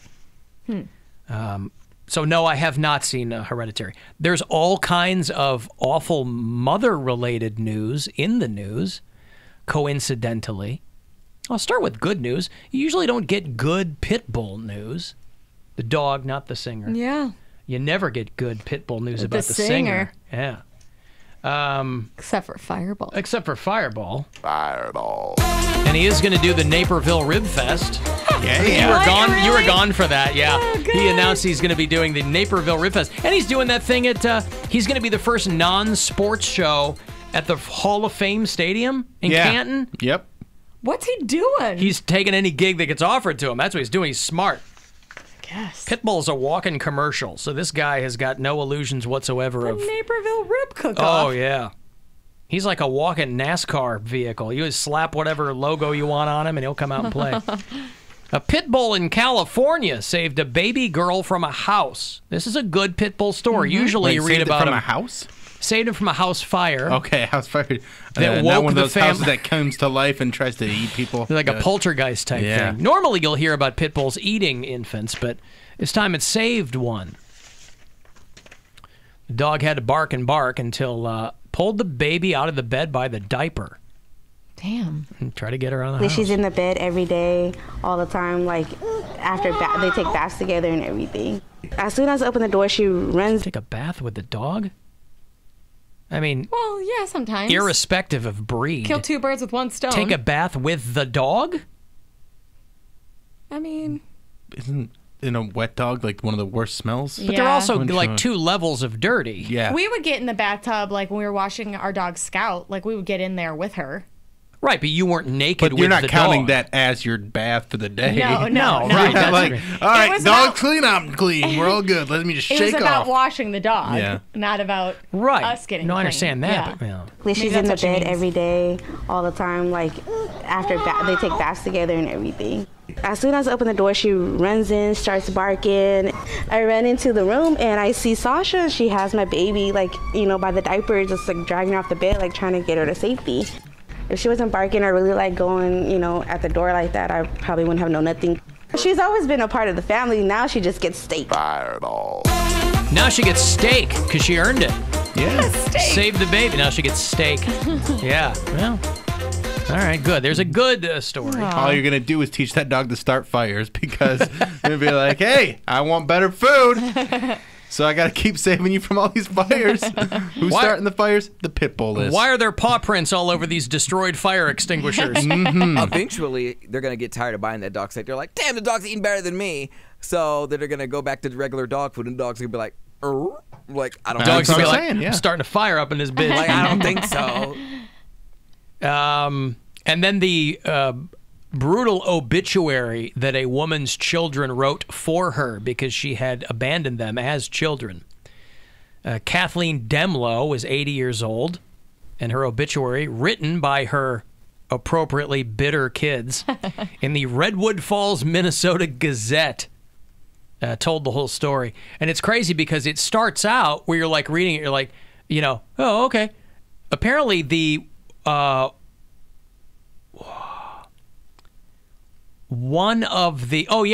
the son, it said, now lives in Avon Lake, Ohio, a suburb of Cleveland. That's funny. That's crazy. But they wrote an obituary for her that tells the story. She married our dad, had us, and you're going, oh, okay. You get to the third one, left us, ran away with somebody. The or the uncle-in-law, or uncle-in-law, the her brother-in-law ran away with the Their uncle-in-law. Kathleen Demlow was born on March 19th, 1938, to Joseph and Gertrude Shunk of Wabasso She married Dennis Demlow. She had 2 children, Gina and Jay. In 1962, she became pregnant by her husband's brother and moved to California.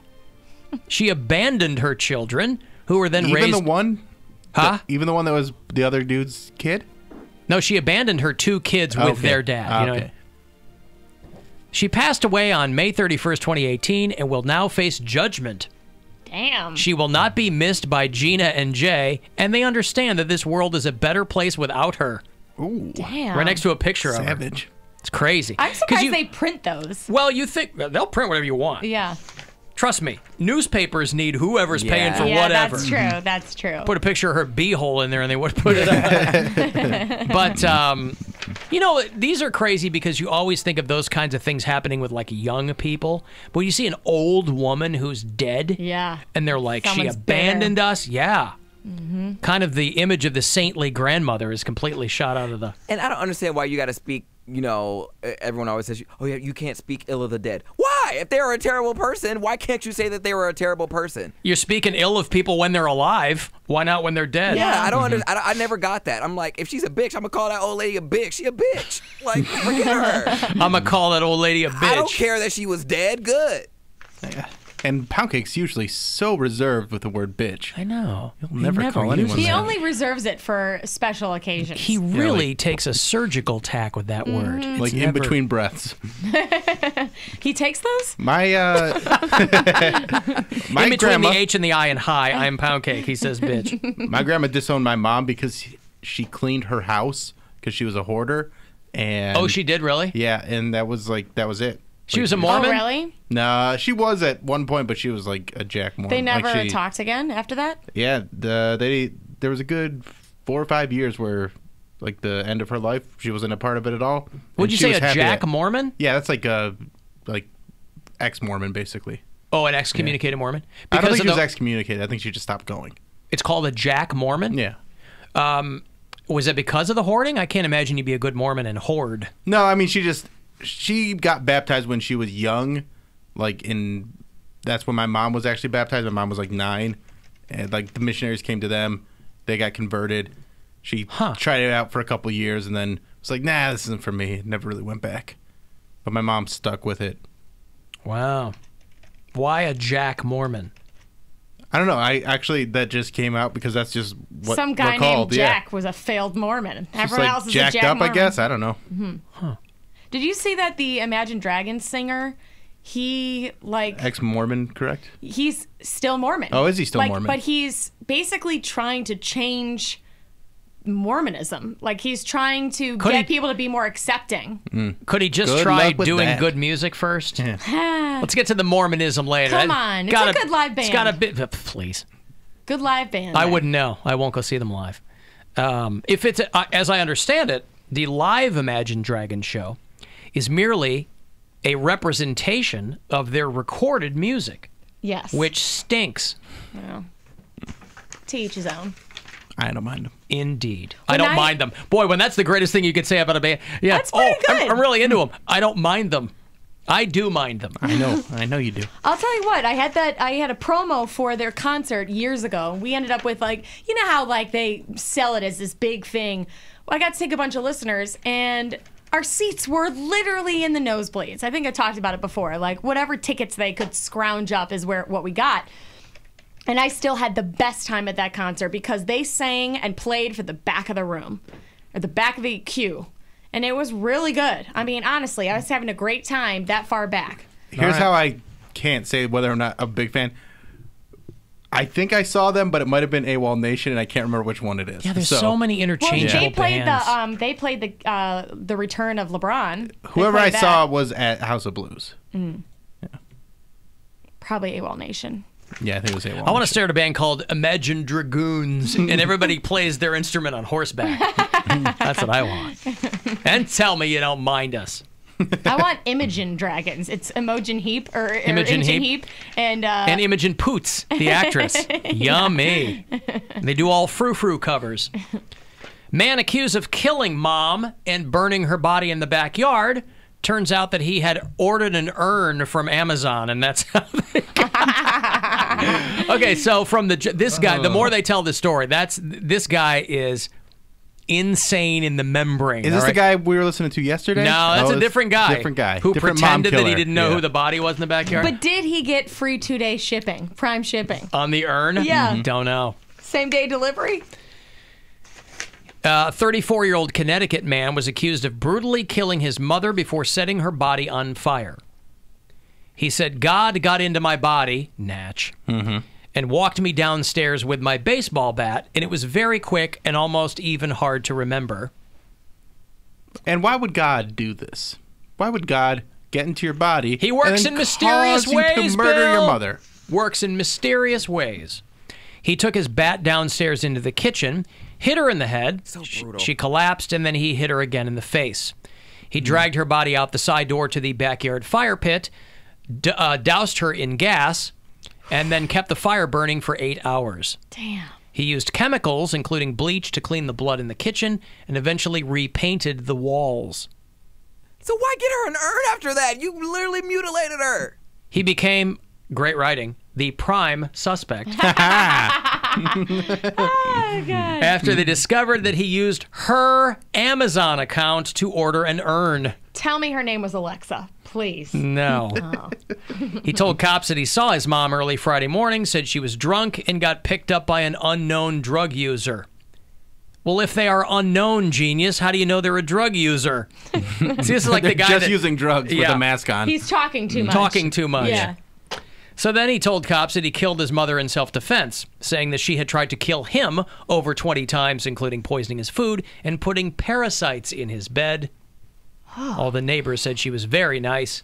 The next-door neighbor said that the guy, however, the suspected murderer, was touched in the head. He thought he had a stick that was possessed by the devil, and he tried to light my house on fire. My friend had to tackle him to stop him. Oh, man. Oh, That Christ, is- these people. And those people are out there. Yeah. Yeah. And mental health is an issue in this country. Hence why at Bonnaroo, if you hear a gunshot, you don't know. Thank God that guy didn't have access to firearms, just a bat and a stick. This guy preferred wood. He had to be tackled. And then buying an urn. That's the part I love. Wood makes it it's good. Insane, yeah. Like, yeah, I gotta, at least put her in a final resting space. Yeah. After you burned her body in the backyard. Hello. Hey, what's up, guys? Oh, hey, Satan. Oh, hi, Satan. I was couldn't help but hearing that story. What do you think? What do you make of it? I do not possess sticks. Okay. That guy's hit a stick possessed by me. Well, do you possess steaks? I do possess stakes. Trump sticks? No. Oh. I only invest in successful businesses. Oh. Listen, I do sometimes possess sticks or other inanimate objects, but you have to subscribe to my Possessed Stick of the Month Club. Oh, And I how have much a- does that run you? Oh, it's a lot of money. I have a feeling that guy probably couldn't afford it. But before, because you guys know, you've talked to me enough, you know how my name always gets dragged through these kinds of situations. Sure. I'm too busy to be possessing sticks. What do you got going on? What's on your schedule? Oh, I got a couple of rib fests coming up. I'm Pitbull's agent, He's wearing a lot of hats. so I'm getting them some gigs. A lot of horns. I don't have horns. That is It's racist. that's a modern fabricate. Thank you, Pancake. It is racist. Racist. I don't have horns. All right. I gotta go. Okay. All right, bye, buddy. What else does Devil have to say? Yeah. Hey, Scott is a brand new bureau chief way up in Alpena, Michigan, who listens on the iHeartRadio app. So thank you, buddy. He's over there in, where is Alpena's on Thunder Bay, I think. There's Thunder Bay, Michigan. But then you go Thunder Bay! But then you go up and around and you're into Thunder Bay, Ontario, which of course the hometown of Syphilis. Rod Stewart. I don't know. Paul Schaefer. Okay. Syphilis and Rod Stewart, who is British. And, yeah. I forgot he was British. George H.W. Bush, I'm sorry, he is now the longest living president. He turns 94 to David Copperfield, as he's lovingly known in the groping community. He turns 94 today, beat Gerald Ford's record. He died at 93 and some change. Me 42. Me 42. Carter will turn 94 in October, but Bush beat him there. How come? I guess he was 41. How come Carter doesn't come to any of like the events? Like whenever I see he does at Laura Bush's funeral, I didn't see him there. Like he just didn't go. Who? Like, Laura Bush's funeral. Barbara Bush's funeral. Bush. Laura Bush. Sorry. I was gonna say Laura Bush is dead. Barbara Bush. What's W gonna do? I don't know. I just don't hear. I thought he anything was there. from I him. thought they were all. I thought they like line up. Yeah, he wasn't there. Bush, Bush Jr., W, and Clinton and Obama. Yeah, he wasn't there, but it's okay. I mean, he doesn't have to go to every event. I just don't hear anything from him at all. I think the Bushes are still kind of relevant. I wasn't alive for Carter, so. No, you weren't. No, I was. I was just a little kid. But yeah, so Carter will hit 94 in October, provided that nothing bad happens to him. Gets hit with a possessed stick or grabs the wrong stick and tries to put it in one of his Habitat for Humanity homes, or forgets to put on his hard hat while they're doing a barn raising. I don't think he's doing anything active anymore. Well, that's how you get to 94. Well, that's right? true. But I'll tell you what, you'd certainly think it really calls into question just how much pressure there is being the president of the United States. These guys are all living nice, long lives. Yep. They get the gray hair, but other than that, I mean, they're not, once you're done, you're like, hey, I got it It's only 8 years max. I mean, Bill Clinton's going out there just running his mouth, saying all sorts of dumb crap right now. No, yes. No, yes. Do I think I'll live to 94? No, yes. All right. Mr. President? No, yes. You heard me. All right. We'll come back, wrap everything up. Want to get the last word in? Please feel free to send me a text, 35192. The Alan Cox Show on 100.7 WMMS. And everywhere you go on our free iHeartRadio app. Well, in the span of fewer than 12 hours, Roseanne Barr lost her show on ABC, which was already renewed for season 2. It opened massive ratings, but even when it kind of fell back to earth, it was still huge ratings. I mean, the finale was 10 million people, which in 2018 is a lot of people watching a show. People were very nostalgic for that show. Very nostalgic for that show. And it was really funny. It was a good show. I didn't watch the new one was iteration, but yeah, it was funny. Yeah. It was good. But again, this is a classic case of you can't have it both ways. So Roseanne goes on some tweet storm this morning, and the whole kind of no secret at all was that the family in this iteration, they were going to be Trump people, and that the hook of the Roseanne show was that they were going to try to represent both sides, right? Her sister was a classic. They made fun of her for being a lib snowflake or whatever. And the Connor family, they were, blue-collar Trump types, whatever. But Roseanne herself has always been a weird kind of... Somehow she turned into like some hard right type of person. And again, this is a Jewish woman, so whenever she was tweeting like anti-Semitic stuff, I never understood that, but okay. And she was tweeting this morning about George Soros and Chelsea Clinton married his nephew, which is not true, and all this weird crap. And then she tweets that Valerie Jarrett, who was one of Obama's former advisors, and I think a friend from back in Chicago, Roseanne tweeted that Valerie Jarrett was what you got if the Muslim Brotherhood and Planet of the Apes had a baby.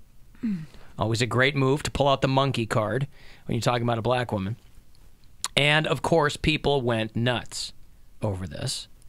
And the prevailing wisdom at ABC, which aired the Roseanne show, was always, well, you got to kind of let Roseanne be Roseanne, kind of echoing the whole way that people handle Trump with kid gloves. You got to let Trump she's be a Trump. kook. You got to let Roseanne be Roseanne. Ku Klux Klan, I believe is what you're trying to say. That's the truncated version. That's of it. right. A kook, a kookly. And then ABC after this got so much heat and obviously became the story of the day that it became pretty clear that they were going to have to do something. And I don't know how. Then Wanda Sykes immediately announced that she was leaving the show before ABC decided to cancel it. She's one of the producers. A lot of great names on this show. They should have fired her and then kept the show going. Roseanne? Yeah. And like get a killed new her Roseanne. off or something. Yeah, get like a new Roseanne. Recast her. Like they did with 2.5 Men. Her husband gets remarried. The Hogan family brings Sandy Duncan in there with her glass eye. So Wanda Sykes, who was a producer and a writer on the show before the whole thing fell apart, said that she was not. She just tweeted, "I will not be returning to the show." But Whitney Cummings was a big writer on this. Norm Macdonald was a producer on it. Morgan Murphy, who's very funny. I don't know how many people know her, but she's very funny. So a lot of good people associated with the show. And I was thinking all the other people around Roseanne who work on this show and have to really bob and weave every time she does something like this. It's just so selfish. Like, just a tweet like that, you know the climate that we're in. And it's just, when you don't think about what you type, it's just so selfish, because there are people that their livelihood is based around this show. That like DJ kid finally got back on television. Yeah. The blonde Becky finally got back on television. Sad. They were set for another season. So then Roseanne tweets an apology that she was joking and it was in poor taste and blah, blah, blah. People weren't really having that because this is not her first time doing something like this. And it didn't seem like a joke. It seemed more like No, there wasn't a comment. It's not really. It was a comment, whatever. And then hours later, ABC announces that they canceled Roseanne. They said, we simply cannot move forward with Roseanne. So I think some people were surprised at that. Some people thought, well, maybe they'll just let it die down. But a show that's this, the season just ended. They just had their season finale. So it's not like there's more season 1 episodes that are going to air. So they just finished the first season. But my only thought in this was, she has a black actress who plays her granddaughter on this show. Be kind of tough explaining whether it's a joke or not, explaining it to that kid. Yeah. It's just so weird because the show, and we were talking about this in the office when we found out, Roseanne in the 80s and 90s was a very progressive show. It was a very real show, but it was very open to topics like that, like racism and treating people well, whether they're poor or rich or whatever. Like, it was always inclusive. And whatever happened with Roseanne and her going down this political, just going so far right and getting so angry about all these things and being so such a Trump supporter and all this stuff is very, very strange to me, because she was such like an advocate for LGBTQ community. Well, and she was like kind of that. trying to have it both ways. Yeah. Like I said, she had a black granddaughter on the show. They had another grandson who was a transvestite and all that stuff. So it was like they were trying to check the boxes of things that would bring all these people under one umbrella, which is in theory a great idea, but you believe what you believe. And if she's a kook, sooner or later this is going to happen. I blame the nut farm. The macadamia farm in Hawaii. She was eating too many macadamia nuts and got to her head. I mean, the girl that played Sarah Gilbert's daughter on this, who, amazing casting because she looks exactly like Sarah Gilbert, she had tweeted that she was in the process of quitting the show before they announced that it was canceled. wow. So there were people jumping ship. Wanda Sykes, Sarah Gilbert, who really was instrumental in getting the show back on the air. Yeah. She's the one that put Roseanne and John Goodman kind of back together and said we should do this. I still think they should keep the show and just fire Roseanne. And, they killed John off for that last season. But would you watch a Roseanne-free show? Yeah, she kind of would. Would you? Oh, absolutely. But she's kind of the glue. She's the glue. But I love John Goodman. John Love Goodman's him. great. Sarah Gilbert's great on that show. I agree. And Jackie, what's her name? Laurie Metcalf. She's awesome. Like, those are the funniest characters on the show. Roseanne kind of is, she's the reason they're all together, but she's annoying. You know what she's they the do? least likable. They replaced her with Rosie O'Donnell. Let's call it Rosie. Go the exact opposite way. Yeah. Oh. So the Roseanne show over there at ABC just because of this one tweet, and I also hate when the story first broke, they were a racially charged tweet. It's a racist tweet. Nobody wants to. It's like when they say Trump plays fast and loose with the truth. No, he lies. He lies all the time. Nobody wants to say lies nonstop about things big and small. It's always, oh, well, he's a little bit disassociated from reality. He lies about every single thing. So to say racially charged tweet is a racist tweet. Doesn't get more racist than making a monkey reference when talking about a black person. I don't know how you get around that. That is just straight up racist. So in the span of a few hours, I mean, even by modern standards, this was pretty swift.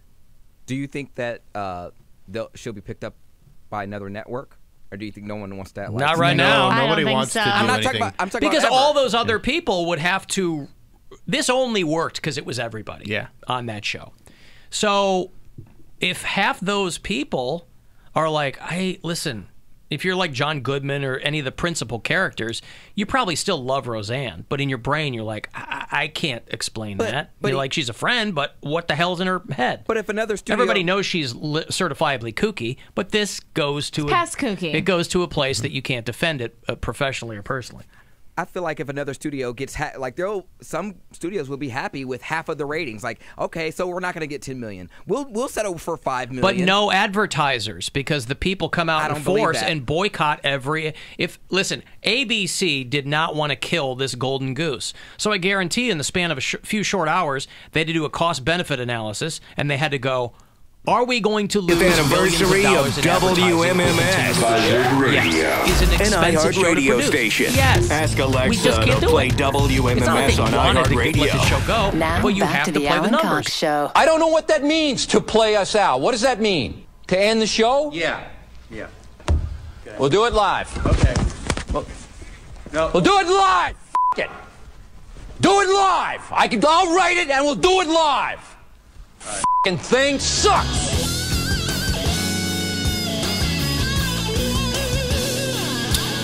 Alan, does Pound Cake think that...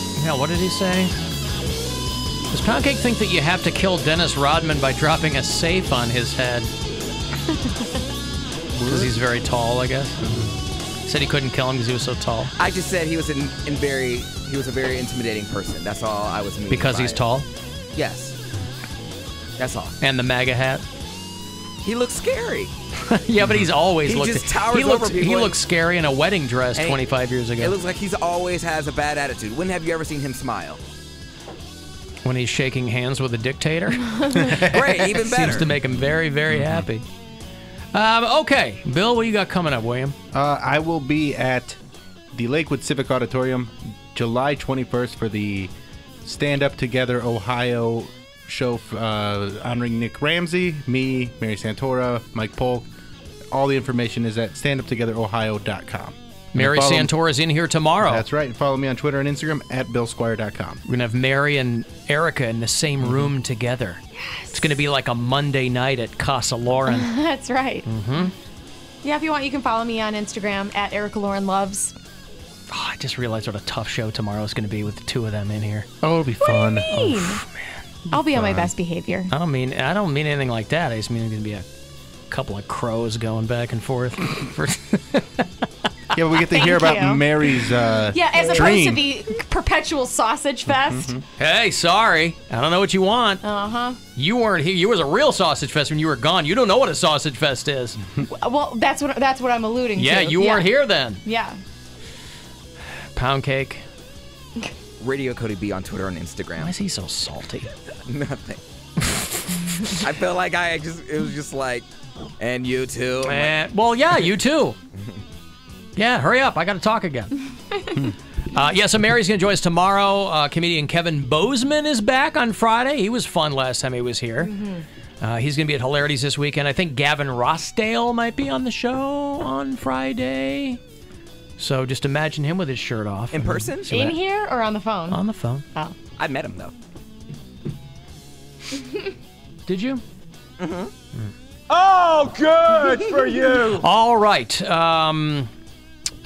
to LeJean Witherspoon of Seven Dust. The new album is called All I See Is War. And they are going to be part of that Incarceration Festival, which is 13, 14, and 15 of July out in Mansfield with a ton of other awesome bands. So go to incarceration.com for the details. And that is all. Today's show you can listen on the iHeartRadio app. Look for the Alan Cox Show 24/7 channel. The live stream is archived at our YouTube channel. And a Tribe game, a little over an hour away. 8:10 is your start from Chicago. 2nd to 4 against the White Sox tonight. And we'll talk to you again tomorrow at 3. Thank you very much for hanging out, and I will see you in hell. And now I must leave you as the Brady Bunch is on, and I find 4 of those children incredibly arousing.